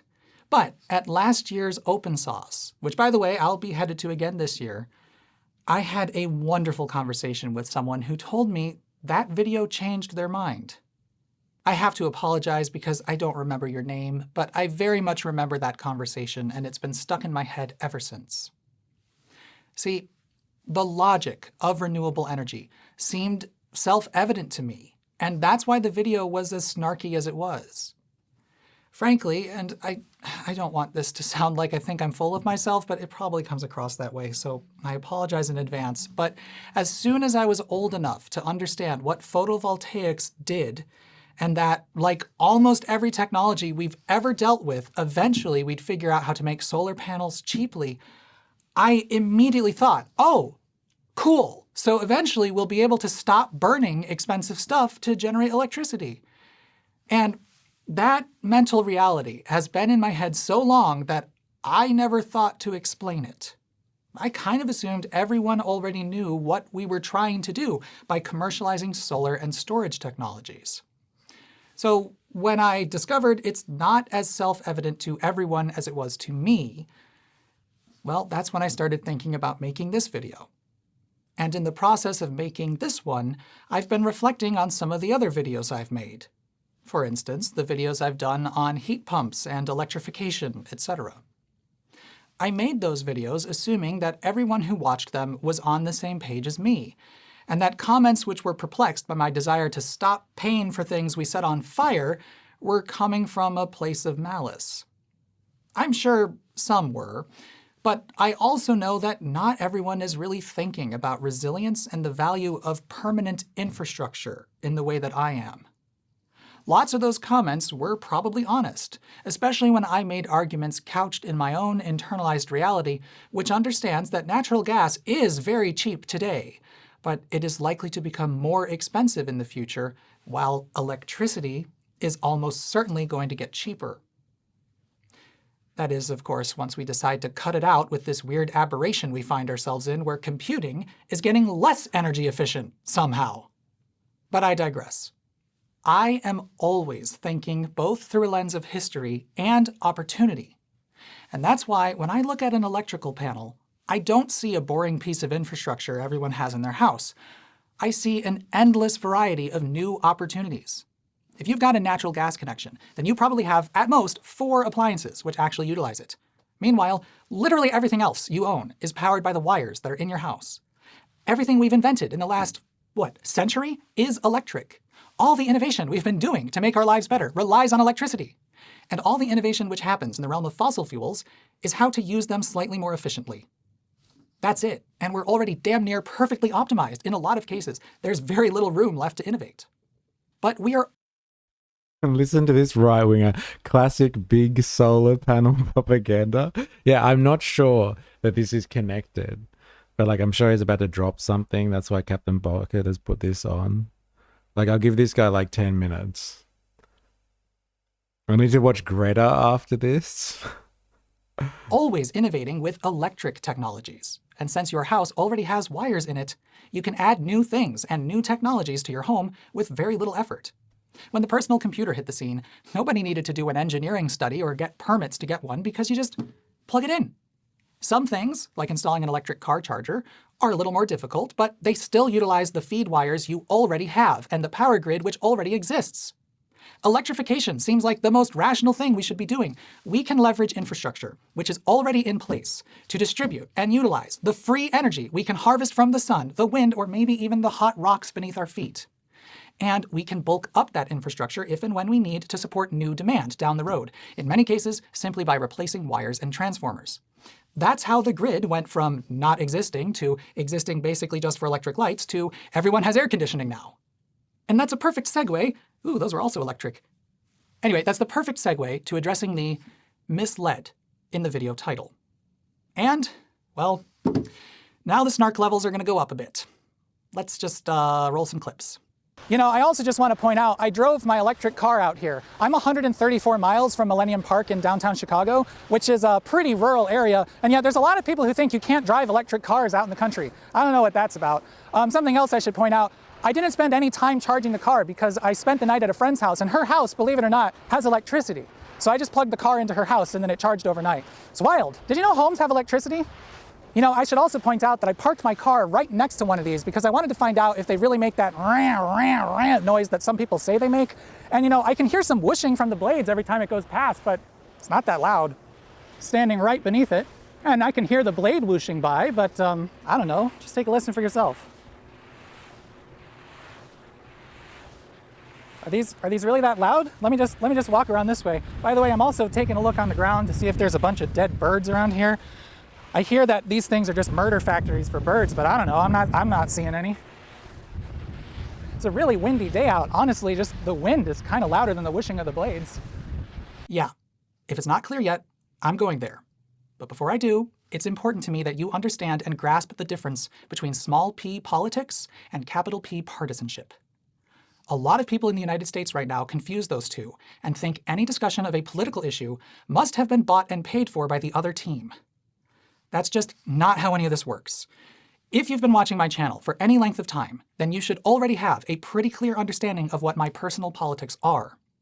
If you've been under the impression that I've not been political, you simply don't understand what politics means. I have indeed stayed out of partisan politics and electoral politics, but I've been wearing my personal politics on my sleeve this whole time, and they've not been that subtle. Remember that thing I said about getting the most value out of how we spend our money and time?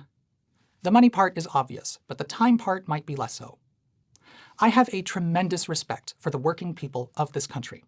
I certainly have a cushy job these days, but I used to work in the hotel industry. And I have not forgotten what it's like to make ends meet on $14 an hour, nor I am so confused today, bro. I am rather confused as well. I think we're watching someone debunk right-wing talking points on renewables. I'm assuming that's what's happening right now. I am so confused today, bro. I'm glad we're in this together because everybody else seems fine today. I'm not sure what's going on here. have I forgotten the amazing and underappreciated housekeeping staff who were the only reason we could even be in business. My connection to those women and their families is absolutely part of my personal politics, and if the foreshadowing of that isn't clear enough, my God, have you not been paying attention? What's his point, David? I believe in the value of labor, and I also respect the purpose of labor. Our housekeeping staff was there to do the grunt work of cleaning rooms and doing laundry, a sort of domestic labor we have never truly valued. Front desk me was there to help people with whatever problems they might be having. Did you know businesses used to put their real phone numbers on their websites? When you called my hotel, the front desk phone rang, and it was my job to say hello and ask what you needed. It was old-fashioned, but it worked, and way better than every single customer service chatbot I have been forced to interact with lately. When I think about the laborers who work on, say, oil rigs, I respect what they're doing immensely. Those people toil day in and day out to make our lives possible, which is noble work. But I also think there's a crassness to that work. Because if we must toil, why should we toil as Sisyphus on drilling platforms, doing work that brings us fuel to spin our wheels but which moves us nowhere? We should build with what we extract. We should not just set it on fire. And when we build things which make our lives easier, we improve the human condition. Basically, I just want us to learn stuff and grow our bag of tricks. And that's what I've been preaching from this channel the whole time. Sometimes that's through looking at interesting pieces of old technology and making connections between them. There are a lot of lessons we've already learned as a species, but which can easily be forgotten if folks aren't sharing those stories. Other times, that's through teaching things like the difference between power and energy, basic facts of our world that, if you can— My brain is so fried. What's going on? I think we're listening to someone justify why we shouldn't be living in the Stone Age with fossil fuels anymore. And like he's like pretty given like a heartfelt kind of like, look, I've been doing this for a long time now. I don't think people have been paying attention. But this is why we need renewables and not fossil fuels, which is kind of like anti-Far Right Fridays. This guy's like, if you were here for last week's Far Right Fridays, we spent ages dissecting TOFA, I think it is, TOFA. And like he had someone on explaining why renewables suck in Australia and they actually cost more than like gas and coal and stuff. So like this is the response to last week's Far Right Fridays, I'm pretty sure. This guy is a technology guru. Hey, if it was just the industry doing it, it would have had a problem. But the government is introducing a pace which is being increasing costs faster if the market did it slowly. All right. Can learn to intuit are very helpful for understanding your energy bills or, indeed, just how much opportunity solar panels unlock. Everything I do here is rooted in my belief that all of us should have some basic understanding of how the stuff we use in our lives works and what the impact of using that stuff is, both on ourselves and our fellow humans. It is very empowering and protects you from people who would otherwise leverage your ignorance and scam you into things you don't actually need. And another core piece of my personal politics comes from something we know deep in our hearts, even if we sometimes like to pretend it isn't true. We accomplish more when we work together and collaborate. The power grid is the ultimate example of that. I believe the power grid is the most miraculous machine our species has ever created. Once we figured out how useful this whole electricity business was, we took great efforts to run wires to almost every structure in this country, even remote farmhouses, which a traditional view of capital would tell you could never recoup that infrastructure investment. If you've never spent time amongst the cornfields, you might not have seen the poles and wires that run for miles sometimes to serve just a single house. We decided it was so important that everyone have access. This is the Technocracy Incorporated thing from last year that we were studying. Do you remember? This is what they're talking about. Like the power grid is actually like a large organism. Like, I don't know, like a coral reef or something like that. A huge network, a living thing that supplies us with modernity. And like without that power grid, we are nothing. It's an interesting point. access to electricity that our government made that happen when the private sector certainly would not. But somewhere along the line, we lost the will to do that. If you don't know anyone who lives in a rural area, you might not know how horrible it can be to get reliable internet access out there. Even though it's totally possible to get networking anywhere with wireless technologies, internet service providers are doing the math and realizing, oh, they're just not going to make very much money getting broadband out to the boonies. So they didn't. And somehow the most rational response to this reality is a constellation of satellites in low Earth orbit? As impressive as that is technologically, it's kind of crazy-making that we're fawning over that solution rather than just, like, blanketing the country in 4G a little bit better. We've got countless point-to-point networking options which don't involve launching rockets into space, but we dragged our feet so long that satellite constellations somehow seem rational. Don't get me wrong, I used to rely on Starlink. And as someone dealing with either a 6 megabit DSL line with a whole 1 megabit upload speed, great for a YouTuber, or a flaky 4G connection that would get overwhelmed to the point of becoming useless if too many people were in the area at the same time, Starlink was a miracle. But if AT&T could just get a better trunk line to that tower and maybe put some extra radio equipment there if needed, well then I would never have needed Starlink. And what really makes me pull my hair out is that AT&T absolutely knows that tower is getting overwhelmed. Or at least they should if they're running analytics. But they just don't care. All I'm hearing is capitalism, baby. He's basically pointing out how the right wing are misleading people about solar power to gain profit. Not right wing Friday related, but yeah, I thought it would be interesting. It definitely is interesting. That's for sure. And he's just describing how the market fails again and again and again. Like, it gets us to a certain point. I guess he was saying before, like, it's pretty amazing how we were able to develop the electrical grid to serve people's needs, even if it didn't mean it was always profitable. And that was done through planning an economy as opposed to just leaving it up to the market. But I think he's saying now that, like, there's not even a chance of that anymore. It's a good critique of capitalism, though. I like it. I think we're going to have to come back to this because there's someone else I want to touch on for Far Right Fridays. And it's a couple of friends of ours. I don't know how we jump from that to this without this being fucking confusing as fuck. But, like, it's just one of those types of days. But yesterday I was going on a bit of a rant because they caught some people in Queensland saying from the river to the sea, which is now illegal to say, apparently. And Dilemma's brought up this idea that, like, everyone cares about these stupid lefties getting taken away by the cops. For saying things like from the river to the sea, and they'll probably get a slap on the wrist and they get let out later. But there's a guy called Joel Davies who's from the NSN, so the National Socialist Network. He's basically a neo-Nazi. Well, not basically, he is a fucking neo-Nazi. And he got caught in a Telegram chat, I think it was, saying something offensive about a politician. I think it was like he was what did he say exactly, Dilemmas? Like, he said something about I think he was talking about raping a politician or something like that, sexual violence of some nature.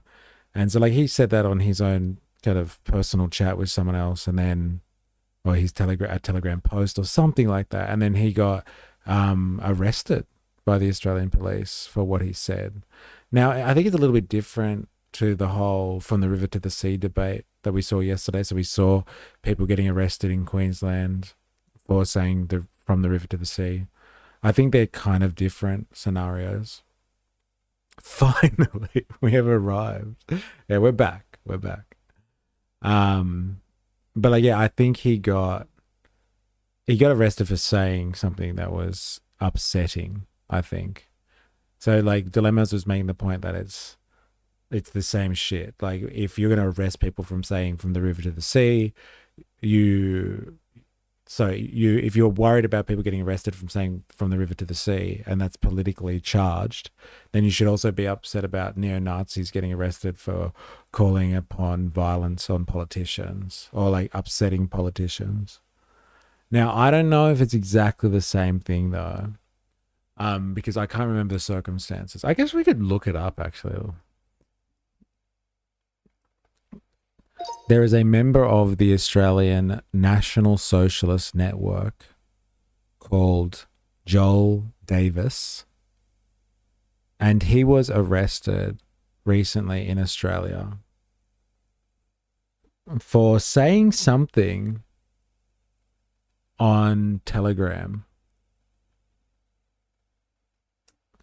Are you able to verify what he got arrested for saying?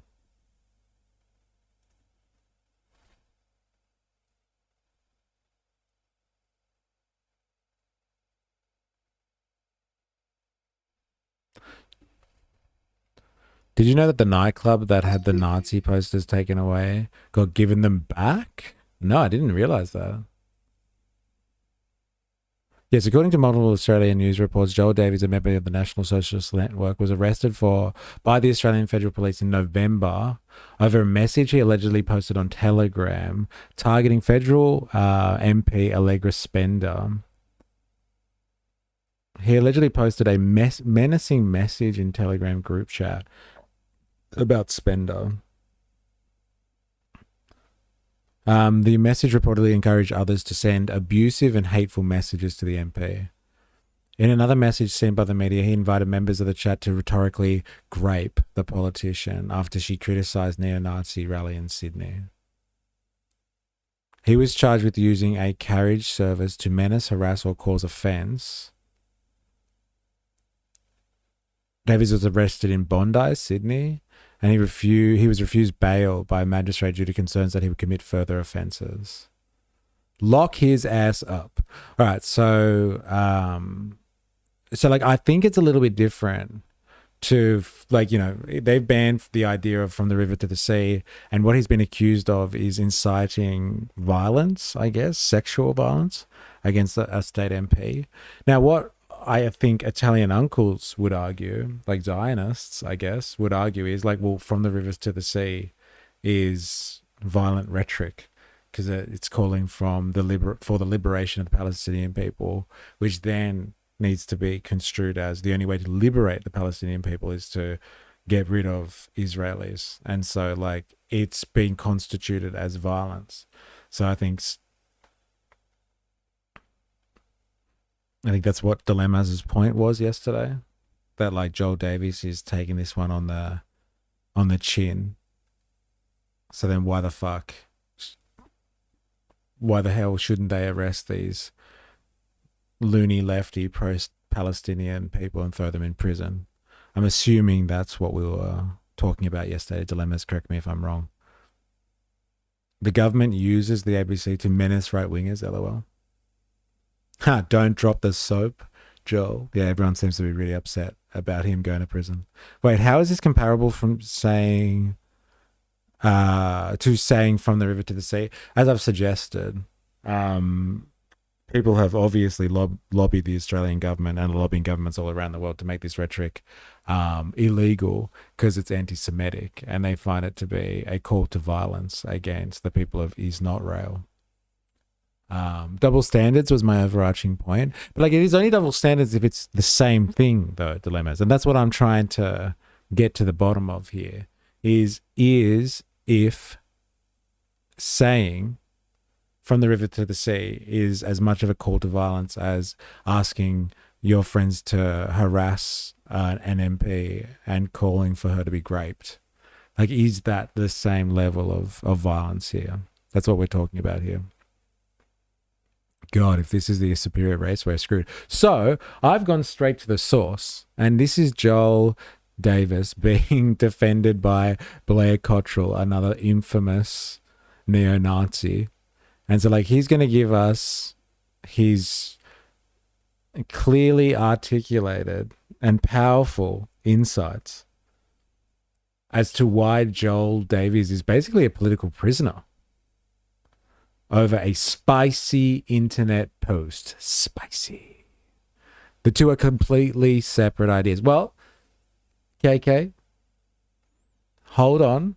Let's hear what Blair has to say about it, and then we'll make up our fucking minds. Spendog, from the river to the sea, calls for genocide. Globalized intifada calls for genocide. Just use different phrases that weren't co-opted by violent groups in the 80s? No. So Spendog obviously disagrees with you there, KK. Kaliwadi, no, it's not. If you look at the history and the usage of the term, it's been thrown around by both sides for a lot of reasons. It's not calling for violence, however, can be interpreted as such. Is being anti-Semitic racist or against religion, though? Question mark. I separate those things. I do too, Wookiees. Like, it doesn't really make sense when people say being anti-Semitic is racist, because, like, it's not a race thing, is it? Like, it's a choice. At the end of the day, like, to be Semitic, to be like a religious, have a religious affiliation. You can choose to be any religion, I guess. But I don't think it should be but I don't think it should be said, to be honest. I don't want to scare people. It's just because the NSN was listed as a terrorist group under the anti-Semitic bill. Well, like, this actually happened before that happened. He got arrested before that. Hide of the sausage. That's a fair call. Let's just clarify. Under what legislation was Joel charged?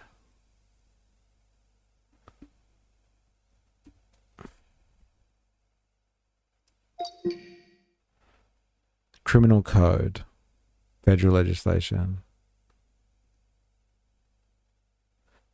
Using a carriage service to menace, harass, or cause offense. The charge carries a maximum penalty of up to 5 years imprisonment.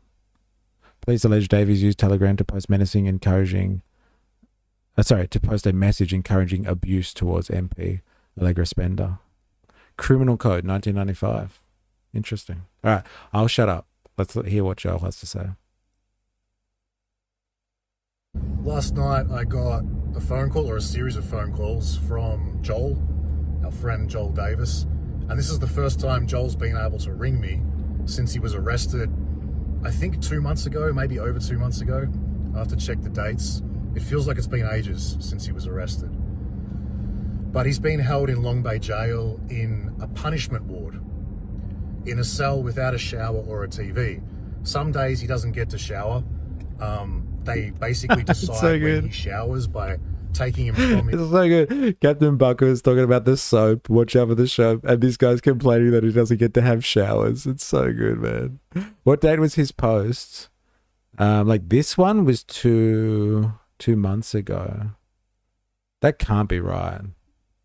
Oh, this is 2 months ago. Joel was has been in prison since November, according to our research assistant over here. So good. He's already talking about the showers. But he's been held in Long Bay Jail in a punishment ward. What? Without a TV? In a cell without a shower or a TV. Some days... That's a bloody outrage, that is.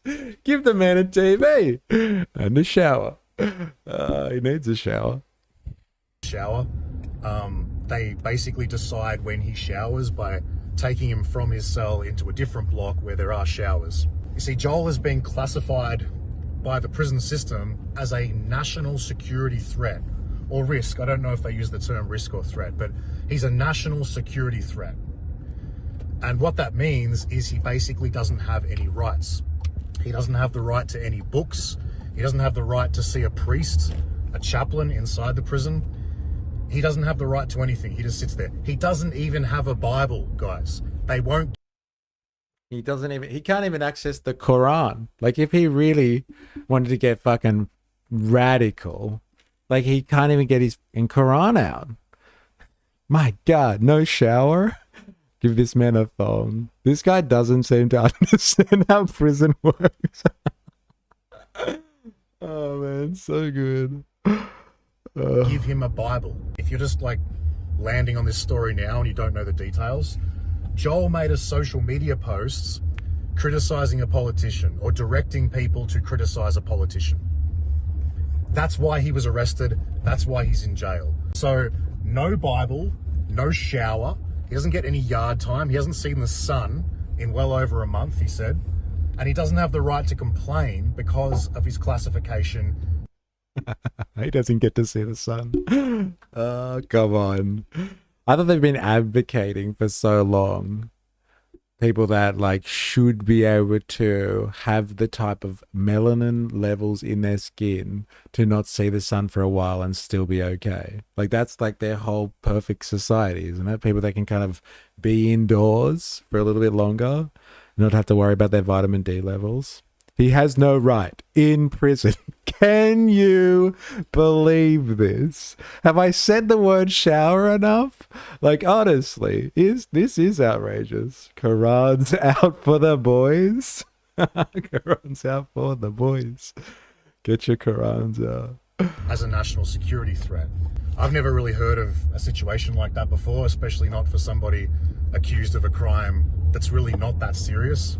And Joel's just the first person they're hitting with this. They're going to send a lot of people to jail for comments that they've made online in Australia. This is just the start. And what they want to normalise here, what they're trying to do, is they're trying to create a whole new threshold of crime called hate crime. And hate crime or hate criminals will experience similar consequences legally to actual terrorists. So what does this mean for our country? What does this mean for Australia and our future? Well, this is bad for everybody, guys, because this is all a new precedent. This hasn't happened to anybody in Australia for ideological reasons before. No one has been thrown in jail, declared a national security risk, denied books, denied showers, denied access to basic human rights because of a social media post. This has never happened before in Australia's history, and it's bad for everybody. It's bad if you're a university student. It's bad if you're a bricklayer. If they can do this to Joel Davis, they can do it to you as well. They can do it to anybody who's saying anything on social media that they don't like. But that's what this new hate speech and hate crime stuff is going to be about. They'll be throwing people in jail who are critical of the government and its lobbyists, combating anti-Semitism. Yep. If you're truly concerned about that people are going to start getting thrown in prison because they are talking anti-government and its lobbyists, like that is fucking concerning. But I don't know if he's painting this correctly. KK Online says it wasn't just for insulting a politician. He had committed multiple offences of assault prior to be taken. He also had been devising methods of taking out political staffers. He's not your average Joe. He's out and about active Nazi who has committed multiple counts of assault towards Australian citizens. He is a national security risk, especially if he's plotting in group chats. There it is. There it is. So, like, are you suggesting, KK, that old fucking Blair Cottrell over here would not be telling the whole truth? How dare you? How dare you? No one has ever been denied a Bible. I call bullshit on that. I've called bullshit, damn it. I don't get why people always choose to film their monologues while driving. Yeah, I was thinking about that too, actually. I'm glad you're here, KK, setting the record straight. I wouldn't have known otherwise. Interesting. It's like when Trump says, if he can do it to me, they'll do it to you. If they can do it to me, they'll do it to you. No one has ever been denied about. The anti-Semitic envoy has recommended this law be introduced, but the government wasn't acting fast enough, so Bondi happened to warn them. Quran's out for the boys. Got me so good. Yay. There we go. I thought you'd appreciate that. Combating hate, combating so-called far-right extremism. This will all just be the excuse the government uses to arrest people and throw them in jail for having the wrong opinion. And Joel Davis is the exemplary case demonstrating that. Joel Davis is the first of hundreds of political prisoners. Future police work won't really be about catching criminals. It'll be about sitting in an office trawling social media, working out who is criticizing the government most effectively, who's getting popular doing it, throw them in jail. Is he getting his bananas though? There it is. There it is. God, I hope Joel's getting his bananas. My God. He deserves them. How else is he going to keep up his genetic material if he doesn't get his bananas? Where's the one? There it is. Whoop, there it is. Look at this guy, bro. Hey, he gets his bananas. He gets his bananas every day. Poor Joel. It's a goddamn human rights violation that you can't get access to his bananas. You know what I'm saying? Hey. Well.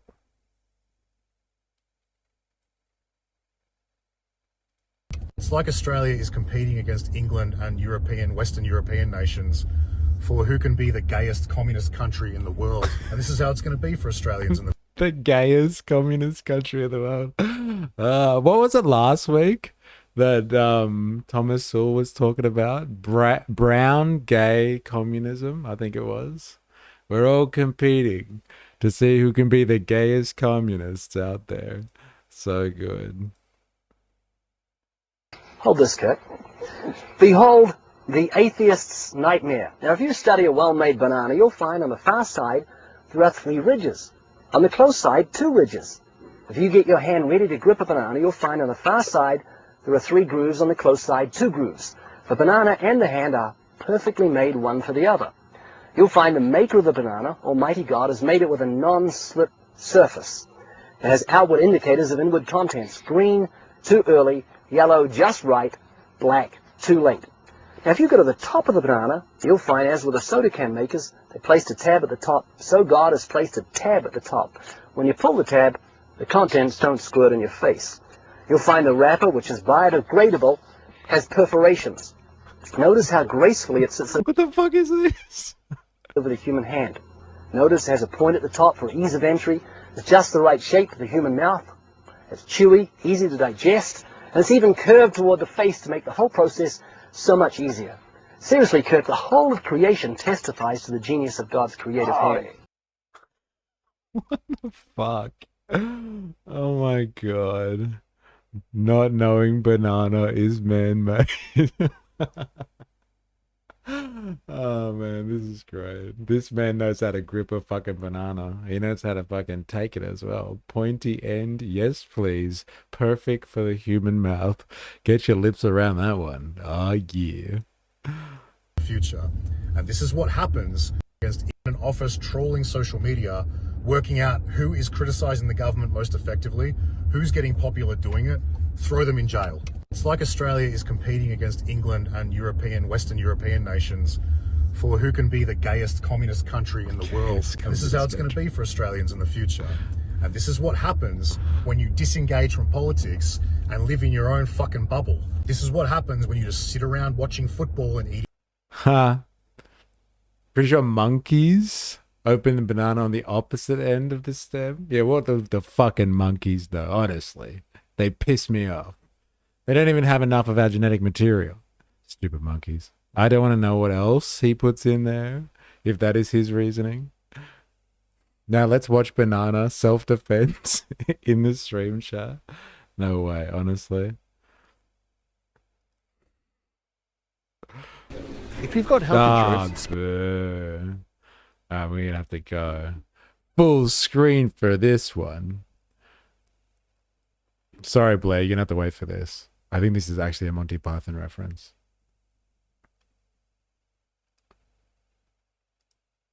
Very good, very good.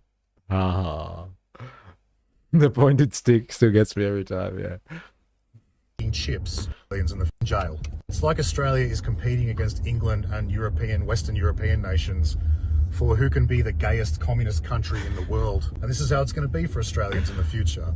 And this is what happens when you disengage from politics and live in your own fucking bubble. This is what happens when you just sit around watching football and eating chips. And you might think to yourself, well, I'm not as vocal as Joel Davis was, and I'm not as opinionated as Joel Davis was, so I'll be fine. They'll leave me alone. Maybe you'll be left alone for 6 months, maybe a year, but eventually something you write on the internet, something you say to a colleague at work, something is going to bring the police down on you. So Joel, he's been held in pretty poor conditions. He's a national security threat according to the jail and the political system. I always knew football and chips would lead to gay communism. I fucking knew it. I knew it. is going to bring the police down on you. So Joel, he's been held in pretty poor conditions. He's a national security threat according to the jail and the political system. He doesn't even have a Bible. He doesn't have access to a shower. He's still going on about this. He doesn't get to shower on some days. He doesn't have any sunlight or any yard where he can actually go out into natural light. But despite all that, he's in good spirits and he's confident that he will be released within the next month or two. And I have to say that I feel a sense of pride. I feel proud that he's my mate because he's making the most of a bad situation. He's not letting it get him down. He doesn't seem to be upset. Like, this is the most emotional journey I've ever been on in a car ride. Like, honestly. Like, now he's going to get all, like, gay communism about this, right? Like, we're getting really gay communism right now. He's like, I'm so proud you called Joe my friend. I know he's doing it tough right now. I just want to give him a big hug and tell him that it's okay. At all. Even though I might not always see eye to eye with him on everything, I think it's awesome that regardless of the consequences, he stood up for what he believed in. And yeah, I'm proud that he's my mate. So you guys will hear from Joel soon enough, and I'll keep you updated. I'm pretty sure a fundraiser will be launched, a new fundraiser to try to support Joel with his legal expenses will be launched pretty soon. I'll share that when it's available. It'll probably get taken down by payment processors and stuff, but I'm sure the guys supporting Joel will work out a strategy where it can stay up somehow by creating a legal trust fund or something. That's the update, guys, and that's my take on the whole matter. And that's where we're at in Australia. That's our country right now. All right, so, like, what are we thinking? Like, bad take here? Like, bad take from a neo-Nazi in Australia that, like, Joel was arrested just for saying some bad stuff online? And you better watch out because you're going to be arrested for saying bad stuff online too. Watch out. They're coming to get you. I think it's not, like, it's not fair what this guy has said here. In the sense that he called for violence against a member of parliament and asked for his boys to dogpile that shit and start abusing her as well. Now, what the $1 million question here is, though, does calling out the chant from the river to the sea and globalize the enchilada constitute as a call for violence? That's the $1 million question. Like, if you are in the camp of yes, saying the river to the sea is a call to violence, then I guess you've got to say, okay, Joel and the Queensland snowflake students at the moment being arrested for deliberately saying from the river to the sea, they are in the same bag and they need to be treated the same way. That's the dilemma's defense on this one, is that Joel is being treated unfairly. He's being thrown in prison. He hasn't had a shower. He hasn't seen the sun. They took away his Bible. And so, like, Joel is in the same boat as, yeah, these fucking woke students deliberately saying from the river to the sea to make a point that it's outrageous to criminalize that phrase specifically. It's an interesting one. It's a very interesting one. Ravi's going home in the back of a divvy van. They don't have a balanced sense of what is bad. Displaying a 6-sided star is a call to violence? Question mark. Hey, I see what you did there. How is the man supposed to wank without a Bible? Palestine have the right to defend themselves. Bro, he doesn't even have a shower. Did you catch that? He doesn't have a Bible. You got the bangers today. Deport him. Deport his ass. So, like, I don't know. Like, in good faith, I don't know if you can make the case dilemmas, to be honest. Like, we've heard Blair Cottrell explain this one now. And, like, Blair kind of brushed under the rug the notion that Joel Davies was calling for violence on like sexual violence. I guess you would say the argument here is he was calling out for her to be raped. And like Joel was kind of like, yeah, like making light of that. Oh no, sorry, Blair was just making light of that. And like, are these people that are being arrested for saying from the river to the sea, are they just doing the same thing? Is it like the same crime here? And should they be thrown away without access to a Bible, a shower, not see the light of day for like 4 months or whatever it is? Is this the same crime? Oh my God. Just dream of his grandmother's bush. Oh my God. We're still talking about this. The Bible won't help him or any of us. Interesting. Well, yeah, I don't know. I don't think it's the same thing. My comparison was more Joel's treatment compared to Naveed, not the lefty. Okay, fair enough. Fair enough. And so, like, has Naveed been, like, he got his Quran. Oh, so you knew this talking point. You knew what, like, Blair Cottrell was saying.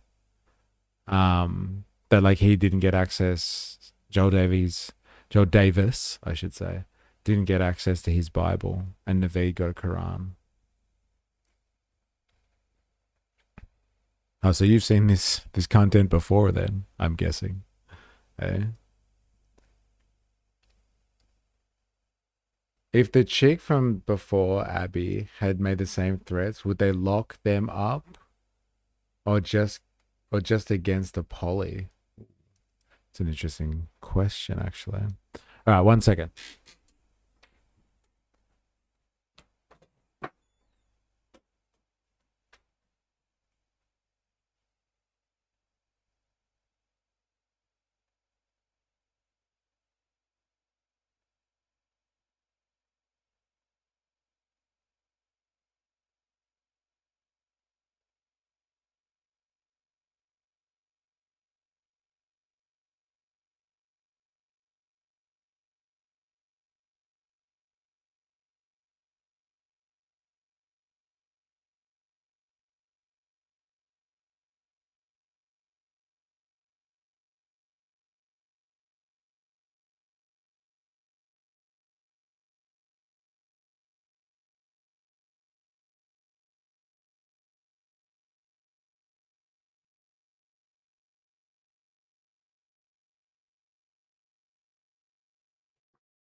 I got censored for saying I can suck a mother with a good book, though.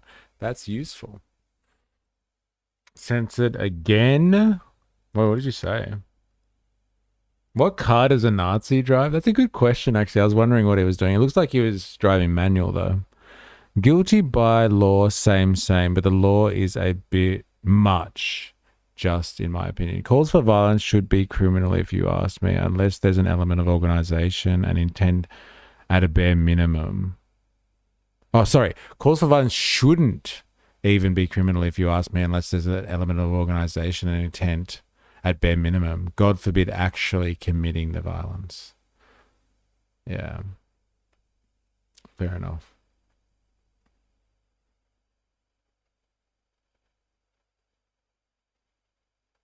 Yeah, and wait, is that really the case? They've denied Joel a Bible, but they let Naveed have a Quran. It is pretty crazy though, if that's the truth. Like, what's the point? Why give him a Quran? Yeah, that's actually a good point. He should be treated the same as any other jail guy. A Nazi slay? He doesn't have a Bible, but did he ask for one in the first place? That's a good question. Yeah, did he even ask for one? I don't know. Doesn't matter. Interesting. But yeah, I would not put these two in the same basket, to be honest. Joel, it's such a more difficult case to make, that from the river to the sea, is a call for violence than like somebody actually saying that they should grape a politician for something that she said. Like, I think that is just not comparable at all. And so, like, I don't know. I'm not down with this. And Blair hasn't given it much justice here, I must say. He's just complaining about the fact that Joel doesn't get to have a shower. He's very upset about the shower thing.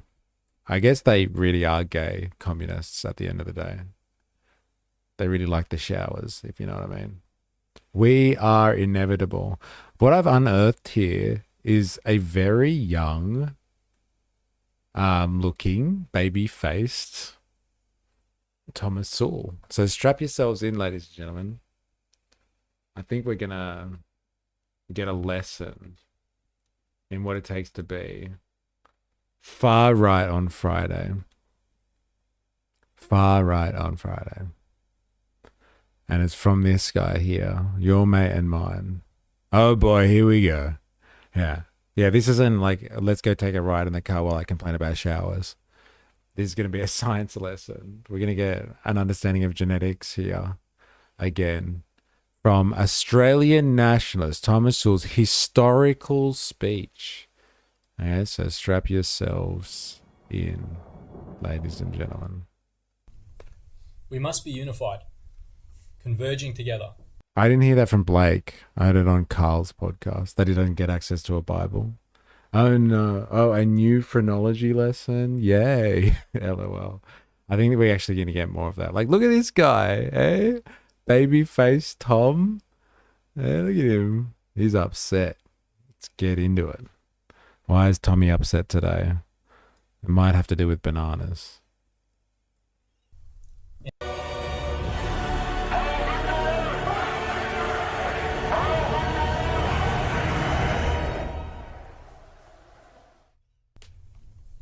We must be unified, converging together, in a single direction, locked in step and in breath, under the same symbol, moving forward to the same goal. And that goal is a free white Australia. We struggle for a free white Australia.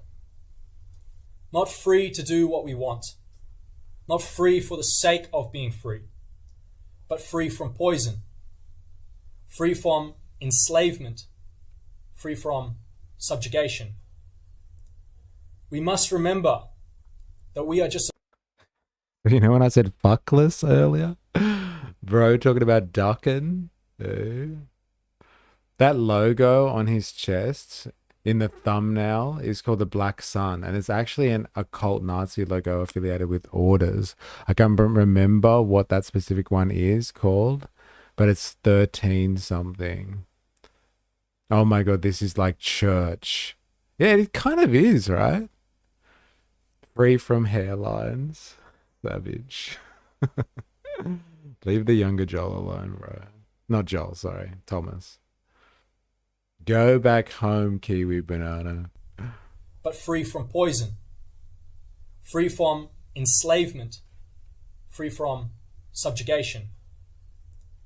We must remember that we are just a small organ in a tiny body. And this body is part of a huge collective. This struggle is global. So when we fight for a free white Australia, we are joining our brothers in a struggle for a free white world. A global white revolution is... Small organ. He's got churchy tone. I think they go for that though, don't they? We are just a small organ in a tiny body. Stop doing the docking thing, seriously. Oh my God. All I can think about is gay communism now. Brown gay communism. Am I right? It's the only solution to our troubles. We must be disciplined and loyal. We must do our part. And to do one's part is our prayer. Not on your knees, hoping that God will save us, but by performing rituals that save ourselves. Our movement is a movement of rituals and routines. And these routines may sometimes seem like work. Can you guys stop being mean? Just let the guy speak. Stop laughing at him. Just because he's talking about getting down on his knees. Just calm down, everyone. Seriously. But work will set us free. It only took a small team of hard-working Jews to dismantle white Australia and create a Jewish hegemony of power. Read the name, Han. It's not Thomas Sowell. All right? It's Sewell. It's Thomas Sewell. If you can find some quotes like that, then you can share them. Just find his quotes, please. At least gay men don't want to grape women. Not on your knees, but performing rituals that save ourselves. A movement is a movement of rituals. They may seem like work. It only took a small team of hardworking Jews. Work will set us free, LOL. I'm on your knees, I want the cheese. Thomas Sewell. This is Aussie values. Censored again. Drop N-bombs. I feel like this is the end of the pipeline. You can't dig a lot deeper than a Nazi, right? I don't think so. Like, look, to be honest, like I can understand this guy. I couldn't understand that other shit that we were watching. That stuff with the bear. I couldn't understand that at all. I didn't know what the fuck was going on there. I can't believe I can relate to Thomas Sewell better than Butterfield or whatever the fuck it was. He's about to start saying, this was my,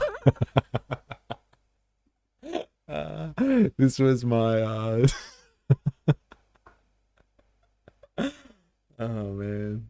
You can't unsee some of this stuff, can you? Power over government, power over banking, power over media, power over thought, power over culture. It will take a team of hard-working Aryans to dismantle this Jewish power and create a white Australia. But first, we must defeat the Jew that lies within inside ourselves. Only then will we have the strength. Like, we went from like, we need to fight against the government there to the Jew is the government, and now there's a Jew inside all of us? Like, what is going on, man? The Jew inside, like, this is pretty gay now, isn't it? There's a Jewish man inside all of you. What's the thing? This was my ass. And there was a Jewish man inside my ass. Hearing Nazis justify it being all the Jews is just as bad, LOL. Like, yeah, that escalated really fast, Tom. You gotta work up to that shit. This guy's an idiot. Why are we limiting our Jew hate to Aryan peoples? There are plenty of blacks and Muslims that have no limit to their Jew hate. This guy is a putz. Okay, fair enough. Well, like, if they are worthy of Far Right Fridays, then I guess you're the expert here, Haran. You can link us if you really want. There's a Jewish boy deep, deep in you. That's what he's talking about here, right? You are not Aryan toss. Hard men working hard, just like the band. I'm Gay is a banger song. Oh man, this is crazy. It went real fast. He went hard, too fast there. To overthrow the criminals who rule over us. And they are criminals. We must never forget this. They have stolen our future. They have traded it for silver. How many of these criminals have kissed Jewish walls or Jewish feet? Our victory comes from creating a great energy, a great force. This energy must be directed This is why they hate them too. Two circumcised men can't dock. Seriously. Oh my god. I knew a fella who was in LADSOC, the one Blair Cottrell started, but he said they are all dickheads. Interesting. Apt assessment of the situation by your friend there, I would say. Did he give you any other inside goss as what it's like hanging out with Blair Cottrell and the boys? Apart from the fact that they're dickheads. It all comes back around. NZ accent coming out there. Precisely. Our victory comes from creating a great energy, a great force. This energy must be directed precisely at its goal. This energy comes from the mass of unified manpower. This energy comes from this manpower dedicating its man hours all over this nation. It is not the critic that counts, only the man who dedicates his time and his effort. Our people will hate us at first. They will snub and snarl at us. Our greatest Well, his mates got arrested for planning a terror attack. Damn. Whoa. Great force, tiny organ. They will hate us because they ain't us. This is far right. It is far right. But like, this is far right, I guess you would say, right? Unless we want to just put like fars to the nth degree on top of this. This is far right compared to the other shit that we look at, I'm assuming. What's this? It's time to dock. Oh my God. struggle is saving a people that do not even want to be saved.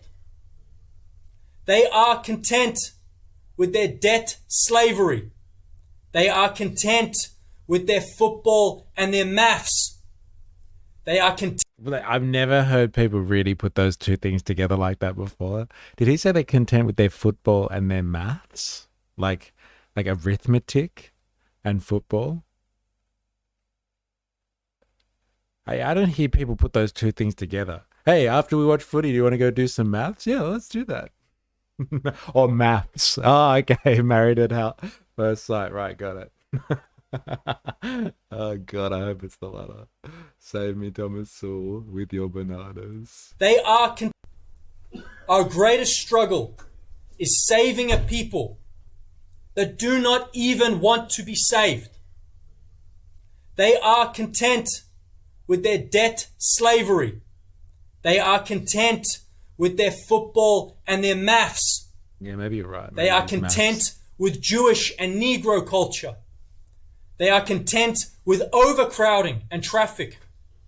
They are content with inflation of goods and services. They are content with deflation of their wages. They are content with mass non-white immigration. They are content with their children being minorities. They are content with the slow and progressive replacement of their race. What separates us is we are not content.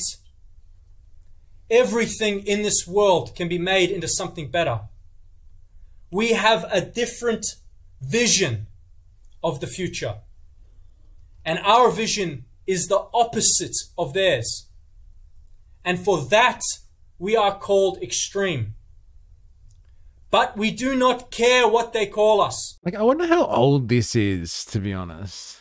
Because, like, you know, we've heard him speak recently, and he's different. Historic, that's all we got. The historical speech. The fact that the first act of the first Australian Parliament in 1901 was to pass the White Australia policy. The first act of the first Australian Parliament in 1901 was to pass the White Australia policy. In 1947, Australia was 99% European white. Mainly since the late 60s, racial profiling laws have been eroded by Jewish subversion. of the political process. The population is now is approximately 60% white and decreasing rapidly under the weight of huge non-white immigration. I wonder how old this is. This is so far removed from the actual movement that is happening on the right wing in Oz. This is just propaganda to paint right-wingers with a broad brush. Well, like, this is just a faction within right-wing political culture. Like, if you don't associate with this, that's fine. But, like, don't feel like you're being attacked because we're watching this. Like, you know, unless it makes you uncomfortable for some reason. Dilemmas. Does he shave off his mustache to go incognito? Or is it the other way around? I need to know. I need to know. My brain cells are being attacked watching this. Oh, this is potentially the manifestation of some of your ideals, hon. This is where they get you. Or this is maybe where they come from, even.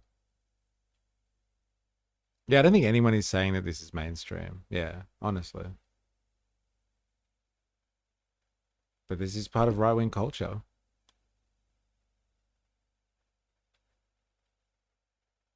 I agree with part of what he's saying. That is why I'm having plenty of kids. Dilemmas is like a Death Eater from Harry Potter watching this. His covered up tattoo is itching. Savage. Stash on. What's the premise? Stash off. PDF file vibes. For we plan to manifest our reality. And there is nothing that our enemies can truly do to stop us. And when we win, our people will only then realize how poisoned they once were. Our people will then realize we are right. Our enemies are poisoning us. They are poisoning the food and the farms. They are poisoning the water and the wells.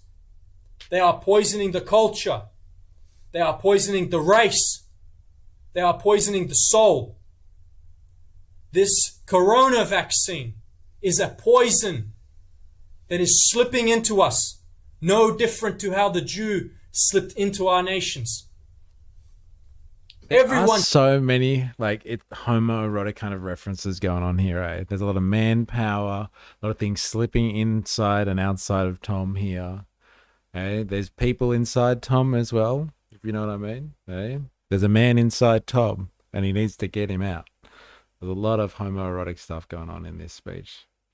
I would say that this guy is a fed plant psyop, but I don't think he has the brain power to pull that off, unless I am underestimating his acting skills. Yeah, that's what I'm saying. Like, this must be old Thomas here, because he's not as developed as he usually is, I guess you would say. Fair, you don't want to own him. I think that a lot of the time, the groupings of left and right demographics are kind of arbitrary. Yeah, fair enough. There are two wolves inside me and a man, and they're slipping in and out constantly. I mean, it's right wing, but it's far and radical. Like, I wouldn't say terror groups are mainstream, but there's still, they are still a far left movement. Terror groups are mainstream, but there still are a far left movement. Interesting.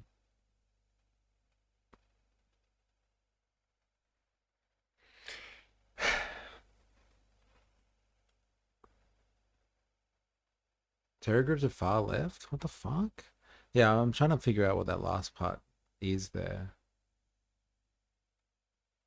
But, like, I guess this is, like, goes back to one of our discussions from a long time ago, because the Palestine Action Group, maybe, was deemed to be a terror group, and then that was taken away. And so they're left wing, so they're terrorists, I guess. Freedom fighters, whatever label.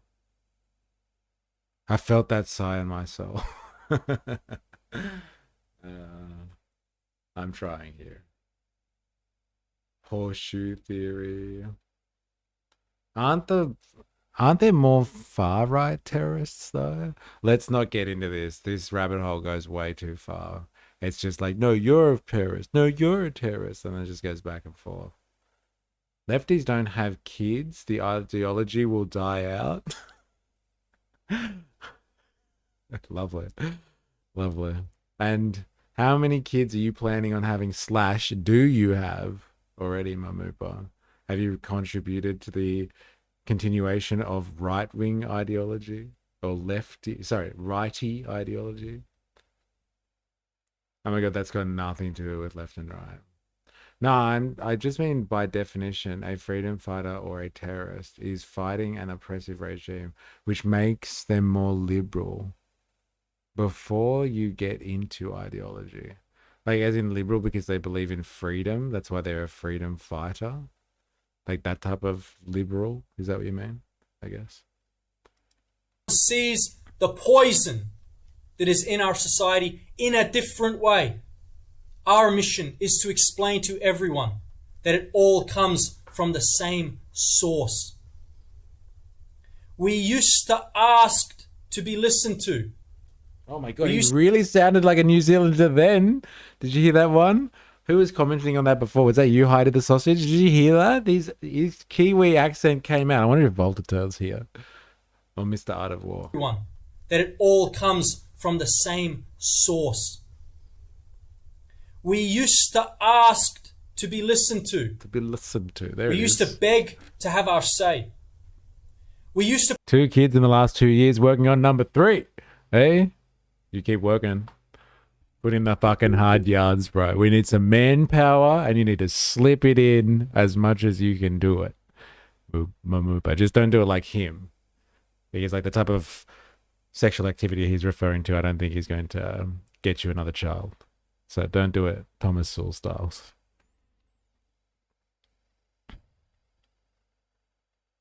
I didn't mean it like that. It wasn't a pissing contest. It was just something I read.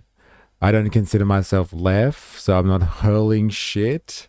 Yeah, fair enough. It's just once I've seen this stuff, I've always like, no, you're the violent one. No, you're the violent one. And then everyone just starts calling out historical events that make the right wing more violent than the left wing, etc., etc., etc., etc. And it goes on and on and on.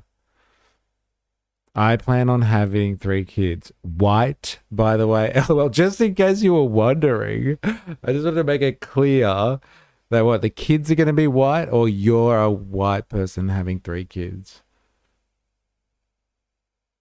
Is that what you mean? Just asking for a mate. Practice makes perfect. All right, well, keep practicing then. I know he's ruining it for me. The same source, or it comes from the juice? LOL. I see what you mean. That doesn't make sense to classify it as that, actually. Yeah, if they are generally freedom fighters and not someone co-opting or redefining that basic term, it's a very far left thing. See, that's the thing though. Like, I would not have the same reaction. Like right now, what I'm seeing, Spandong, is dilemmas is like, don't associate these people with me. I don't want to be associated with this. When he talks about violence, I don't want to be associated with that. These people are not my type of right wing. And when you talk about like left wing freedom fighters who are trying to actually liberate themselves from oppression, like my instant reaction is like, don't you associate that with me? That's what I'm talking about. Like, I actually don't mind throwing my hat in the ring with these people and being like, yeah, you should fight for your liberation if you're being oppressed. So like, I don't feel like a convulsion or a revulsion from like very far left wing freedom fighters that are like genuinely fighting for their liberation. So like, I feel like the right is really, really sensitive about the fact that they may be associated with Nazis because like that's kind of like, hey, it lends itself to this type of stuff. Whereas I find, I guess, left-wing people would be less upset about being associated with freedom fighters.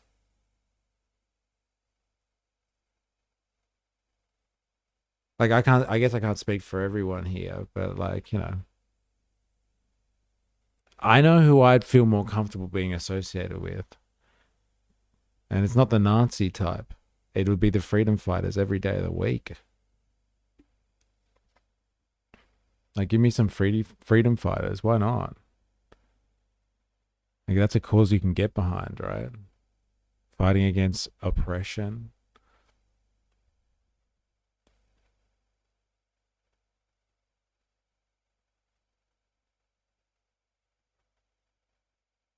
I consider myself to be part of the anti-bad party. So if you're against me, you must be evil.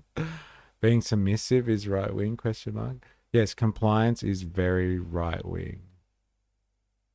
Spandog, I know what you mean, but there is nuance involved further than just good guys and bad guys. Yeah, it's why ideologies matter.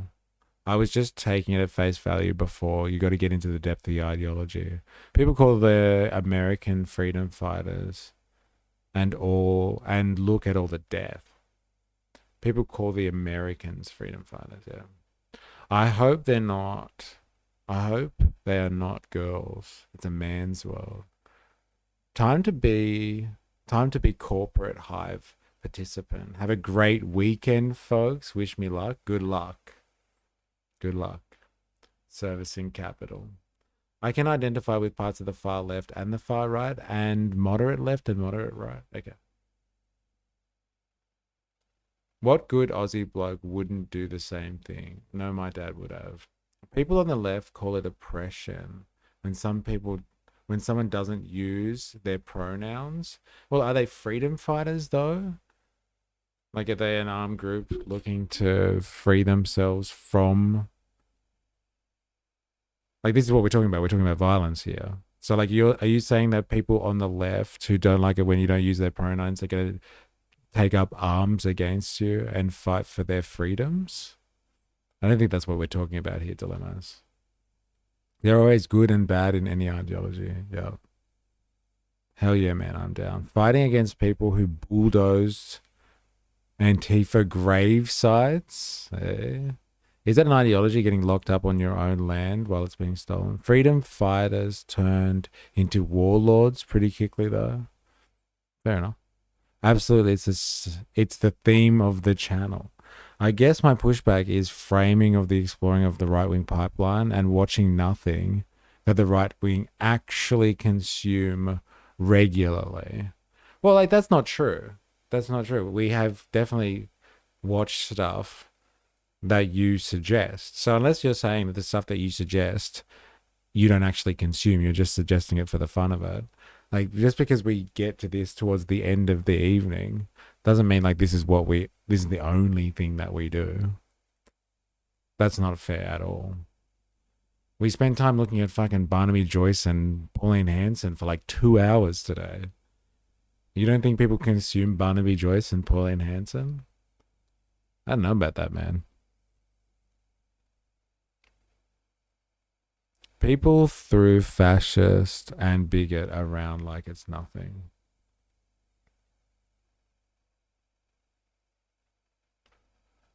Maybe like saying there are no good Muslims is a great intro into the pipeline of there are no good migrants, there are no good women, there are no good babies when they're born from an undesirable. We watch a lot of NSN, like a lot of NSN. But like this is what I'm saying. Like, you seem to be butthurt about the NSN. Like, you feel like this is a personal attack. And like, if you don't like this being associated with the right, then like, this is the point, man. I think you really should question your political ideology. Like this, look at this guy here, Dilemmas. Look at this guy. Listen to what he is saying.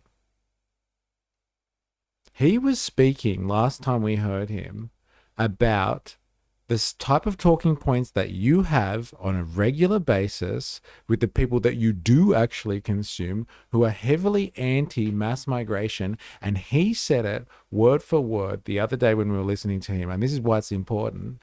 He was saying mass migration is just a wedge.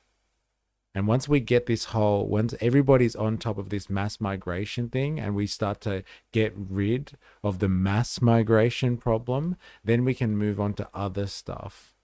And like, it's just the way that we start this stuff off. So if you're uncomfortable with these dilemmas, then like, you know, maybe you should question some of your political ideology, because it is associated with what this guy is talking about.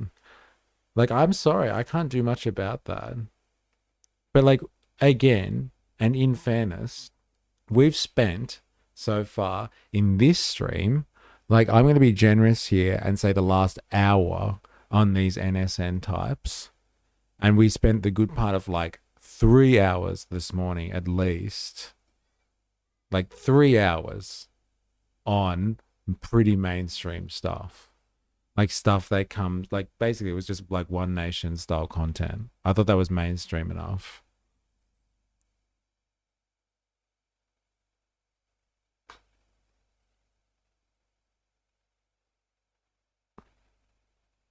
We don't end up here every week, and it's pretty far right. We do end up here every week. He has a point.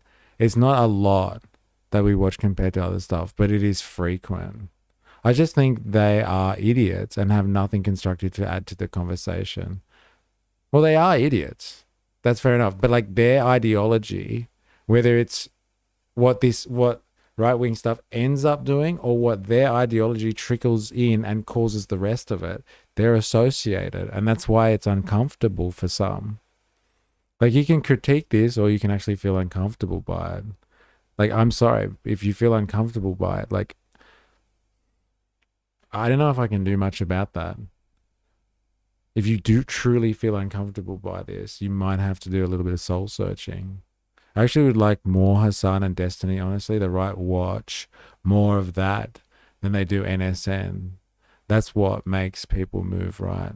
Hold on, don't equate a good argument made by a bad dude to supporting his ideology if you support that idea. Come on, no, but he said it, man. He said it. You must have been here when he said it. He said that, like, for us, mass migration is a wedge issue, and that's how we pull people to our side. He's more than happy to push the same talking points as other people. This is how it works, man. I'm sorry. I know it's rough, but like, I'm sorry. If it makes you uncomfortable, I don't know if I can do much about that. Tommy Robertson is funded by the unmentionables, though. Hassan makes people move right? LMAO. You may not want to be associated with Nazis, but the Nazis love being associated with you. And by you, I mean men. If you don't like that, actively push back against them. Don't spout their talking points.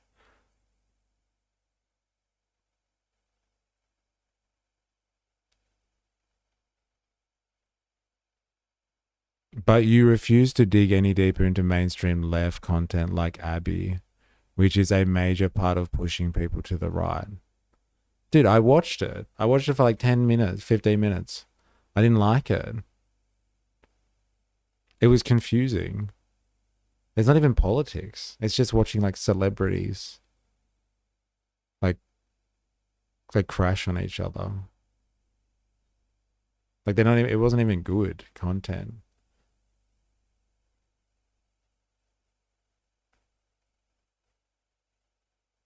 It's mainstream to the right.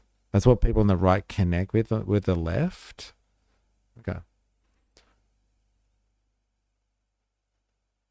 Yeah, but the H-man had talking points that aligned with a lot of the world. It doesn't mean they are supported his overall ideology about the right, just saying hold on with that specific equation. I'm just trying to show how people lean on lean towards one nation despite not really aligning with Pauline.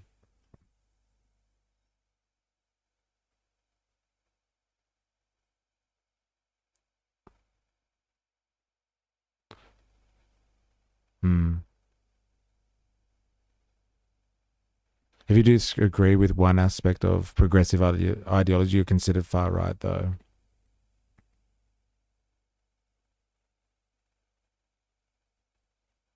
That's where we are. Fancy, lads. Now, this is the idea of the far right pipeline.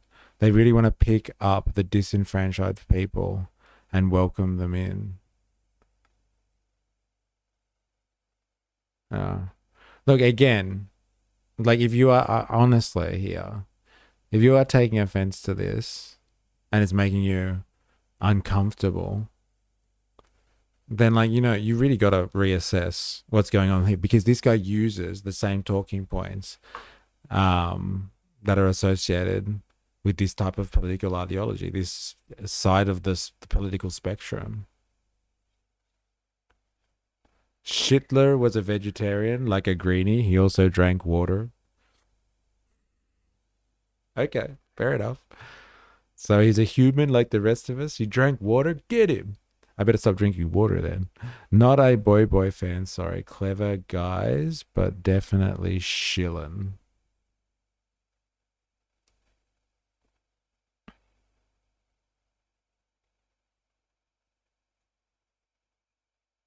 Like, yeah, his talking points are just a more extreme version of like some of the talking points we've already heard today from One Nation. So like specifically from Pauline Hanson and Barnaby Joyce. They're just like a more hardcore version of the same argument, which is like, we just don't need the migrants anymore. They shouldn't be here. They're diluting this culture. He's just saying like they're diluting the race. It's a refraction of the same thing. Obviously, one's more extreme than the other. But if like it makes you uncomfortable, like honestly, this might be some time to sit down and have a think about what it is you're saying here and why it would resonate with someone like him and vice versa. Once you learn to recognize the arguments made in his Nazi rhetoric, then you will pick up the little stuff that the moderates signal. I mean, if that makes you uncomfortable, then that's probably a good thing in terms of your personal character, you know. To play devil's advocate. All right, give us some devil's advocate. Right people would also say the pro PDF file people would use the same talking points as LGBT groups, and the right use that against them. So the pro PDF file people use the same talking points as LGBT groups, do they? Like, what? Can you give me an example? I'm not sure if I actually follow that devil's advocate line at all, actually. We are almost all migrants, though. That's what's so funny. Yes. Breaking down NSN talking points is like breaking down Tom Cruise's thoughts on Scientology. Like, if you were a Scientologist, yes. And he was just a more extreme Scientologist, then yes, I guess. I just don't know if I can follow through with that analogy there. Like, you'd have to also be a Scientologist then. And just he'd be a more extreme Scientologist. It's like breaking down the actual organized cells of Antifa's ideology. But see, this is what I'm pointing to before. Like, you make it sound like left-wing people are ashamed of being associated with anti-fascism. I don't think left-wing people are ashamed of being anti-fascist. But it seems like right-wing people are ashamed of being associated with neo-Nazis. So, like, I don't know, like, that's the problem. This is what I'm trying to explain here. Like, I think left-wing people have, like, way less of this whole, like, oh, man, I feel so ashamed to be associated with far-left culture. Like, I don't think they have any of that, to be honest. Like, if to be far-left is to be Antifa, like to be anti-fascist, then like fucking, you know, far left for days, baby. Like if that's what being extreme on the left is to fight against fascism, then like, you know, if the shoe fits, baby. But like for right-wing people, when it gets far left and extreme, is to be like, I don't know, let's become Franco. Let's become neo-Nazis. That's the extreme version of that. Then like, you know, I could see why right-wing people would be ashamed of that. But like, that's not my problem. I think that's a problem with your political ideology. I think like for me, a comparable example would be like wokies. Like I feel like wokies are a problem for the left. Like I think that sort of stuff degrades what left-wing political ideology is about. Like it's not about being offended by everything. Like left-wing ideology is supposed to be about resilience and solidarity for working people. I feel ashamed by woke culture, and that's why I make fun of it all the time. Like left-wing people being offended by everything and then acting on that offense. Like you could be offended but like not do anything about it, but like just be like having your whole worldview being constructed about being a fucking offended by everything instead of focusing on something important like, you know, human rights. But just being like, oh my God, you can't say that. That's so offensive. Like, that is shameful left-wing stuff for me. And so in the same way that you'd be like, oh, but those neo-Nazis over there are not me. That's not right-wing. I'd be like, well, left-wing politics is not woke. I say the same shit. But if you're like, oh, well, you know, the far left is anti-fascist and violently anti-fascist, then fucking, so they should be. Have you seen what happens when fascists get violent? They're pretty fucking scary. But like, yeah, if right-wing people are ashamed of being associated with fucking neo-Nazis, then like that's on you, brother. That's on you. And like you should fucking soul search that.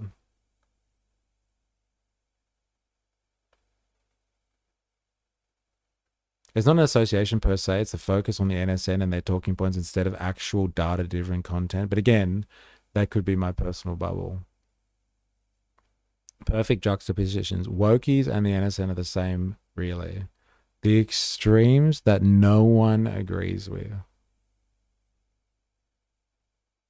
Perhaps I rate listening to wokies as high as I do the NSN. Not very high.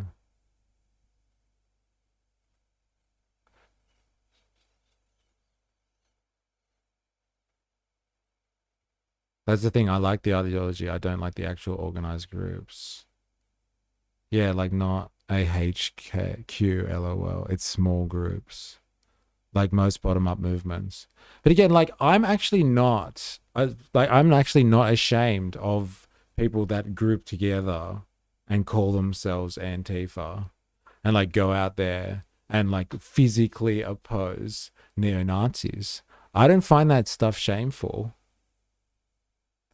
You keep saying it's not real because these groups exist. It's not real, but these groups exist. And they're not really in line with their own ideology. I'm also not saying there's a huge amount of them. It's like less than 1%. Yeah. Yeah, it must be about time. Like again, like I'm not ashamed of Antifa, like people that call themselves anti-fascists, if they're in little groups and they go out and do like Antifa things, like stop fascists and neo-Nazis from like stomping people's heads in on the pavement, and like attacking people because they're gay and they just don't like gay people or something like that, or they attack people because of their skin color. Like I'm down with that, man. I'm totally down with that. Like, if they're going to be out there causing havoc, like neo-Nazis and stuff, then fucking, you know, bring it to them. Bring the fight to them. And yeah, it's fine if it's an anti-fascism, but they're not. They get out of hand. Yeah, I don't care about them. But like, what anti-fascism gets out of hand? Like, tell me what Antifa stuff gets out of hand. Like, people protesting and wearing black and calling people racist and fascists, like that gets under your skin. I don't mind people who call themselves anti-fascist. Antifa is a label anyone can and has used. No, I don't think so, Woogie. I think what the media has done, or the governments around the world, has just labeled anyone that wears black and causes chaos as Antifa. And like, that's just stupid. But like, people who think that they are Antifa because they fight against fascism, then they are anti-fascists. But how do they define fascists? Throwing bombs into crowds? I think you're getting hung up on feelings of it. A wokie being upset over pronouns is just as cringe as the NSN saying whites are superior. It's not a feeling, and it's objectively dumb. No, I don't think it's the same at all. Sorry. Because like, what this guy is saying is like, whites are superior leads to ethnic cleansing. When wokies get upset over pronouns, it leads to people who are upset about pronouns getting more upset. Like, don't you tell me how to say your pronouns, I'll tell you how to say your pronouns. Like, it just leads to people getting upset. But like, when this guy talks about fucking whites being superior, he's talking about ethnic cleansing here. Like, they're two different things. There's a lot that doesn't line up from specific little groups. It's not like one organized Antifa organization or something. But like, what are you saying? So like, what part of Antifa are you upset about? When they do like property damage, like they pull down, like, I don't know, the memorial of a historic leader who was a colonial oppressor, when they like vandalize stuff, like give me something that you're just like, no, the Antifa are outrageous, how dare they? It's okay when they fight fascism, but not when they do the other stuff. Like, what is the other stuff? But again, like, I can't speak for everyone who would consider themselves left-wing, but I would say that left-wing people are way less ashamed of far left, whatever the far left is, than the right wing seems to be ashamed of the far right. A more accurate description would be that there are radical groups acting violently towards non-fascist citizens in the name of Antifa, but it's not some organized massive group. Okay, that's fine. But like, so they're acting violently towards non-fascist citizens. So like, they're acting violently towards people that they claim to be just racist. They're not, hey, I'm not fascist, I'm just racist, like, kind of thing. So Antifa shouldn't be out there attacking those people. They take it too far. Lost jobs at a minimum. Cancel culture is a thing, unfortunately. Yeah, and like, if that's what you are constituting as like being woke, like the cancel culture stuff, I think that stuff is outrageous too. Like, people losing their jobs because, like, give me an example. Give me something to work with here of like cancel culture. Because they refuse to put the right pronouns down or call people by their right pronouns and stuff like that. Yeah, that's all rubbish to me. That's not left-wing politics for me. I can go on, but there are bad actors on both sides, right? We can agree there. Well, like, yeah, okay, we can always agree. Oh, yeah, but there's bad people on both sides. Just like, you know, there's bad people in every religion, but all of a sudden, like, hey, the Quran's worse than the Bible. Am I right? Am I right? Like, you know.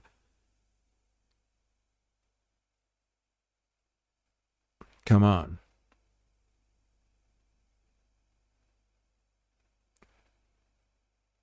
Censored comments for examples of violence. Oh, okay.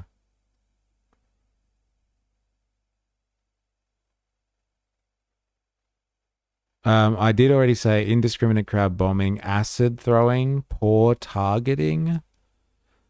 Okay, so like, okay, so you're talking about using violent tactics. Again, if you're using violent tactics against other people using violent tactics, then I would say the terms of the fight have already been set. But like, if you're just saying like these groups exist and in a vacuum without any fascist activity around, they're just out there throwing acid on people and bombing people, then like, is that a problem? Yeah, that's a problem. That's a problem. Innocent people got hurt.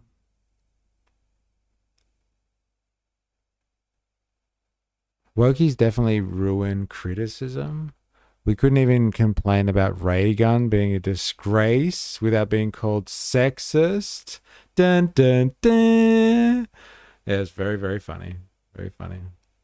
Well, that wasn't a very popular talking point, left or right, was it, Wookie? So it's not a very good woke perspective that time.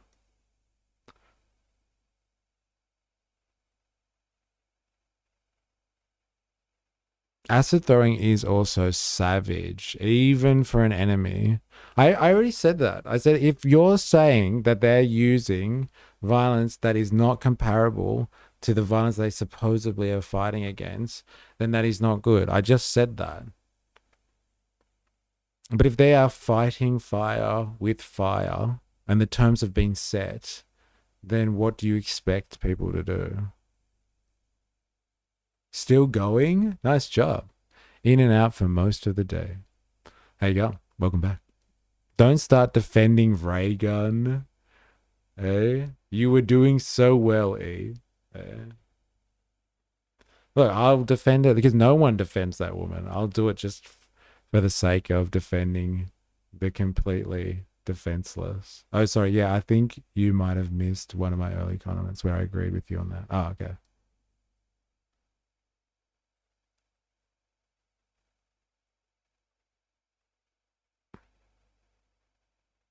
Innocent people got hurt. Acid throwing is always savage, even for an enemy. Yeah, fair enough. Look, again, and just to top this all off, I just don't think that the left is as ashamed of their far left compatriots as the right is as ashamed of their far right compatriots. And so, like, you know, that's a problem for people that are right wing. They got to sort that shit out.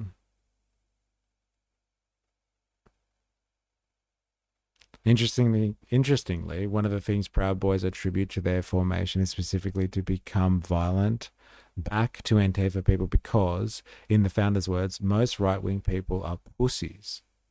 Interesting. Not that I like them. I'm just interested in talking about this stuff. Fair enough. Oh, it's still interesting, isn't it? It's like when the Americans say that they struck Iran first out of self-defense because it was a preemptive strike. It's a factor.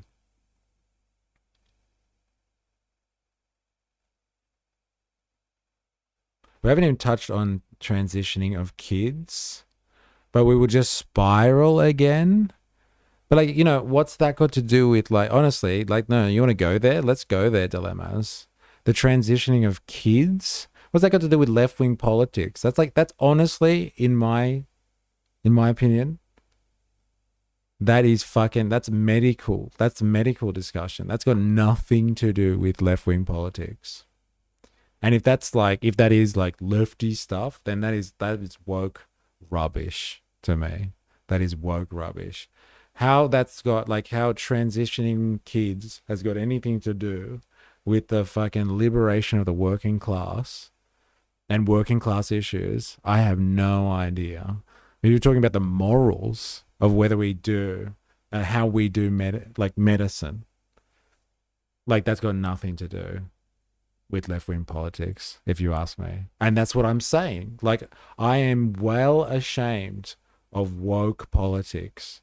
I feel like it's the same way, dilemmas, that you're ashamed of fucking Thomas Sowell here. You're ashamed of him. You're ashamed of him. Kids transitioning is left-wing ideology. LOL. Medicine? It is medicine. And that's what I'm saying. Then if you think, Mamupa, that like kids transitioning is left-wing ideology, then I'm ashamed of that. I am absolutely ashamed of that. That is just, that's woke stuff, and it's not what I've got to do with. Like, for me, left-wing politics is all about working class issues. That's what it is. And like, you know, that's a medical discussion for medical professionals. And if that is being culture warred up, it's not my fight. I don't give a shit about it. I don't give a shit about that stuff at all. That should be something that is left to the realm of like medical debate. It should be politicized. It should be a realm for medical discussion. Like, honestly, it's just culture war rubbish. It really should be a medical debate, all of that stuff. The fact that the left or the right thinks that they have valid talking points in all of this discussion anyway is outrageous. It's only left-wing issue because the right has forgotten human rights were meant to be bipartisan. There is only two genders, sorry. The left needs to stop sexualizing kids. Again, if you think that's what left-wing politics is about, then go for it. And like the left actually, like that's what like political ideology on the left is like sexualizing kids. Yeah. Gotta get sexual with them kids. Like that's what it's all about.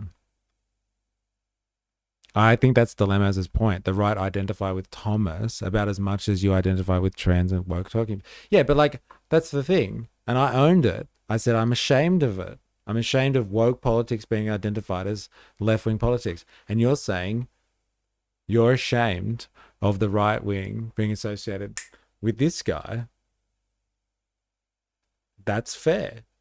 You should be fucking ashamed of it. I'm ashamed of the left-wing stuff. But like, I don't think talking about gender, like how you classify gender or like kids transitioning is actually politics. That's medicine.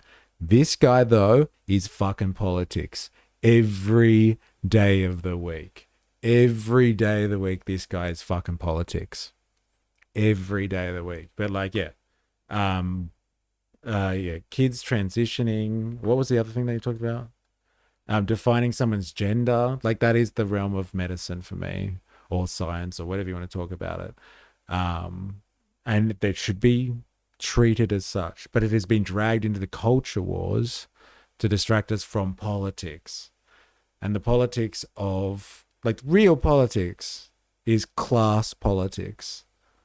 This guy is politics. This guy is fucking bread and butter politics. He's not talking about medicine here. Like, he's actually talking about my country should be full of white people, and I want to go back to a time and a place where it was just whites only. And so like he can create a society, organized society around the politics of whites only. That's his politics here. It's all about creating a political structure and a social organization that suits his political ideology, which is, I guess, white supremacy. I guess that's his political ideology.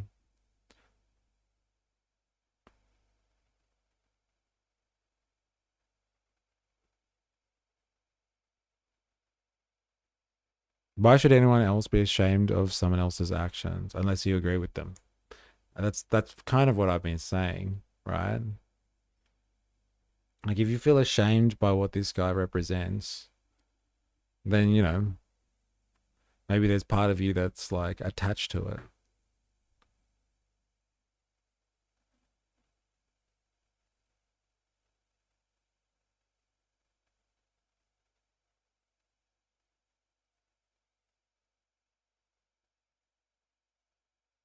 I don't believe in what part of what he says. I even agree with what part of what the like of David Shoebridge says.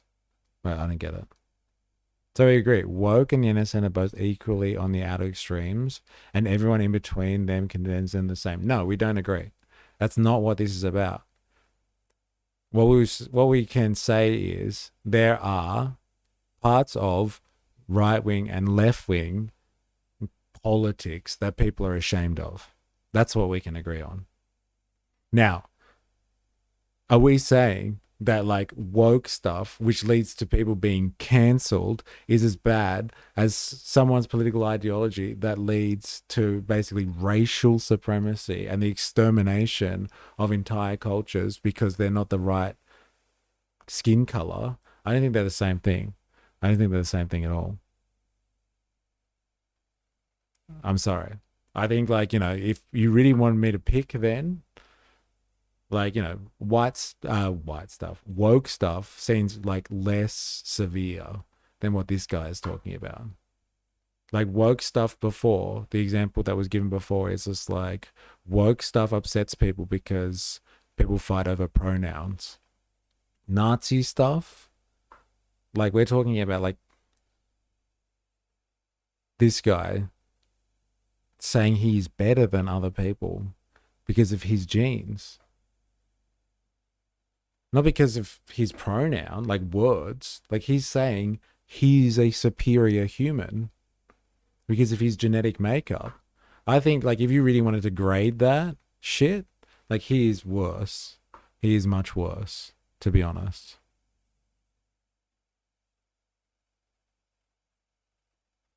These are talking points to divide us further. No point getting hung up on what others want to do with their bodies. That's not politics, it's controlling.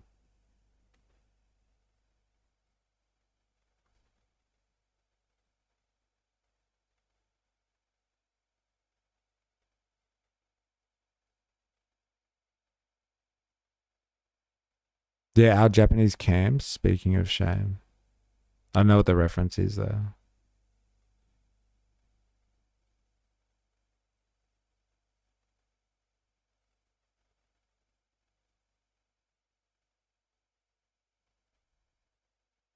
I don't know why you're asking self-reflection from a bot. All right. Fuck, Far Right Fridays was all fun and games before. It's gone fucking deep this afternoon. At some point, look into the guys that own the Jim's mowing company. That shit will blow your minds.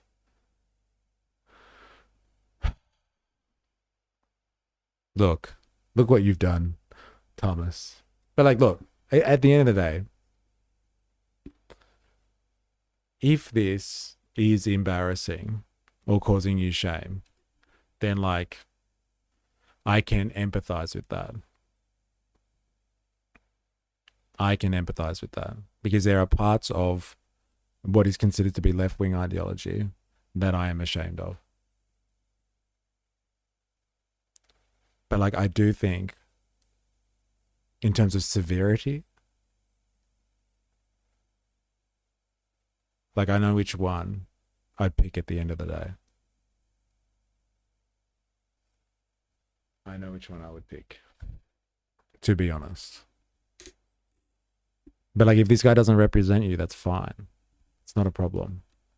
But if it doesn't make you comfortable for some reason, that's interesting, if nothing else.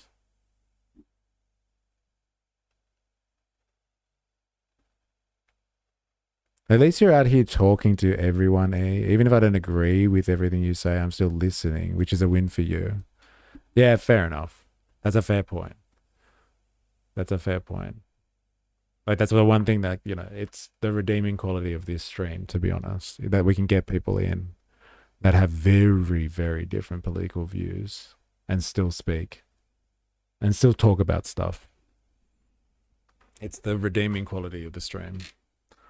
But it's also on Thomas and the far left for co-opting those points. It's not the fault of either mainstream ideology. It's not the fault of the ideology, the politics itself. These people have pushed the conversation to those points. And then the objective like the actual conditions that are created because they push those talking points. Yeah, fair enough. I can get down with that. Feeling shame they can associate with you is reasonable, but I don't feel so much shame. You question your own values, either side. But don't feel so much shame you question your own values, either side. Try a framing without the feelings attached. It's just bad information, in my opinion, from innocent or woke, which we both agree is wrong. Again, I wouldn't put it down to that form of agreement. I'm sorry. I want to make a point on this. I'm not agreeing that they're both bad and equally bad. I'm not saying that at all. Again, if I had to choose, like, give me woke any day over a neo-Nazi every day of the week. Because, like, as bad as woke gets, I don't think it's as bad as neo-Nazi culture. I'm just saying. Just saying. Can we all agree? We are happy Chairman Albo is getting another term. Chairman Albo. That's the framing I've been debating from. Yeah. I'll take the cringe over the racism. It's interesting. I'm down for meeting fascist violence with violence. Was the comment that you might have missed. Just done right. Yeah, thanks. Unless you're white as snow, you aren't safe from Nazis. You are never part of the club unless you fit whatever criteria they seem fit. And that can change at any time. But you don't see woke as transitioning kids, which is where we don't agree. And we will have to agree to disagree in that particular point.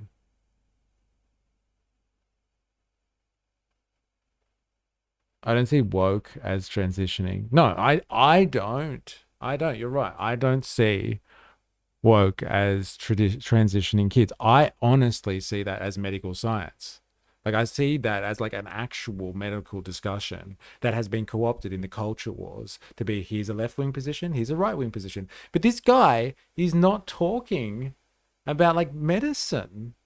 Like, he's actually talking about, like, what we're listening to is this is his politics. His politics is he's a better person than you if you don't have his genetic code. That's very different to like a debate on transitioning kids. Do you support transitioning kids or do you not support transitioning kids? It's like, it's not like, do you support, like, do you listen to what he's saying? He's talking about him. He's a better human being than other people. I think that is fucking deplorable stuff. I think it's very different to a conversation, like an actual medical discussion. Like, he's actually advocating for his superiority here.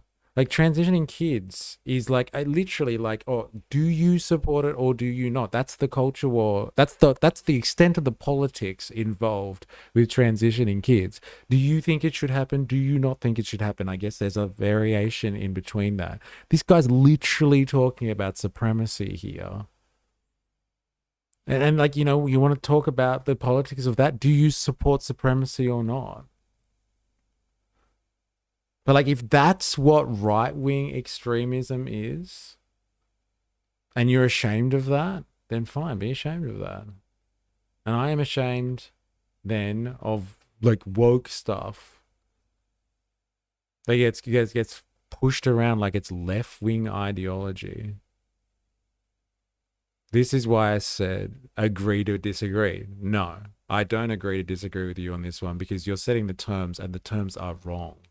They're just blatantly wrong. You cannot compare this guy being a supremacist based on his genetics to like what I think effectively is a discussion on, like, is a medical discussion, really. It's maybe even just a private matter between like patient and doctor. Like, that's really what this stuff is really about. It's about people getting involved in like basically doctor-patient privileges here. I want you to dive deeper into how you think medicine, and for that matter, everything else, is influenced by people's morality and ethics. Well, like science, like medicine is a form of science, and like all things, it's not perfect. And so, like, you know, attitudes and stuff change over time, and attitudes change with morality. And so is medicine affected by morality? Of course it is. Of course it is. But like, again, like medicine really, like arguably, if we have medicine and we develop medicine, and there's some ethics committee out there who has decided that this type of medicine is ethical for whatever reason, and then it really does come down to a discussion. Like this is doctor-patient kind of privilege stuff here. Like that's between a doctor and maybe, you know, actually no, maybe not even, if we're talking about kids here, it's between like a doctor, a legal guardian, and a child. Like that's as far as it goes for me, honestly.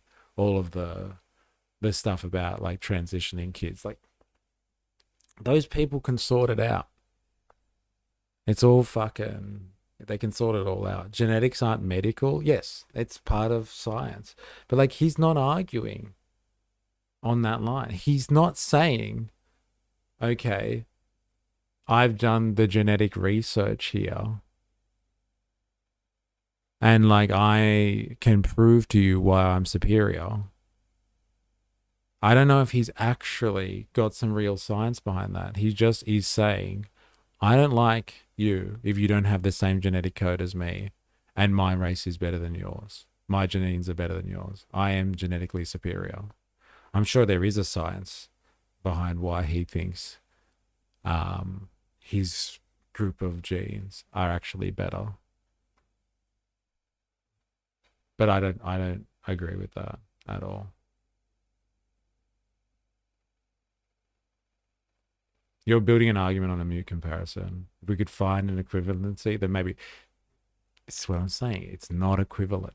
So I'm not going to agree to disagree. I'm not going to agree to disagree. Your subjective view is transitioning is purely medical, whereas my subjective view isn't.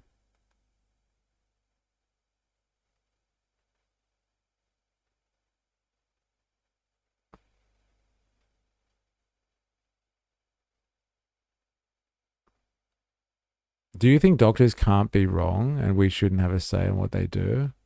Of course doctors can be wrong. Yes. Yes, of course they can be. But like, again, like, you know,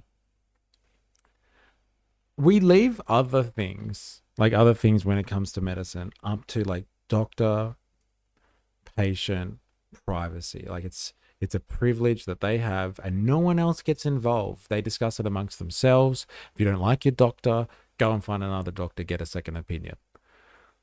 Like, I really think it should be limited to that. Like, if we have medicine, we have procedures, and like, because that's where science has advanced to in medicine, and we're aware of this stuff. If like people want to try things out, like leave it to them to figure it out. Like, honestly, leave it to them to figure it out with their doctors. Like, honestly, let's let them deal with their own private stuff here. But like, we're not talking about a private matter here, or even a medical matter in my mind. And this is, if you're going to get me on, oh, you're not being very objective, this is your subjective view. Yes, this is my opinion. I've said that multiple times. This is my opinion. Absolutely.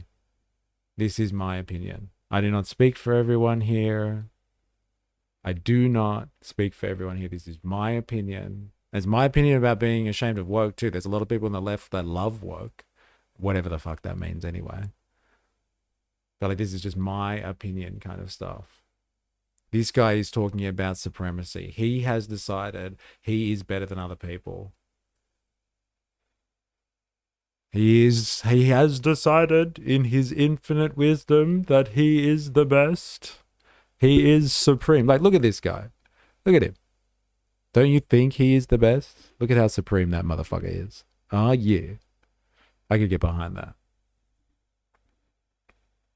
But like, I am not going to submit to the let's agree to disagree, because like it's not an equivalent. We can't just be like, yeah, well, we tried. Let's just walk away on this one.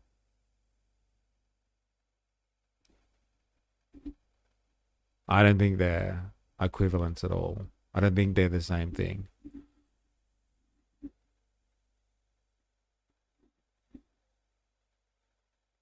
Now, I've got to bounce. But like, what a fucking discussion for Far Right Fridays. What a discussion. Dr. Nathan, are you streaming today? Are we rating you? I've got a few people, so you gotta let me know. Because I have got to bounce. Let me know, please. Ravy Baby, Spandonk, Hudder's Sausage. Dilemmas. 4IS. Jag was in here earlier. Kylie Wayoti in the house. KK online. Wookie. Who else we got here? Who else we got here? Who have I missed? Captain Bucket was in the house too. I think I said Wookiees already.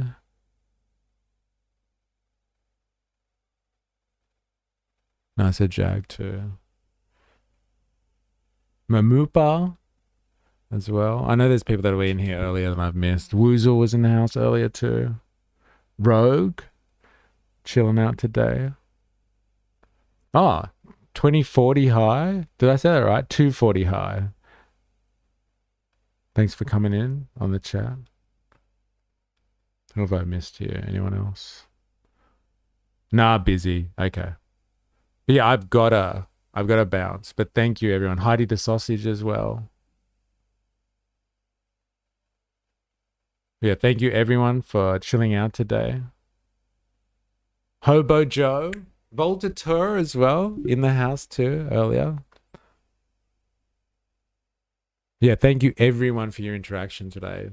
Thanks for getting deep and philosophical at the end of the day. It's been heavy for the end of Far Right Fridays. Usually we get, we have a little bit of fun on Friday afternoon, but not this afternoon. It's been fucking heavy. But yes, thank you for everyone for hanging out today. And we'll be back on Monday. So enjoy your weekend. I hope you get away from the clutches of capital. I hope you get, if you have to work, I hope you get some penalty rates, some time in lieu, some type of compensation for all of that. But thank you for hanging out. I do appreciate it. And I will see you on Monday. Until then, please remember, I am, you are, we are a mystery. Have a great weekend.